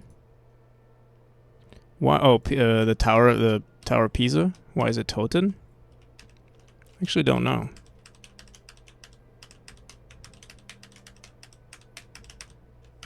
Something is bad with this design here. Let me see. Because of Fortnite tilted towers.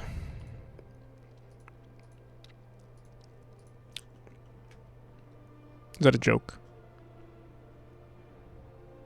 The ground they built it on was sagged. I see.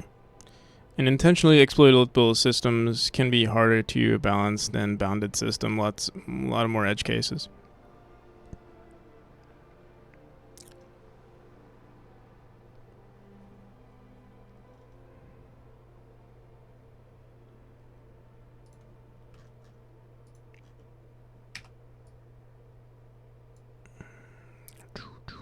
Hit this, then dash up. Oh, that was the problem. Okay, wait. We want to make sure that it's like this. That's cool. I didn't know that.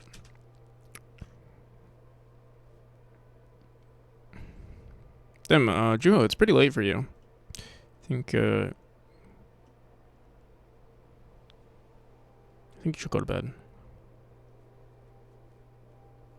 Oh, it's only 1 a.m. Actually, never mind. I don't know why I thought. It's dark for me now, so like, I assume it's super late, but it's not really that late. Doing bug fixes. Oh yeah, we're gonna be playing Juho's game tomorrow. I forgot. Candlesticks 0. Thank you for the follow.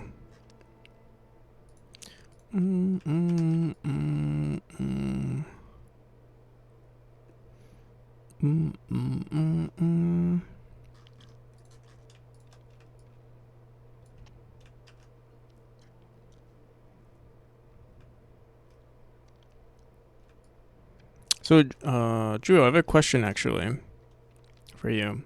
The game, you've been working on the game for a long time, and I know you put in a lot of hours.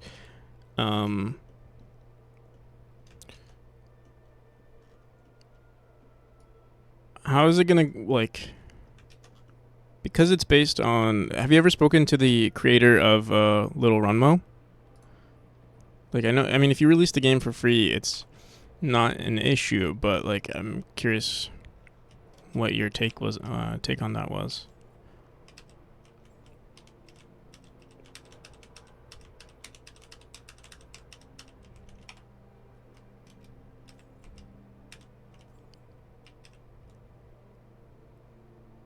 Really talk about it anymore, I see.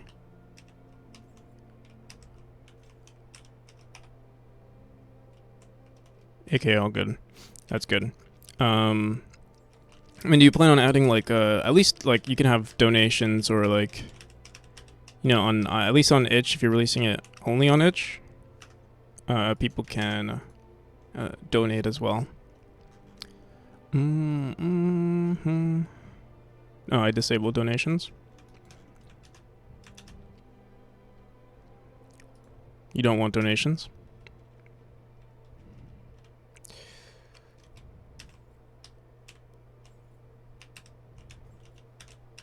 I feel like you should have them.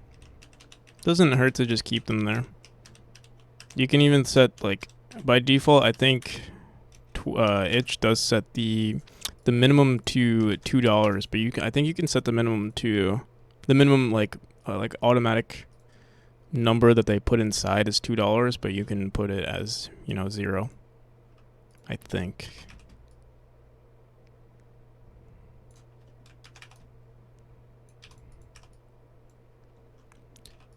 Mm-hmm. But I mean, I understand if you don't want any money from it, but I mean, like, some people might want to show their token of appreciation. Oh wait, we don't need this. Oh fuck.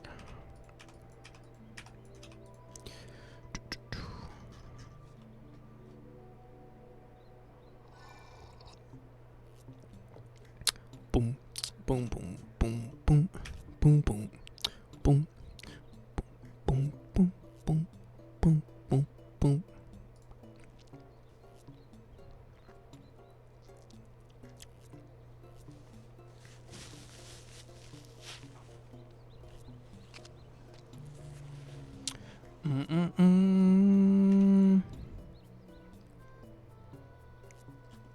This room is becoming. I don't know. I don't like this. The more I look at this, I don't like this first area. We'll probably fix it. Started out with the flight orb, and then we'll have to, hopefully. Remind me a tad of Super Meat Boy, Little Runmo. I think Super Meat Boy did come out before. Maybe.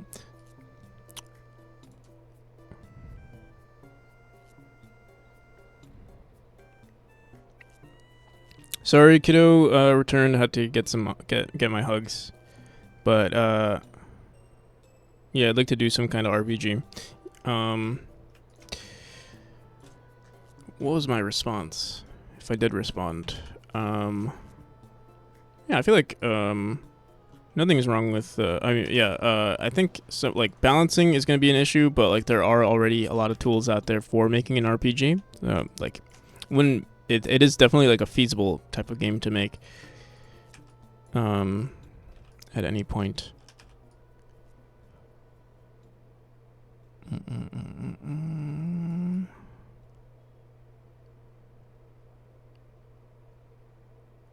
Well, I don't like this.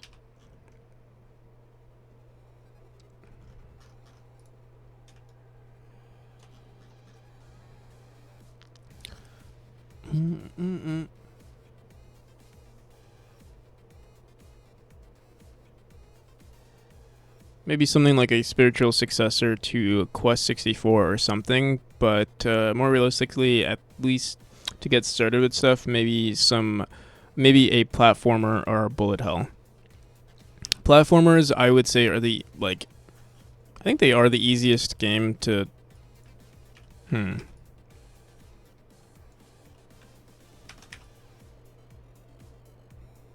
I don't want to downplay the amount of work that goes into, like, for example, my platformer, but I would say they are the easiest to make. I feel, at least for the base part. Bullet hells, the bullet hell aspect of a game, it's easy to make like projectiles and stuff. Bullet hells in terms of, but I'm sure there are algorithms, depending on the engine that you use, that it'll be a slightly difficult to optimize the particles. I mean, not the particles, the projectiles and stuff. If you want to have like a ton of projectiles in your game, but that's just the programming. That's just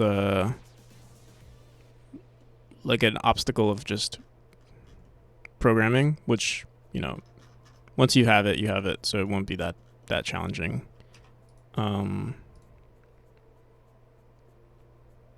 Yeah. Object pooling, whoop whoop, yeah. And there are other ways, I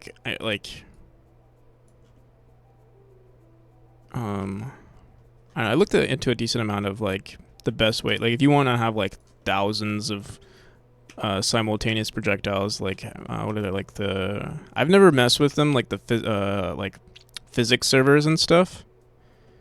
But I think you would want to incorporate something like that, something to manage your objects rather than having them manage themselves.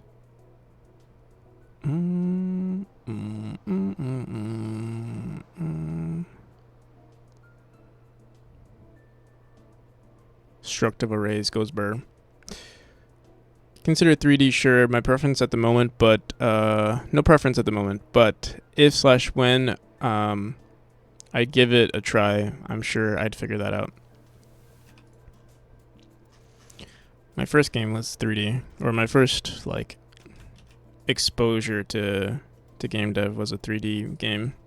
It was a maze game that I made, following the some like one of the early Brackeys tutorials on Unity.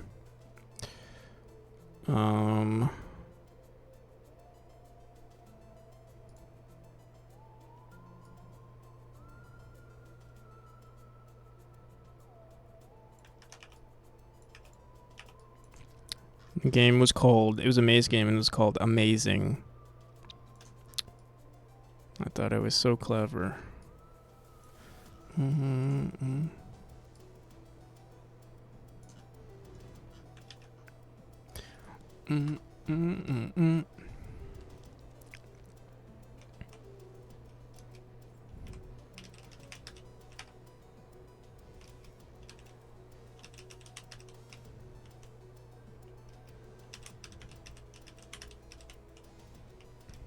Oh, this is actually challenging. Wait a minute. What the hell do I even do? Let me see. I think if we do that design, we have to make the room shorter, because this is actually kind of difficult. Or at least put a checkpoint somewhere. Clever name, to be honest. Yeah, I wonder if my friend, I lost that file, and for the longest time my friend had the file. But I don't know if they have it anymore. Unless maybe it's bound, maybe it's on someone's email. So I remember back in the day you had to like email files to each other.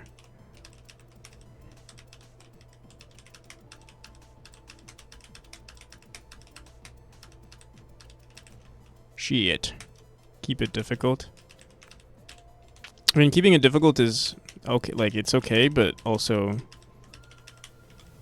it is the last chapter too. But I think this is maybe the scaling is or the pacing is, this is way too hard compared to, oh my god, dude, like if I'm struggling with this, maybe more people will struggle with it.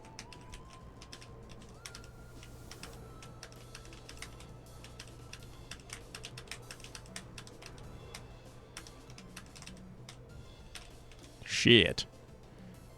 Pre-Git times were dark times indeed. I wonder even, I'm sure Git still I'm sure it even existed. I was just, you know, never exposed to it. I was 15. That was, what year was that? 2014?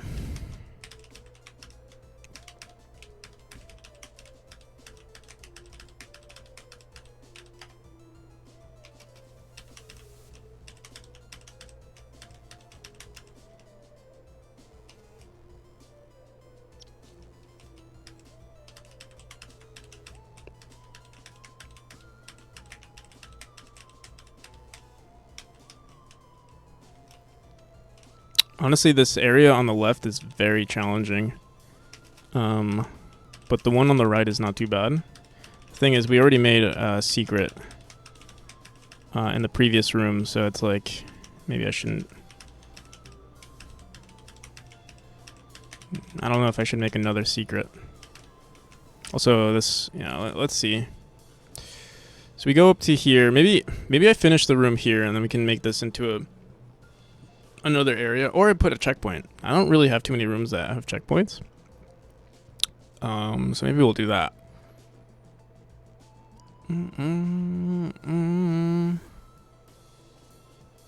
A lot of files went over instant messages. Some were peer-to-peer and such. I mean, you always had HTTP servers, and there was upload over HTTP as well. It's like 2005. My ears hurt. My ears hurt. A lot of files over in.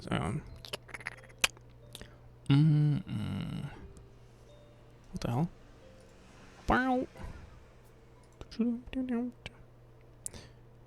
I gotta pee. I'll be right back.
Want to get a split keyboard.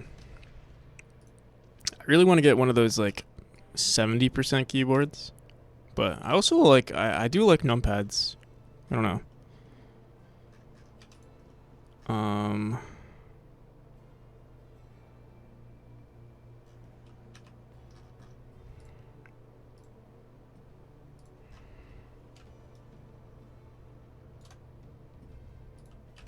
I like the aesthetic of those like mini keyboards, but at the same time, I find numpads are they're like kind of beneficial. Like you won't know what you got till it's gone. And I use it a lot, like for macros and stuff. Like because they're on the side, it's like I can use like control shift 1, 2, or like even just use them on their own. It's kind of nice.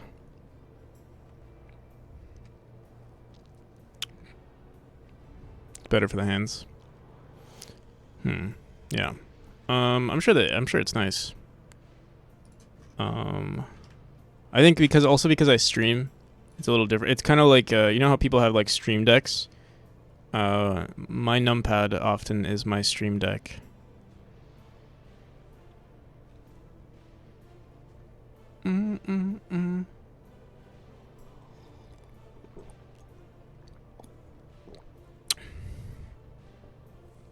thought you were talking about MIDI keys.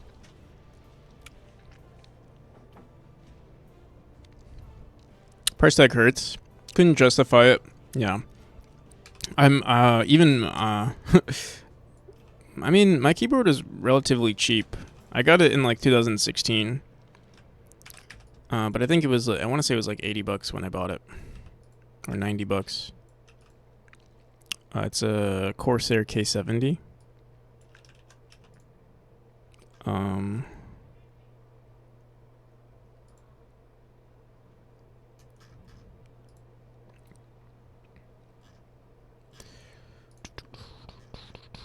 But yeah, because I platform so, because I make this game, I play with the arrow keys so much.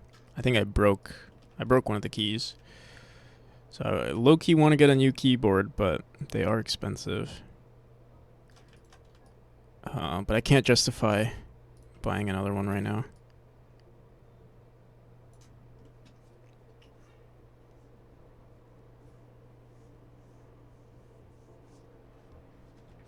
I'd rather spend money on other things.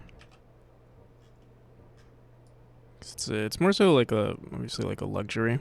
I mean, the thing is, I use my keyboard all day, so it's not like it is a luxury, I would say, but it's also like, I mean, if you're, let's say you're programming all day, or even if you just play video games all day, or a lot, like it is some, like, they say, oh, if you spend a third of your life on your bed, might as well get a good mattress. And I spend 2/3 of my life on a computer, so having a good keyboard is probably a good idea.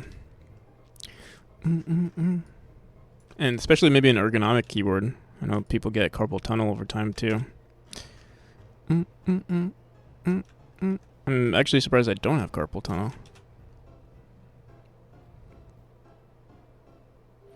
Jack your min bill over time. That adds up quickly. What's min bill?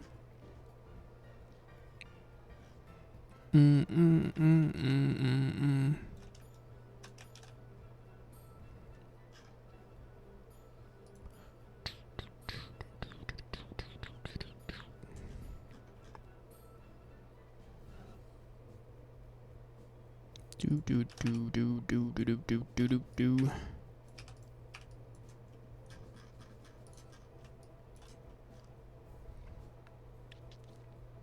Oh, jack up your minimum billable hours. I see. My minimum... I'm not making... So my minimum billable hours are 0.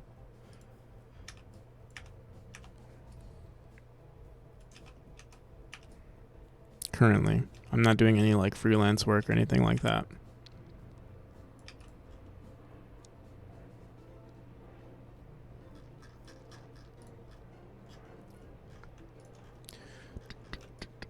It's easier for me to be frugal when there's no income of money. I do have money saved from when I did work. I am very frugal to begin with. So like it's not like I can't afford a new keyboard, but it's just an unnecessary purchase for me. Or I can't justify the purchase. When I'd rather put $100 into my game than $100 into a new keyboard.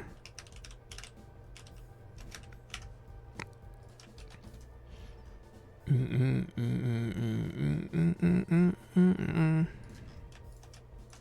feel me?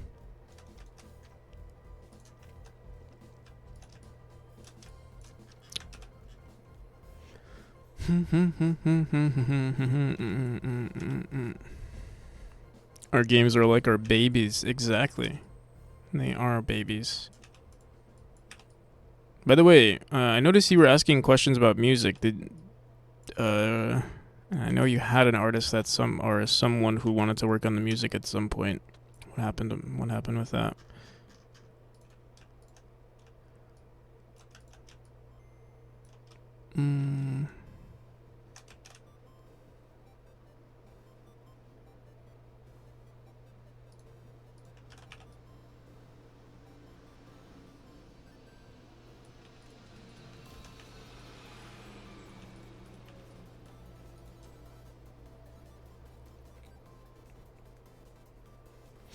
What game do you have dropping soon? It's called... This guy's in jail? And streaming? Is this a joke?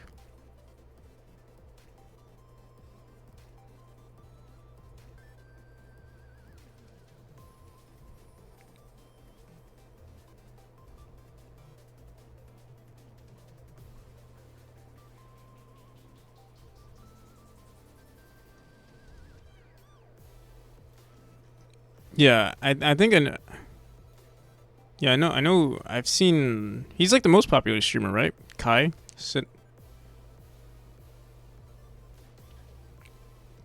I'm pretty sure he's like the most popular streamer, isn't he? Or at least like really up there.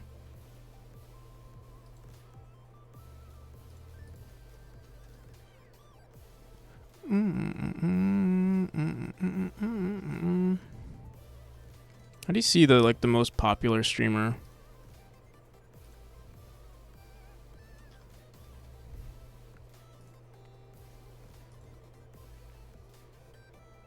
Yeah, usually. And then who's next? Team Spirit versus Team Liquid. Vamos a hablar. Team Spirit. Team Spirit. Team Liquid. A lot of people are re-streaming. Is Dota that popular?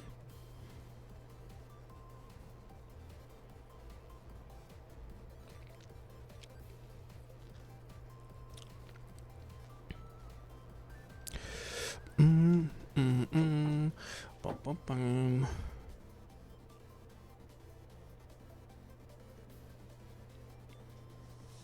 For the music, yeah, I had a guy, but schoolwork got in the way, so he stopped after 3 tracks. His stuff was amazing. I still chat with him here and there. His name is Rodarod. And when I was searching for someone new, I found like 5 people who chose one of them. He seemed to be great, but failed to replicate basic melodies. It was alright. I stopped after 1 track and decided to just reuse the original music. I see.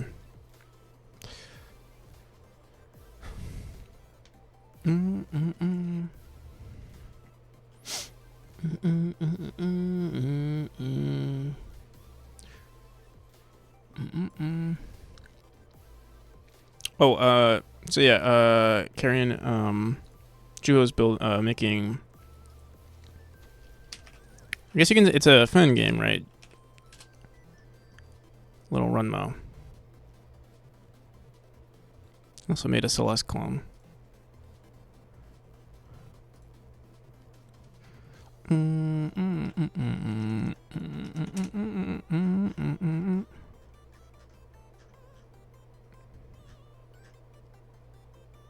But learning music would take another 6 months, yeah. That's fair enough. And understandable. I'm not following you. What the hell?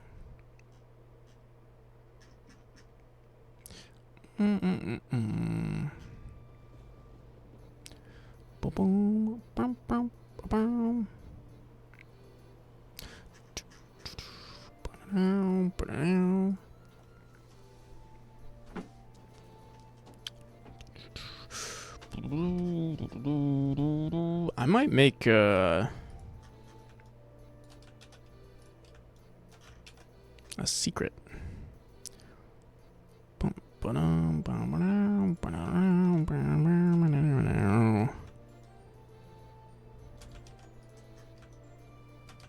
Might throw in a secret into this little area right here.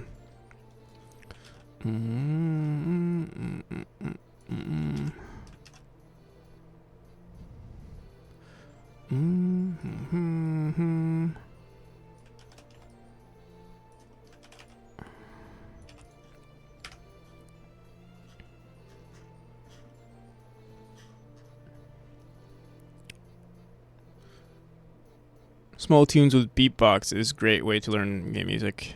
Yeah, I enjoy making music. I'm terrible at it, but it's a lot of fun.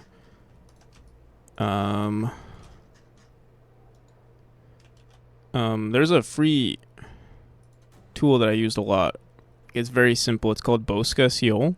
I'm not so sure Not sure if I'm pronouncing it correctly. I don't even know what language this is.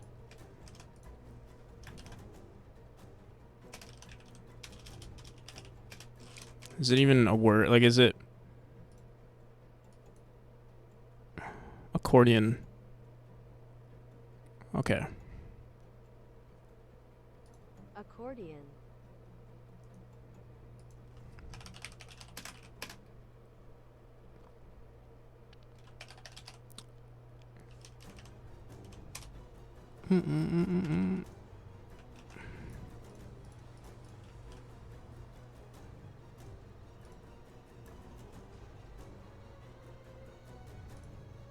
How come it doesn't pronounce it for me?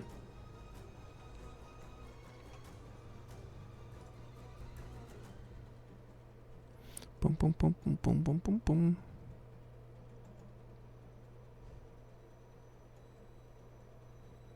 He's doing some nice tracks recently. He's the same person who made Mr. Platformer. He made Bosca?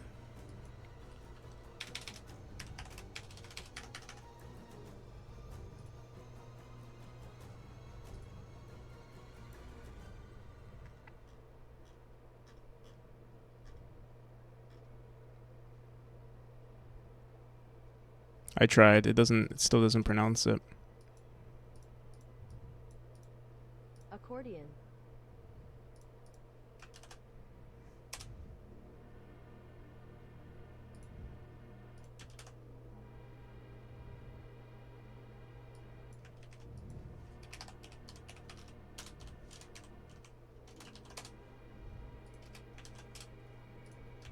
What the hell's going on?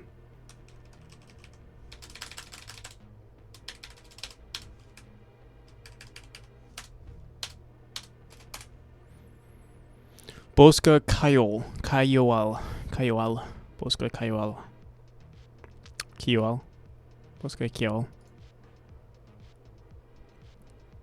Bosca Kayol.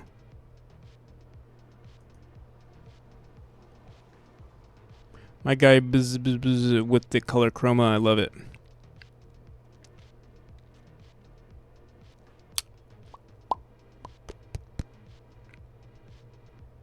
What color chroma? Me? You're talking about me?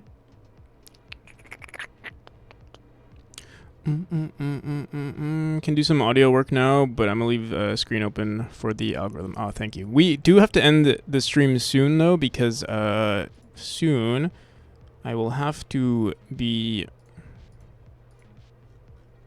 you're still going? Yeah, unfortunately, Pagorli.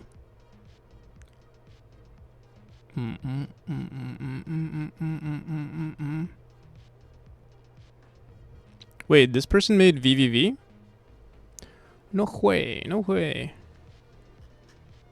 The person who made Mr. Platformer is the same person who made VVV? Oh no. Oh wait, yes.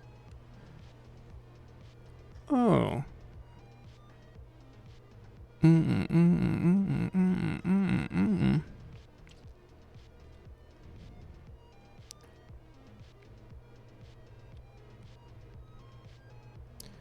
My commercial games.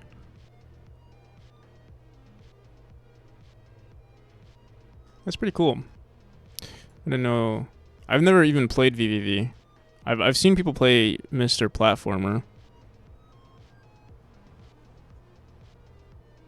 Hello, internet user. I'm Terry, an independent game designer. Welcome to my itch page.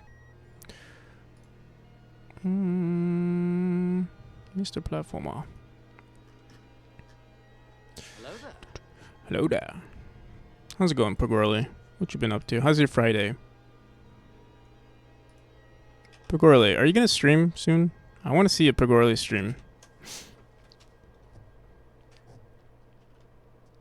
No? Why not?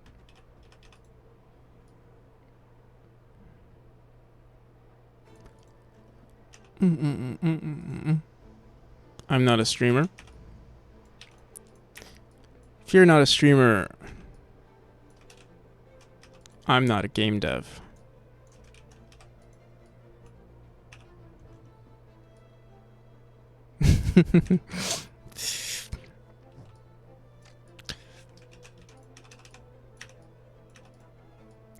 Mm, mm, mm, mm, mm. Boom, boom, boom, boom. Bow, bow. So we jump here, go here, dash into this dash orb. Mm, mm, mm, mm, mm, mm. Come on, Picori. I know you want to be. I know you want to be a streamer. I just know it. I can tell.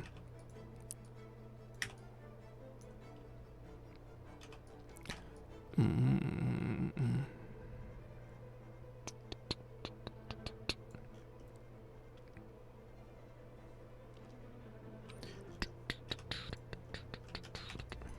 There aren't too many flight orbs here, actually. Mm, mm, mm, mm, mm, mm, mm, mm, mm, mm, mm.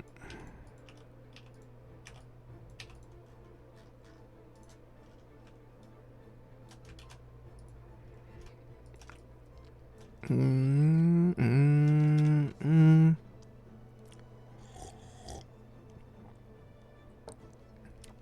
Boom, boom, boom, boom, boom, boom.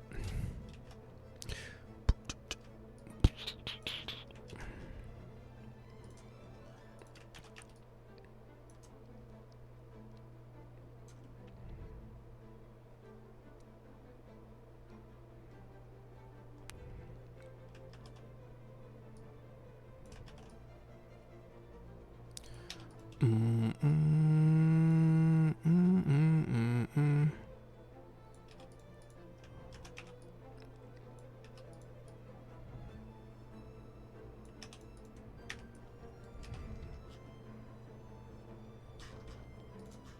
Mm, mm, mm, mm.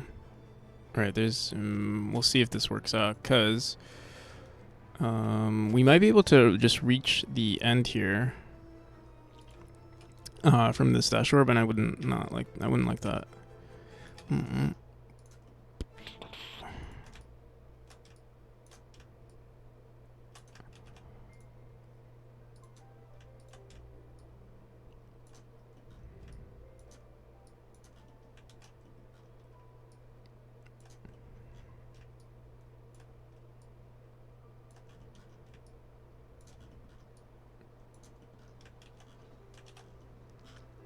Boom, boom, boom, boom, boom, boom.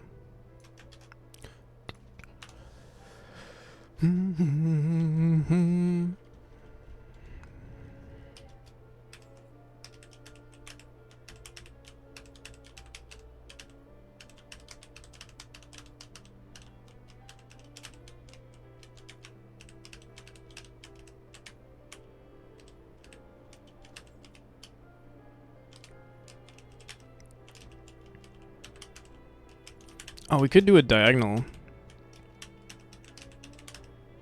So we could do boom, boom, boom, boom, maybe? Or should I just do downwards? No, let's... Kind of like it going downwards.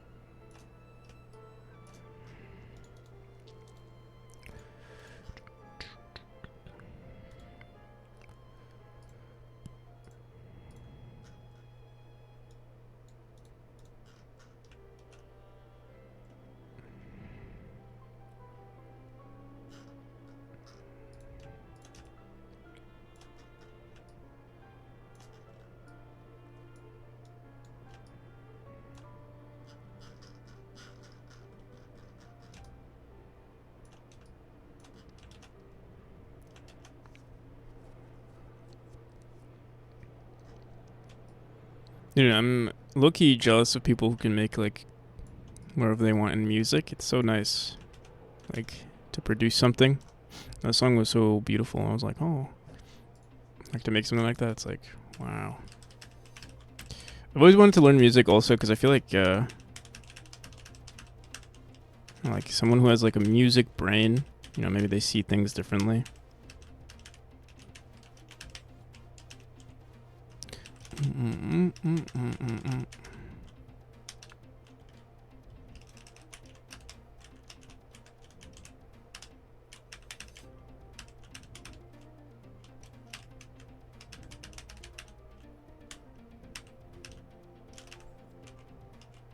Why is this so difficult? Whoops. Oh shit, I closed my fucking... Thanks, Begorly. Maybe close Spotify.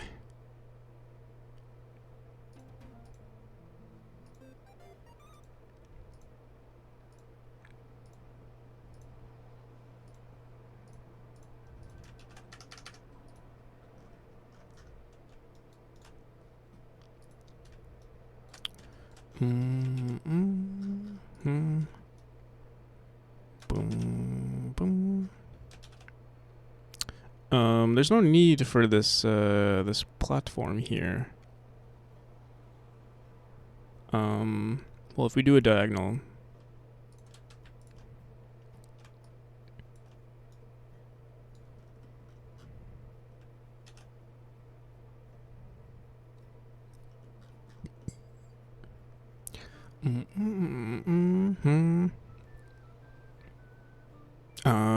what do we want to do? We bounce here, dash to the right, then we want to dash. Okay, wait. We messed up somewhere here.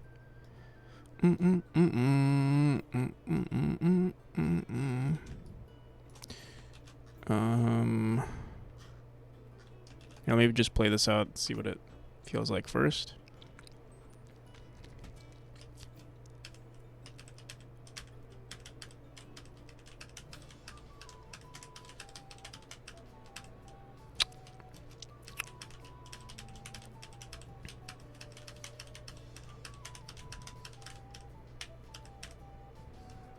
We're technically making 3 rooms here, or 4 rooms, because of this. Wait, let me try this again. Dash this way, then I want to do, I think, let me see. I can do a diagonal, actually. I don't want 2 diagonals, though. Like, I'd rather do it like a diagonal and then a vertical or something. So something like that.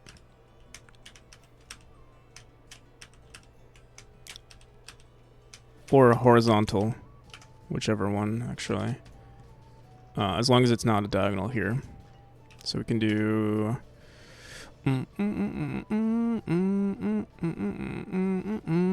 Honestly, if we do a horizontal, the up... We don't have that much space if we do it this way, so I will... Honestly, we could push, we do have some extra space here if we wanted to use it. Or I just make it so that it's a vertical. Yeah, let's just make it a vertical dash requirement, so boom. It's gonna be right here instead. Then we have to fix all of this stuff too. DD Pedro, thank you for the follow.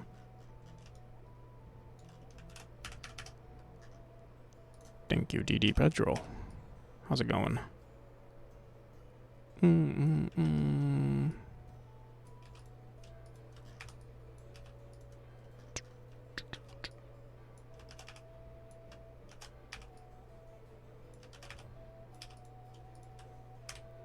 Oh, we do have a lot of... we have so much space. Maybe I get rid of this. It's not nearly as exciting, though. And it's only 2.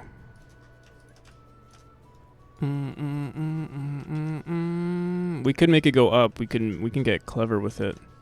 We can get freaky.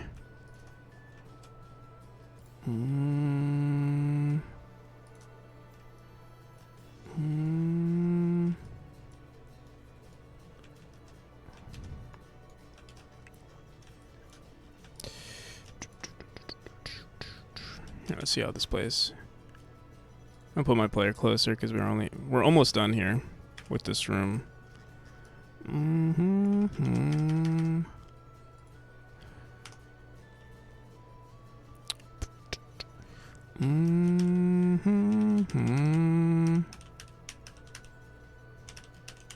What the hell?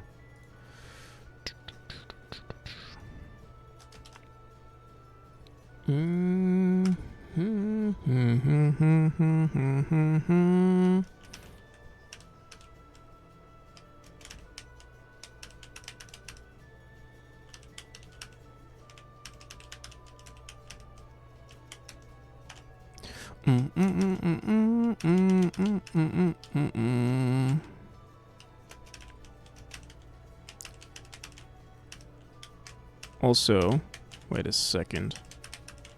Okay, never mind. Oh my god. 2 dash. I don't like forcing the. I don't like forcing the player to. I don't like allowing them to do 2 dashes in the same direction.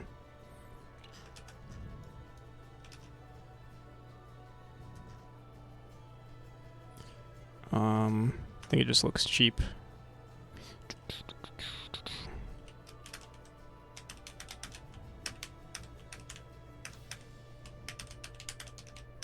Alright, good enough.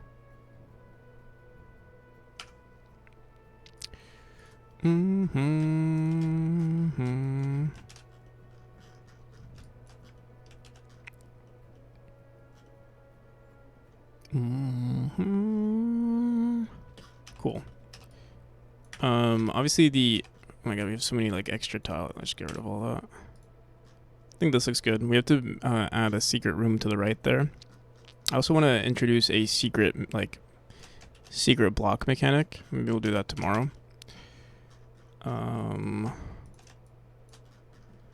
Also, we need to make this a little tighter, so like this has to look like that. Force the diagonal dashes here.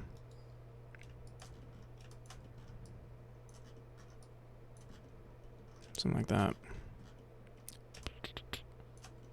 Boom, boom, boom. Get rid of this.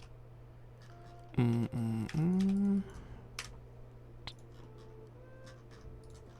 right. All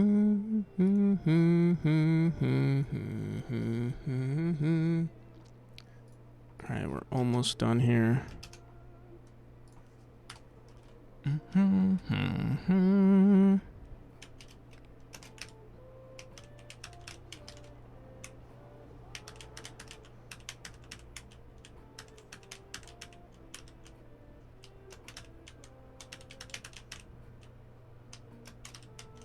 Shit. Oh my god.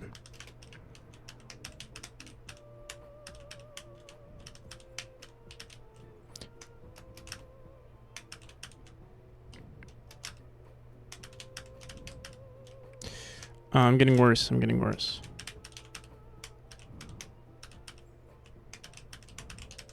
There we go. Great way to end. I think this is... I don't know if it's like... Yeah, we'll have to see what people play it, because I don't know if it's difficult. It definitely is challenging. Here, let's play test the entire chapter real quick. This actually is pretty cool. We've made so many rooms in such a short amount of time. I'm really happy. What is the amount of rooms that we have here? Average, for example, room chapter 1 is like, I want to say 27 rooms. This one is 23. So we're getting there. But the rooms are larger, so that does help. With here, I'm gonna go into options. I'm gonna do debug mode for the fanciness.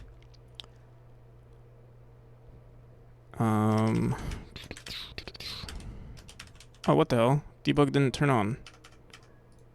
What the frick? Okay, there we go.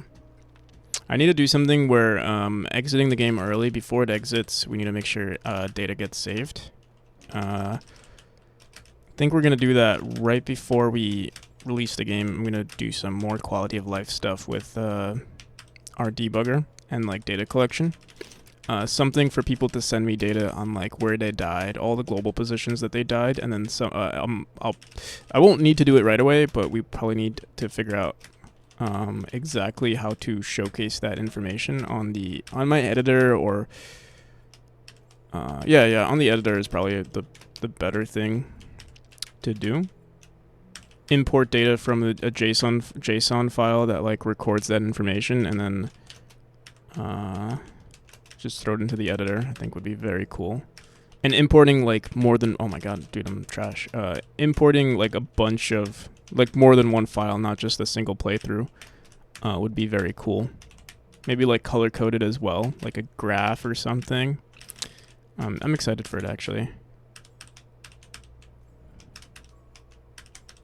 I wonder how difficult it'll be with Steam to like communicate with the server to share this info. Like, I definitely think it's possible to have something with Steam to do it, but we'll have to see.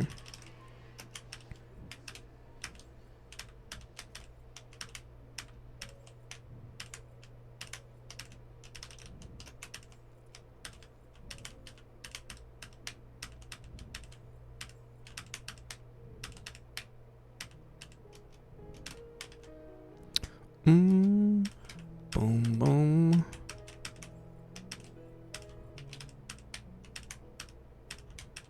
Shit. Whoops. Like, I would use it to record how many times the player has died. Well, we already do that. The places, the global position of the player when they died. Obviously the chapter. And recording, like, the frequency. Like, I think maybe the easiest thing...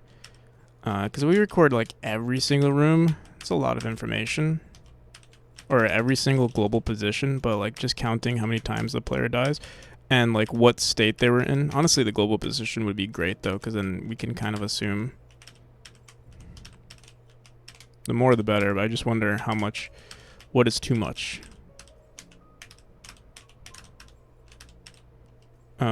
Maybe... Yeah, we'll have to see what's, like, the most efficient way to do it. We want to save... Honestly, saving everything in one file is probably a bad idea. Probably saving it in different files would be probably better. Like, player stats, or, like, analytics data would be saved somewhere else. It would all be under the same profile, but separating it might be a good idea in case something, I don't know, ever corrupts. Again, I don't really know too much about the back end with that kind of stuff. I've never explored it with game dev. It is fun though. Like, it's a whole other like aspect of game dev that I've never explored, and I also think it's something that a lot of game devs don't explore. At least indie devs don't explore. So I'm excited for that too. I'm always into like the things that no one else wants to do. I'm like the wannabe, you know, kid who does the different things, the things that are different. Can I beat this room, please? What? Oh, what the hell? Did I press restart? Or did the game... What the hell just happened?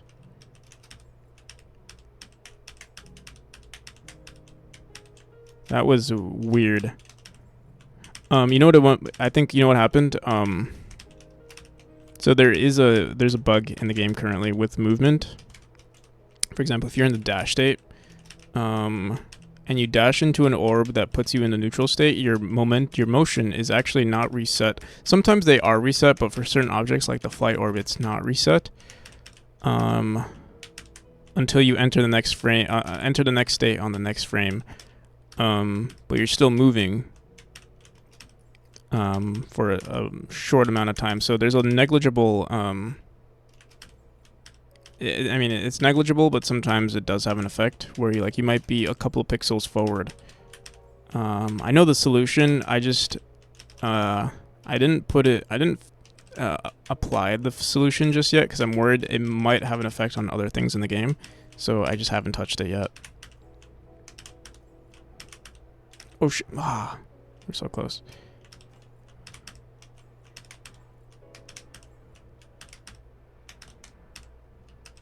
These rooms they're pretty nice though.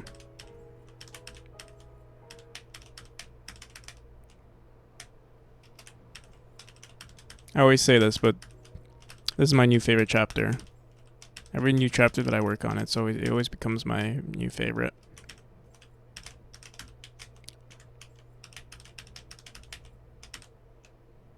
I like the key smashing in this one, or the pattern. Feels very nice. God damn, this room though is kind of challenging. Actually, I can't. Dude, it's actually, I think it's impossible. I think I messed up. I need to put a dash, a force dash, because how the hell are you supposed to get? How the hell are you supposed to get there? There's no way, actually. Shit. Which room was that? That was 258. Yeah, this one right here. We want a dash orb instead. It's 2 dashes, so you can dash up and then down. But wait. Actually, we might want to push this up then, if we want it to work. We'll have to update this room just a little bit, like this. All right. Let me push our player up there. Yeah, this room is getting really... Oh, we've been making a lot... What the hell? I got carried away with the amount of rooms. Which room was that? That was... Did we activate any... Where are we?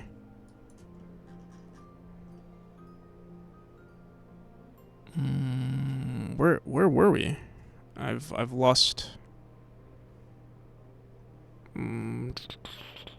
We started working on the double dash orb, so I know that's not this one. This one. Where the hell's the player? I'm not gonna complain with the getting. Did we? How many? I think we only did 3 rooms today, right? It feels like I did so many though. This, I think we did 4 rooms. Yeah, I'm not complaining though. The more the better. If we're trying to reach 400, I might even. The thing is, I didn't do any actual game dev today, or like programming game dev today. We only did level design during this stream. But it's not like our time was wasted though. Shit. Oh fuck.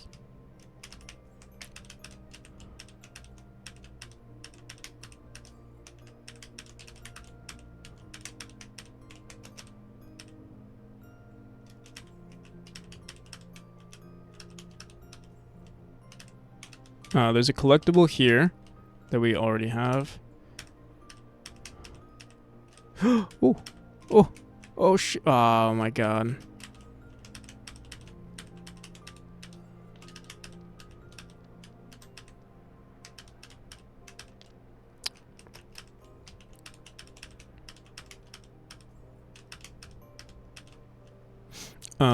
I just realized something.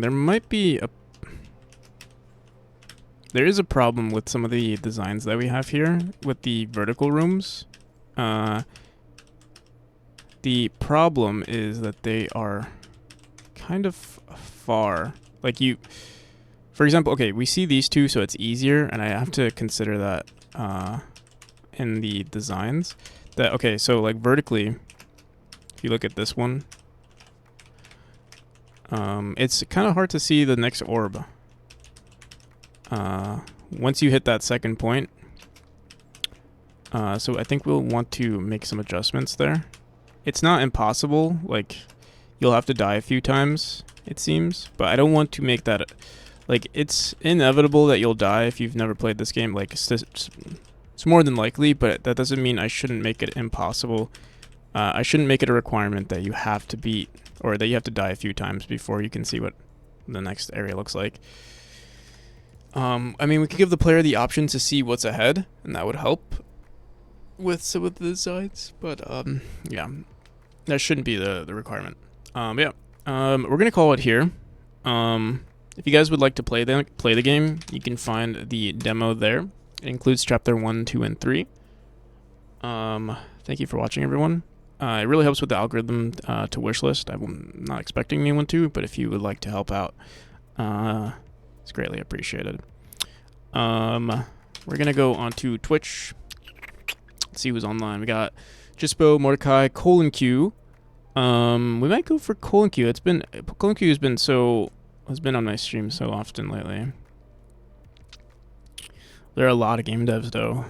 Not a lot. I mean, IRAD's on. Boom, boom, boom, boom. I'm gonna go for Colon Q.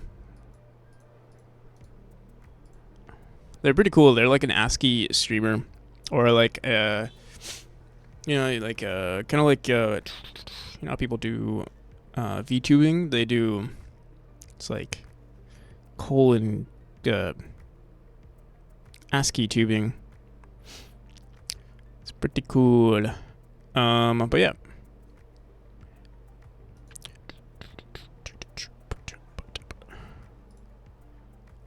Till next time, people. I'm gonna go and raid El Colon Q.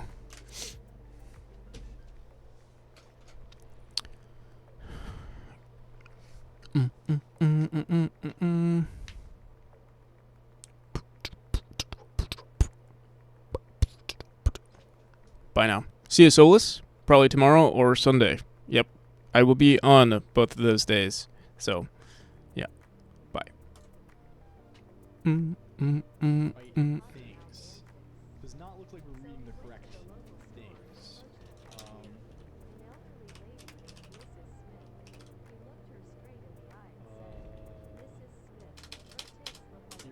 Your tits look like a pair of deflated balloons.